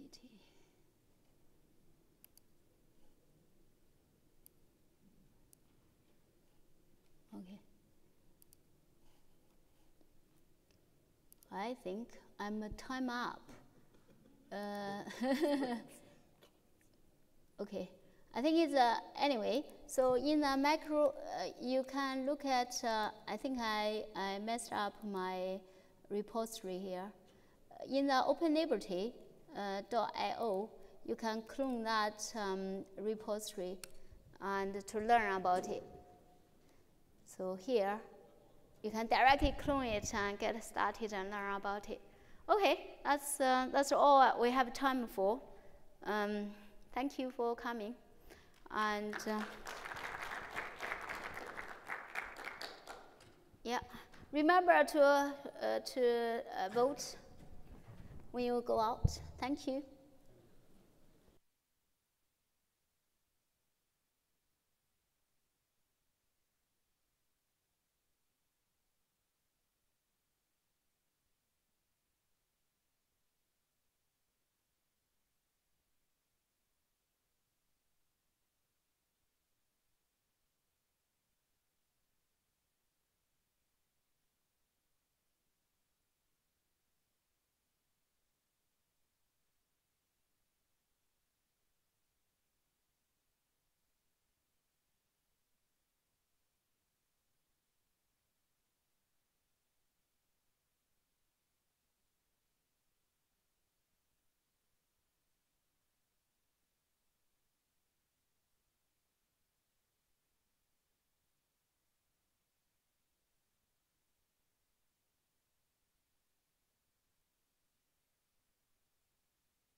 last. We hope anyway.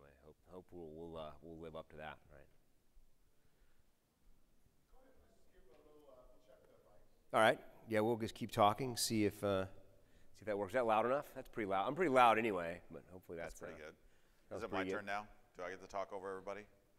And count back from 10, 9, 8, 7, 6. There it is. 5, 4, 3, 2, 1. Yeah. Can you hear both of us? Got good sound levels. All right. Can everybody hear us? Sounds pretty good and clear. Cool.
Ready, James?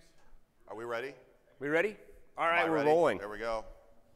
Let's go. All right, 4 o'clock. Thank you for joining us. We're going to kind of go a little bit quick. This session is titled From Zero to Backend in 45 Minutes with Eclipse VertX. My name is Jeremy Davis. I'm a Principal Solutions Architect at Red Hat, and I'm joined by Jim Tyrell. I'm a Senior Principal Solutions Architect at Red Hat. Been there for almost 12 years. And I've been there for almost 10 years. So we've been around Red Hat for a while. First things first, I mentioned that we're going to go fast. We're not kidding. In preparing for this talk, we came up with roughly 7 hours worth of material. We've distilled that down to 45 minutes, which means we're going to need to go really quickly, just like Mr. Wolf drove in Pulp Fiction.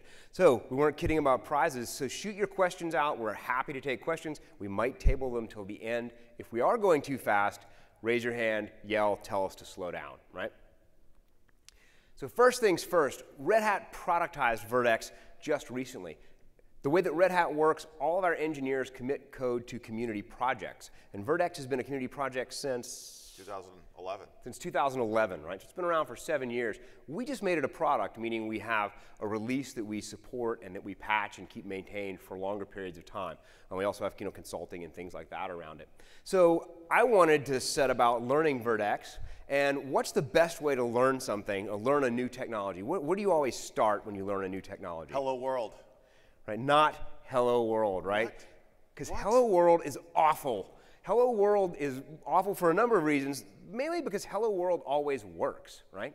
Like, Hello World always works, you never have a problem with it, and therefore, in my opinion, you learn absolutely nothing, right? Doesn't talk to databases, isn't production ready. Right, exactly. It's completely useless, it always works, makes you feel great about the technology, but it doesn't tell you what it's going to be like to really use the technology. So I wanted a real-world application to build, right?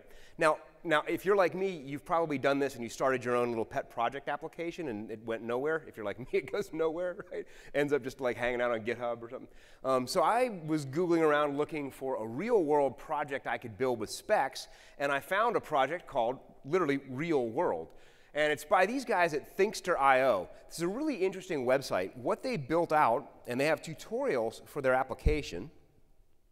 They built out this application that's a clone of Medium, the blogging platform, that's called Conduit. So this is Conduit at production ready. No, my internet's not going to go down right now, is it? Please. Okay, so we can sign. We can sign in. I guess we signed out or signed in here. That's their live version. What the application is, though, they've got an API, a JSON API, that's in between lots and lots of different front ends, and their API is running live, so you can just go to their API and get results of their API. You can see this is the articles coming back. So you can build this out. You can build out any front end, and if you want to try out any of these technologies, you can just clone these technologies and pull them down and look at these to learn, right? So you want to look at React Redux or Vue or Aurelia. JavaScript changes pretty fast, right? There's a lot of different front ends. There's also a lot of different back ends. VertX is really great at building out APIs. It's one of the things that's really useful for it. We hear about it a lot in terms of microservices. It's also really good at traditional web design and API design. So I decided to build this in VertX. There is, by the way, a guy who beat us to it. So last month, somebody else built a VertX version out. So you can take a look at theirs and compare, see who writes better code, which means we're really on the hook now to deliver something reasonably impressive here. So their APIs are all documented here. There's largely 2 sets of APIs in the application, mostly either around users or around articles. So we have post requests for users, registering users. We'll start with the registration of users because that's kind of a logical place to start. You guys see that font okay? And they tell you, for example, on registering a user, they're going to post JSON in this format, and it's going to return JSON in this format. And then they give you a set of Postman tests. Is everybody familiar with Postman? Anybody not familiar with Postman? If you're not familiar with Postman, this is a really great tool. Check this tool out. But they have a whole suite of tests you just pull in, and we can just go to the test and run it. So let's say we want to get all articles. We can just fire that off, and I'm talking to the wrong URL.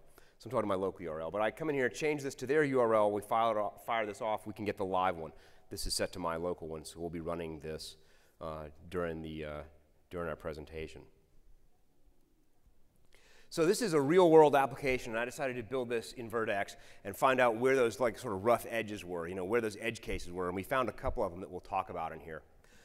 Another thing is that I liked about this real-world application, I'll go back to, I started at JBoss about 10 years ago. My first conference talk I gave at Boston in 2011, and I was talking about the advantages of building completely separate front-end and back-end applications tied together with a JSON API. Right, so this is an idea I had for a long time.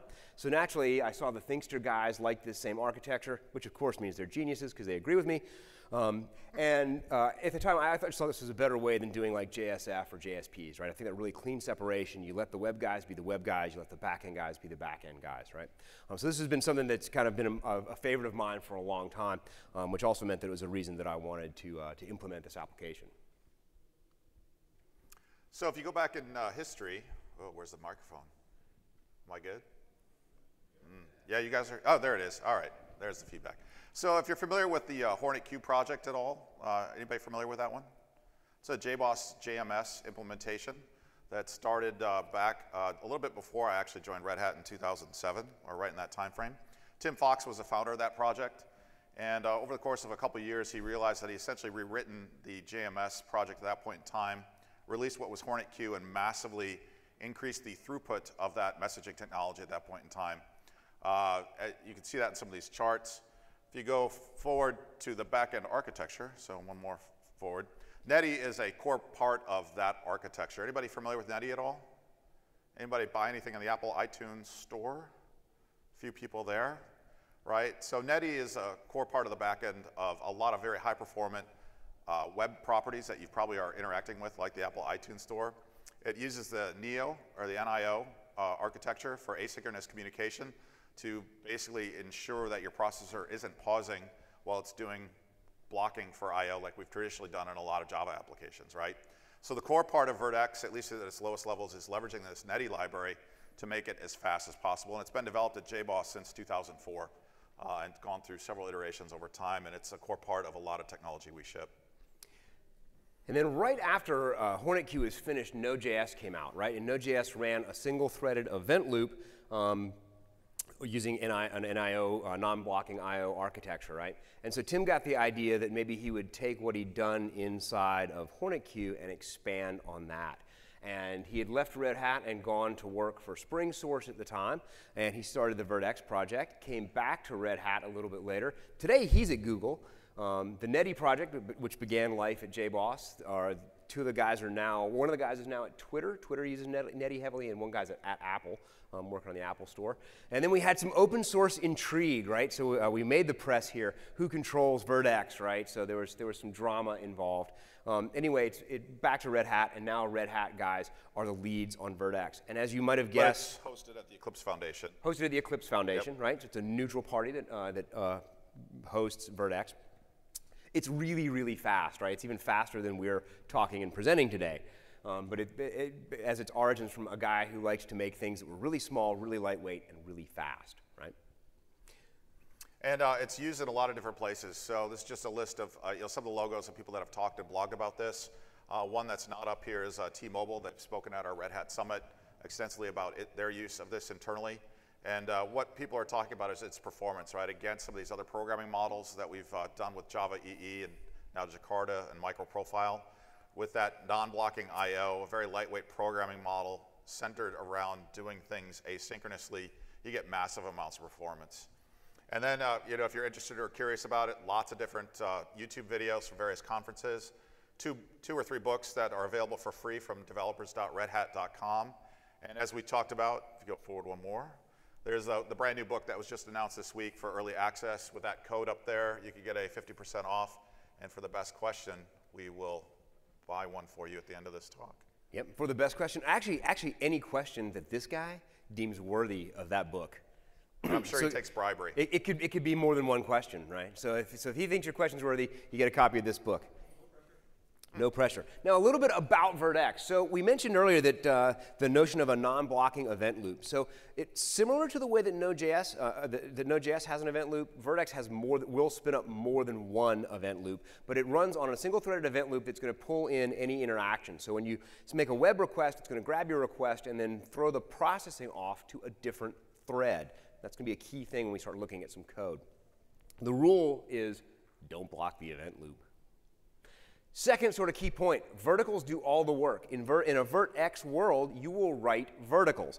Verticals can spin up other verticals, and they can do all of the work. They will do all of the work inside of vert.x. We will be using pretty standard verticals and standard stuff in here. You can spin off blocking verticals called a worker vertical. In fact, we're going to be using Mongo, because Mongo is really cool and it uses JSON. It's really fast and easy to develop on. If you were using a more traditional data access paradigm, like say Hibernate, you'd spin that off into a worker vertical because it might block a thread, right? So you can absolutely use those kind of tools. You just need to take a little care for it.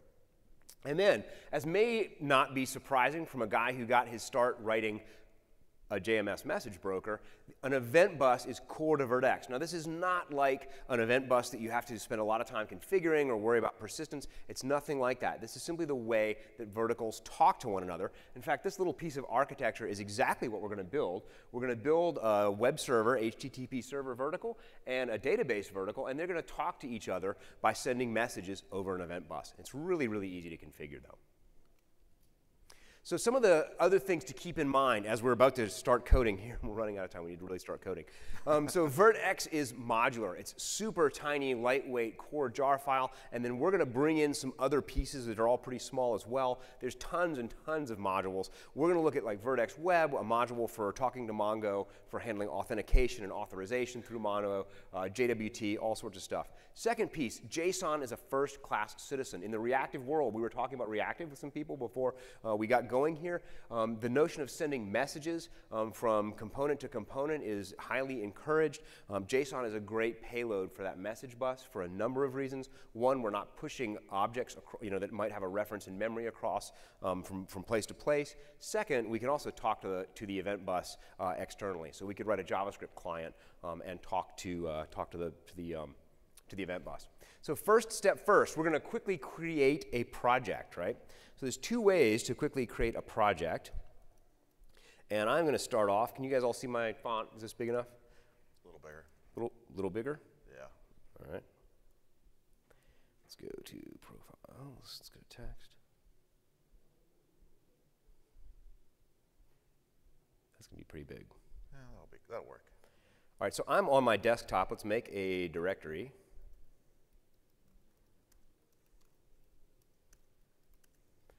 All right, and now for the sake of going quickly, I'm going to copy and paste most of this instead of live code it, mainly because I wasn't able to live code this fast enough. First way we can really quickly spin up a project, let's make a new directory.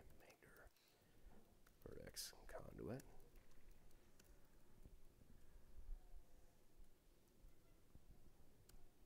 Is we can run a Maven command, right? And this is going to build out very obviously a Maven project in a Maven project format, right? So let's go to my desktop. So code one, we got a vert.x conduit, POM, XML, right, what you're expecting. And we have a main and a test, right? So we have a main vertical and a test vertical. That's one way we can build things out. I prefer this other way of building things out. I don't really know why, but I do. There's a starter project on Git, so you can just clone this project.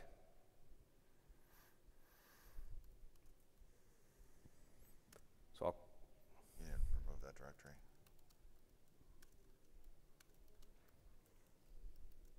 There you go. This pair programmer didn't help him out, I guess. Yeah, there we go. All right, so we've got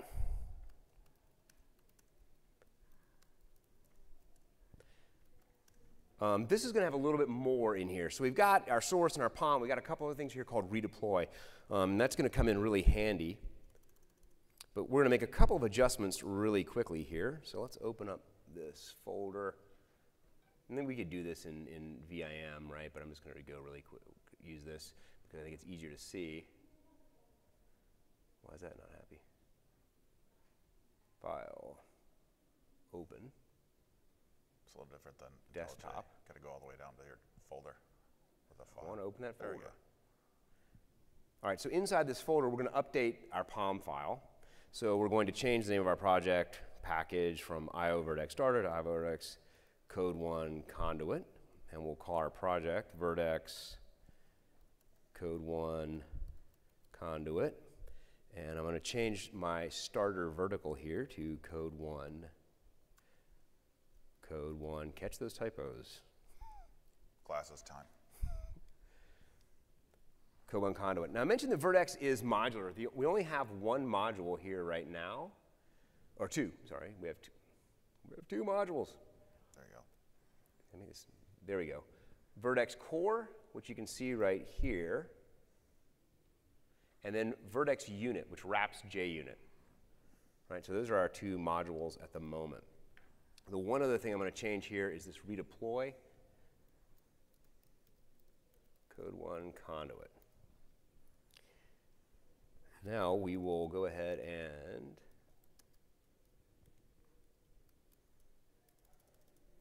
import this project into IntelliJ. So project from existing sources. So what do you got? Do you guys use IntelliJ, Eclipse, Code? IntelliJ, put your hands up in the air. Eclipse. Wow. VS Code. A few people. All right. Something else? Vim, BB Edit. Is anybody crazy enough to still be using like Vim or Emacs? No. Okay. VI. Absolutely. Absolutely. It's all those escapes. It's a lot of escapes. And then let's just refactor the name of this package. Rename package. Code 1 Conduit. And we have, load file system changes. We have a main vertical and a test vertical. One other thing to do inside of our directory is get rid of our git directory, right? So rm-rf.git. All right, so our main vertical is a very tiny, simple Vertex application that does almost nothing. But it's going to spin up and it's going to say hello Vertex. I promise we weren't doing hello world, right? A little hello Vertex though. So you basically lied to everybody at the beginning of the talk, Jeremy? It doesn't say world. Oh, all right. Works for me. And then we have a base level test that we get right here. It didn't import that. It didn't change the package. Code 1. Come on, IntelliJ. Yeah, that is weird. In rehearsal, that worked every time until the prior rehearsal. Yeah. Yeah, oh well. Yeah, the trailing dot there, yep. Okay. And here's a test. This test is just going to grab a client and it's going to call a base endpoint and make sure it has a 200 level response, right? So if you run that, it's not going to be real exciting or anything, but we have a green bar. And then that redeploy thing that I changed, let's take a look at what that redeploy thing does. Need SH tab. There you go. Yeah. So the redeploy thing is going to build our project and spin it up, and then it's going to watch to see if we make any changes, right? So it's going to make sure we say... Go to the browser first. Oh, yeah, let's go to the browser. Hello Vertex, right? And it's going to say... We're going to save that off. We can look over there, see it's building. It's going to put our new vertical up. And we have hello code 1. So especially when you're building a website, making changes like this, using the redeploy shell script is really nice and easy. We'll turn that off. And if we want to see too, if we want to do like Maven clean package, it's going to build a fat jar. Anybody using fat jars? Familiar with the concept of fat jars, right? Everybody? A few people. Okay. All Yep. right. So what it's building out here, we get a regular jar and a fat jar. I like using the fat jar. So our target, we get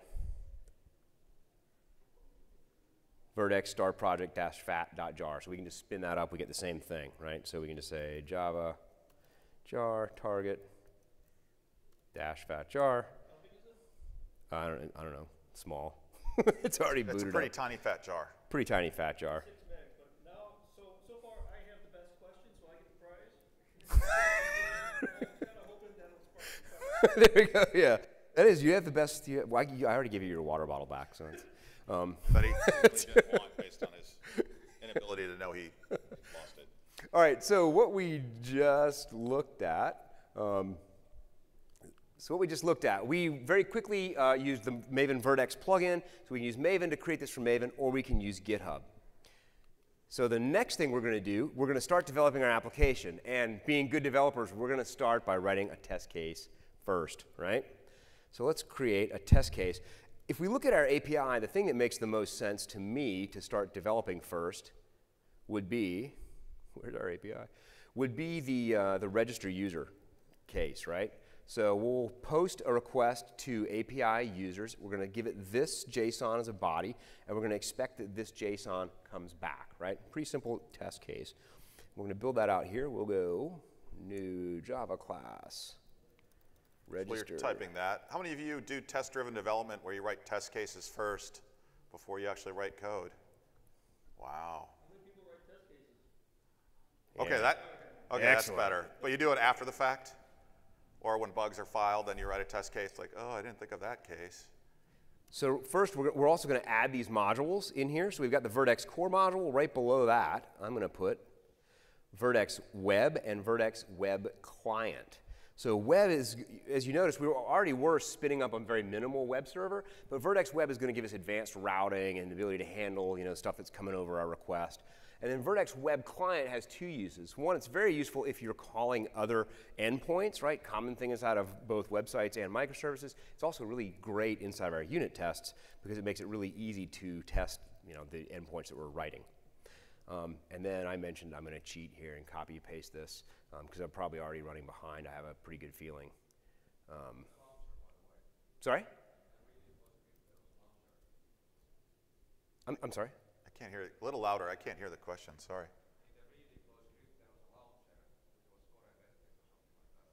A launch error in the redeploy script? Launcher. Oh, yeah. It launches the main method of the class. So it launches the main vertical, which is our main vertical right here. All right, so now we've got this, this test case written. Let's take a look at what we've got here for our test case. So first thing to notice is a little strange. We have a run with, right? If you're familiar with the JUnit 4, there is JUnit 5. It's still in beta, so I'm using JUnit 4 here. We have a Vertex unit runner, and that's going to wrap our JUnit test and help deal with the threading issues, because Vertex is going to run on multiple threads. So we're kicking off a JUnit test. That's in one thread. Then we're kicking off a Vertex event loop in another thread, and then other threads to do the processing. So it would be very possible, it's very easy for a JUnit to finish executing before work is actually finished, and there's a couple of constructs here that will help us to mitigate that. Wrapping it with Vertex unit runner here is one of those things. One of the other things is this test context here that we have. So we pass into all of our methods a test context, and then we're spinning up our Vertex, spinning up our web client that we'll use, and we're deploying a new vertical, which I haven't written, so this won't compile at the moment. And then inside of our test method, we have an async. We get an async from our test context, and that's just going to say, we're not done until we tell you we're done, right? So keep the thread open, wait for stuff to happen until I explicitly say we're done. So one of the other big key things I said to mention was that JSON is a first-class citizen, right? So what we're going to create here are JSON objects. We're creating two JSON objects because under the covers, Vertex uses Jackson to parse your traditional Java objects. It makes it very easy to just take a Java object or a POJO that you have and turn that into JSON. But the API that we're using is a little bit interesting in that it wants a user with a dependent object of the user, right? It doesn't just want to see users. Part of the reason I wanted to do a real-world application is to find edge cases. How do we deal with this, right? So we create this user JSON, and then we wrap that inside of a user, and then we use our web client here to post that request to API users, to this endpoint. We then send our JSON object, and we have other send methods. Can you guys all see that okay? So we send our JSON object, we pass in our JSON, and then we pass in a lambda, right? So in reactive programming, often we write a method that does something, and then we send it code to execute on completion, and that's what we're doing here. You'll see this notion of AR or asynchronous result is a common naming convention inside the Vertex world. And if this succeeds, then we just do a lot of JUnit-like stuff, right? We're just going to assert things. And then otherwise, we're just going to fail. So I can't compile this yet because I don't have that class. So let's create that class. Created our HTTP vertical. Actually, I should create our user object to deal with that first, shouldn't I? We'll create the vertical and then create our user object. We are passing around a user object, so it does make sense to create a domain model.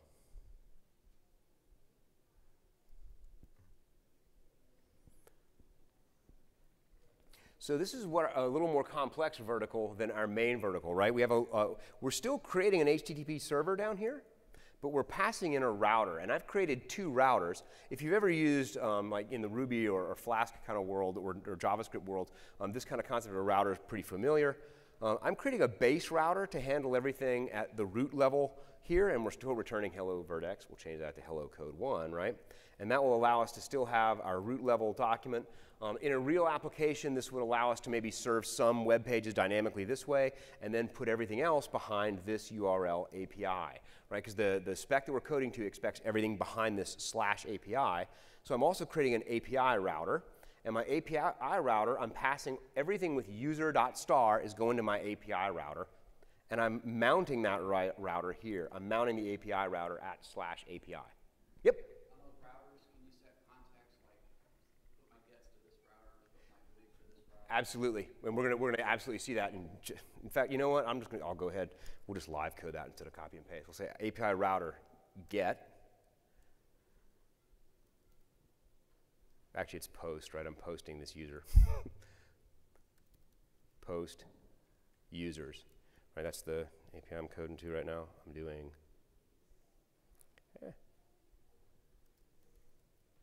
Yep, I'm posting to API users. So I'm going to say post users, and I'll give it a handler.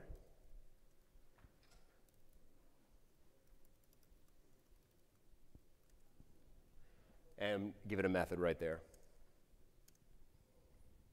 Right? So for the moment, I'm not going to really put anything at that method.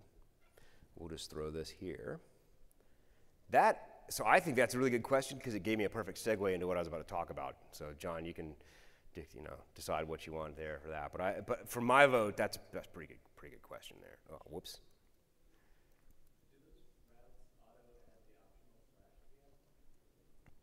Sorry?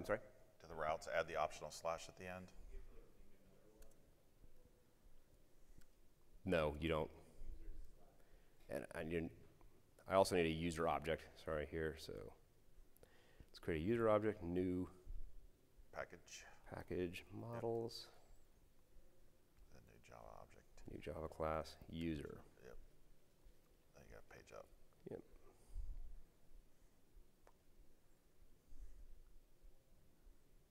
Now I mentioned that Vertex makes it really, really easy to marshal POJOs back and forth using Jackson.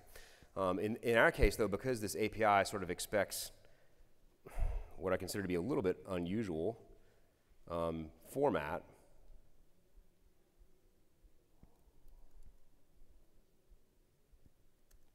I put a helper method on this thing called toConduitJSON so that it wraps everything in that user. But yeah, you don't need the trailing slashes. So now we've got registry user test. Everything should be running here. We can run our registry user test. Let's see what we get back. We're going to get back green. We don't get back green. Wah, wah, wah. Wow. Yeah, and actually, so just in the nature of time, I knew that was going to happen. So see, we didn't get this thing called token back yet. And so we're going to do a little literary thing here called foreshadowing. We'll just comment. We'll just for the second, we'll just return a token. We'll set our token here. And why are we setting a token here? JWT. Because we're going to talk about JWT authentication. Right. Now if we run that. Now if we run it, we should get green, right? We have green, right? So we've completed our first step. But let's test it here. Let's come down here and say redeploy. All right, so we redeployed it. Let's test here. Let's go to register. And we'll push that in there. And it says hello code 1, right? So what's going on? I'm passing one test, I'm not passing this one. Right, so in our redeploy script, we're still spinning up. We're still spinning up our main vertical, right? Because we need to change main vertical. I don't actually want to serve websites from there now. I want to use my router instead. So what I'm going to do here is I'm going to say vertex deploy vertical new HTTP vertical because we deployed this originally inside of our test case, right? I didn't change this vertical. So my redeploy should have redeployed. And now I get back. Sorry?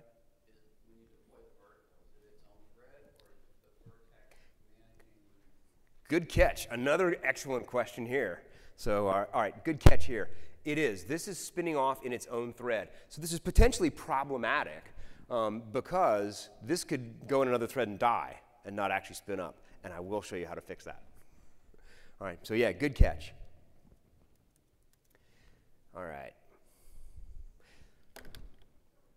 So we just saw two new Vertex modules. We saw Vertex Unit and the Vertex Web Client. We actually also saw Vertex Web because I just went through 2 steps.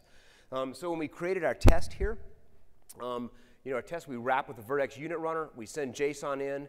We post the JSON using our web client, and then we do very normally kind of test stuff, JUnit test stuff. Creating a REST API, we also done that, so we'll just walk right through that really quick. Vertex Web is what we use to create our REST API. The key terms here are the routers, right? We created 2 routers. We could have just done 1 router, but we decided to create 2. That way we could still say our hello code 1 router. And then we create our API router. We attach the API router to /API, and everything with user star gets handed over to it. And then we serve our requests. How are we doing? Oh, wow.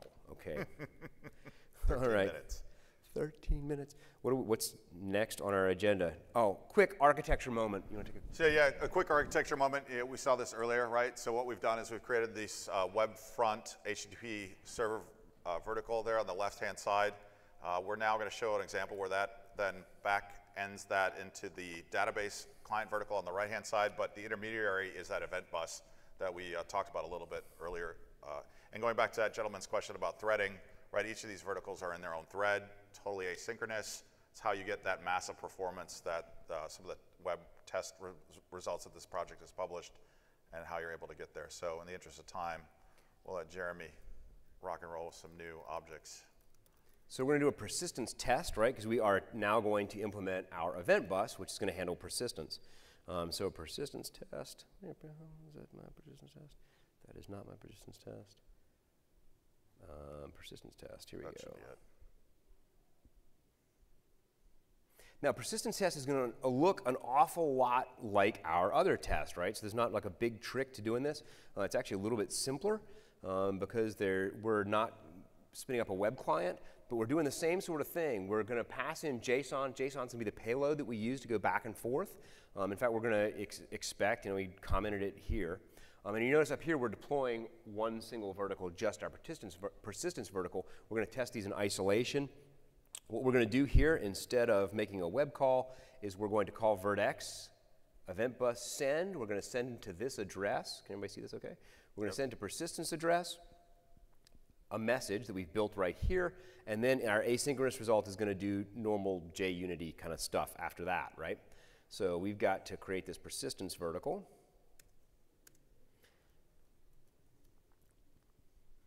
Let's grab our persistence vertical.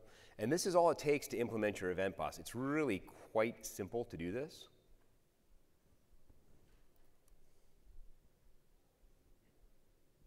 Load, yes. So the key things we'll see here, why is that not happy? Package name at the top, maybe? Yes, good catch. No package name, yep. Vertex code 1. Conduit. Yep, perfect. Okay. So we're calling start, and this goes back to the question you asked about executing its own thread. This concept here of future, this is not a Java future, this is a Vertex future. It's non-blocking. What it's going to do is this future is going to return a failure or a success to the calling thread. So we will, in a second, we'll wire that main vertical up, and it'll check these futures to see if they worked, right? What we do, we're going to get our event bus right here, and we're going to create a consumer. And the consumer, we're just saying, call this persistence address right here. And then we're going to handle messages when they come in. Our message is going to have a key to it called action, and the action is going to tell us what to do. And we're just going to switch on that action, right? So we're going to say, in case that action says register user, we're going to call this method register user, right? And at the moment, we'll just fail it because we'll just do that first. So let's run our register user test. Let's run our other test. How do these other verticals get context to that bus that How do they? the one How do the other verticals? So as a question, are you asking how does everybody know that that event bus exists? It's just a common part of the framework that you're able to have there, and then you're basically using namespace of naming things as things are put onto that, and then other people listen. Other verticals create multiple buses out there. It's all the same one. I don't know the answer to that one, Jeremy. Do you, John? If it's multiple event buses or if it's just one that everybody's sharing. I thought it was one event bus unless you specifically create a separate thread. Yeah, I don't know, but that would be my guess. Oh. What am I doing? Am I running them? Yeah. What's your question, sir? Well, Jeremy's fixing a bug.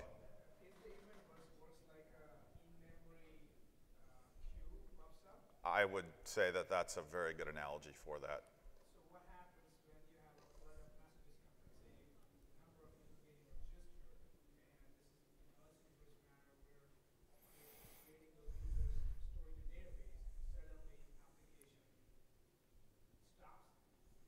Right. Is it stored somewhere that stays so? Because if there are in-transit users which needs to be still created but haven't been created, what happens in that case? Yeah, so the question you're asking is there a method for back pressure, if you will, on generating clients? And I don't know the answer to that one. Yes, we're actually not going to show that today, but yeah, you can do that. And good question. Can we table that to the end? I'll discuss afterwards how we do that. Yep. All right, so the reason we were failing was because I said message fail on my initial implementation. We've now stubbed this out, right? So we're just stubbing out a little return value and replying with the value. And now we're sending that back, we're testing it, everything's happy. So we just completed that. How much time do we have? 8 minutes. All right, so I'm going to go ahead and wire this into the front end without jumping back to slides. So what we're going to do now, this is what I mentioned, and you just asked about how do we know when we execute in this main vertical class, how do we know that everything's working okay? So here's how we're going to know. We're going to do this. So this is the Vertex concept of futures and composite future. First things first, this is what a future looks like. We have this future named deploy vertical. It takes in the name of a vertical, and it deploys that vertical. And if we look here where it says event is our asynchronous event, if the vertical deploys correctly, the vertical is going to send back to the calling thread, yes, it worked, or yes, or I didn't. We're going to complete or we're going to fail, right? And we're going to call this 2 times, one for the HTTP vertical and one for the persistence vertical.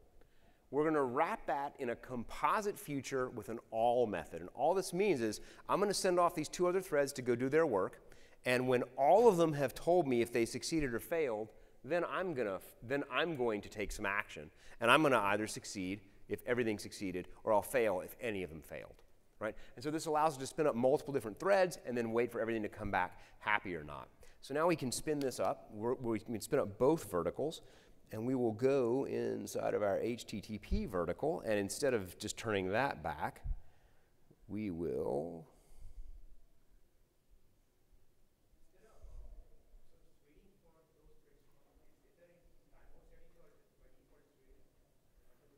Yeah, in the Vertex programming model, you could certainly set timeouts where things would then come back if they don't do something in the allotted time. That's definitely a part of this that's going on. All right, so now the way we wire this in, we're going to just call our message bus, right? So instead of just stubbing it out, this is my HTTP method. In my register user method, I get my routing context that has my request.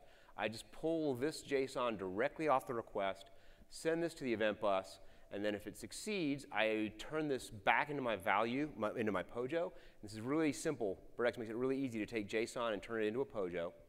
I'm going to go ahead and set that token because we're out of time for foreshadowing and all kinds of drama.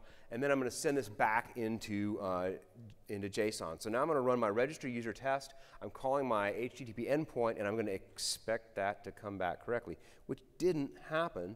I got a 500 error. That's good. 201 is not 500. Great. Something isn't wired up right.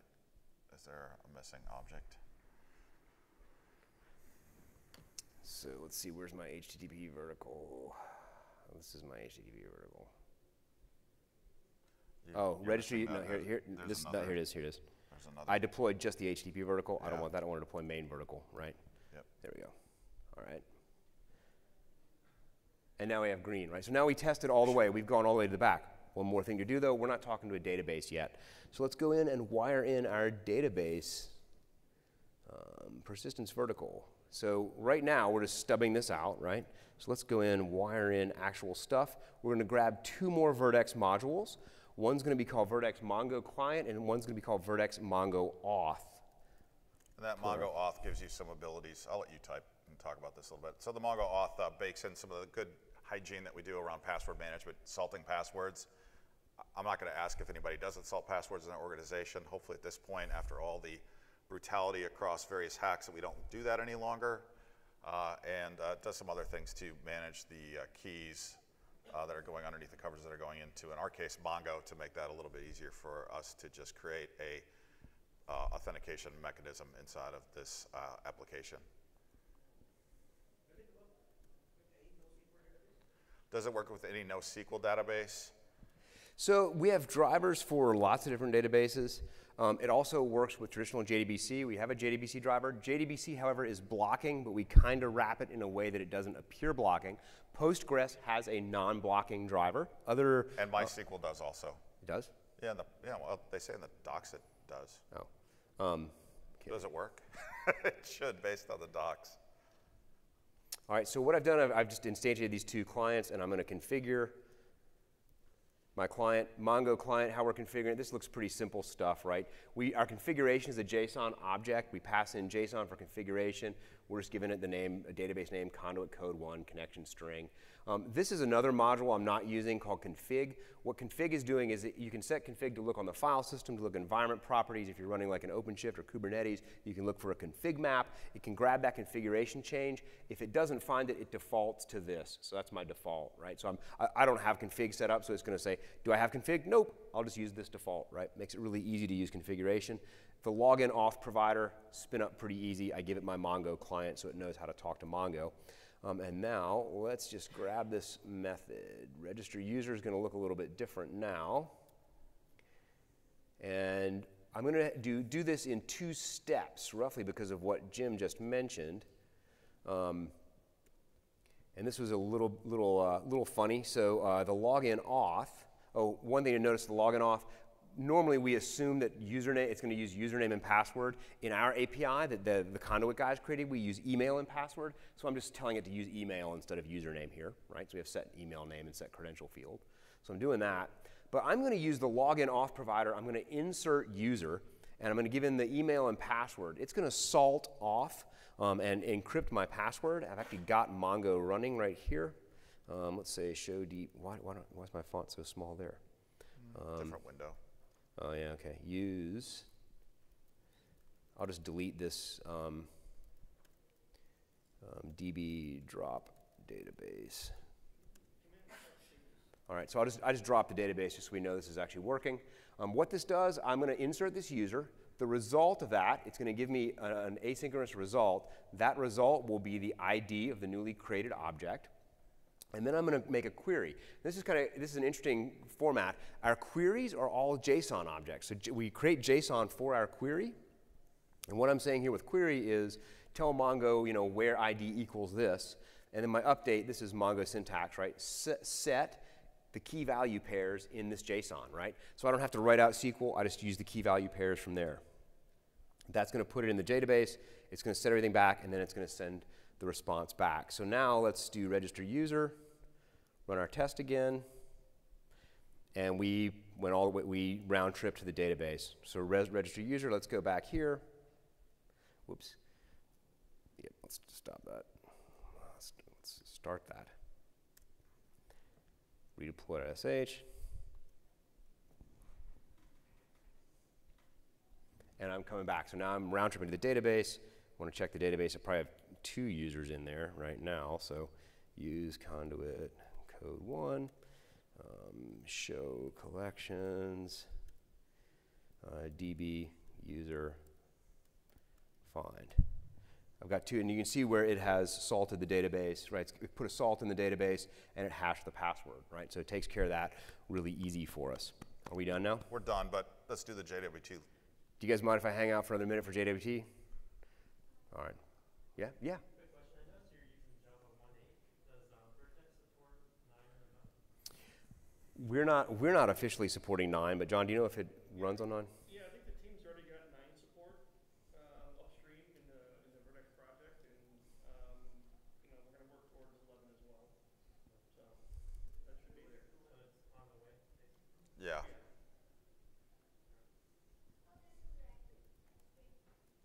Could you say that again a little louder? Reactive?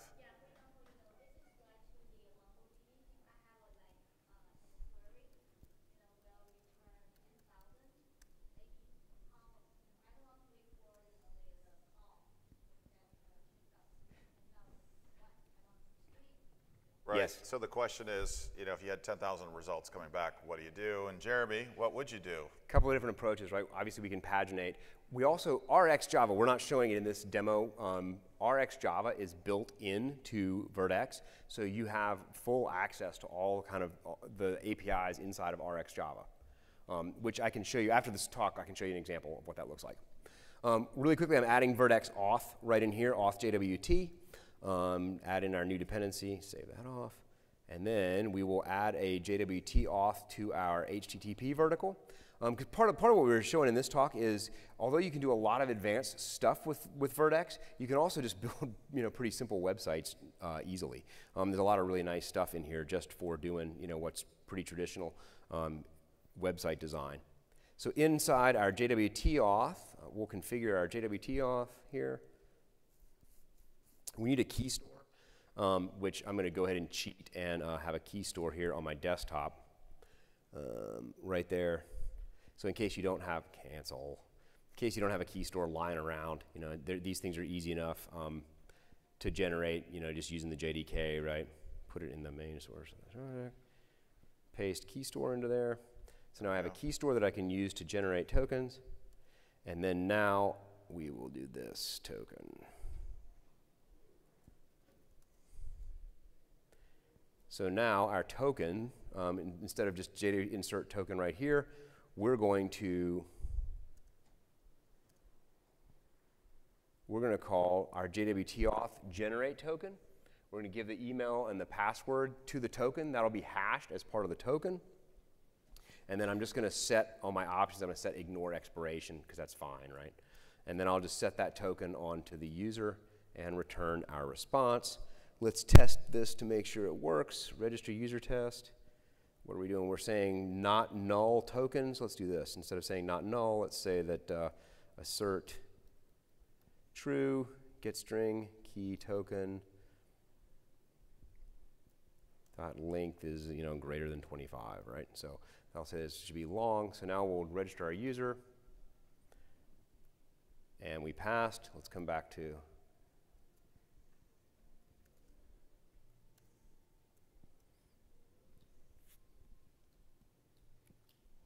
and we'll post this. And now we're getting back an actual token right in our result there. Can you guys see that? Can I zoom that?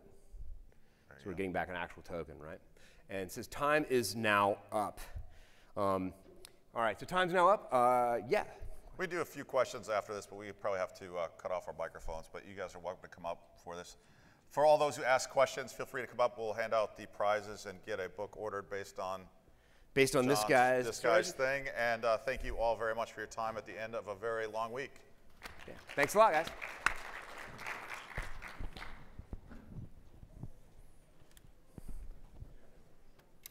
There we go.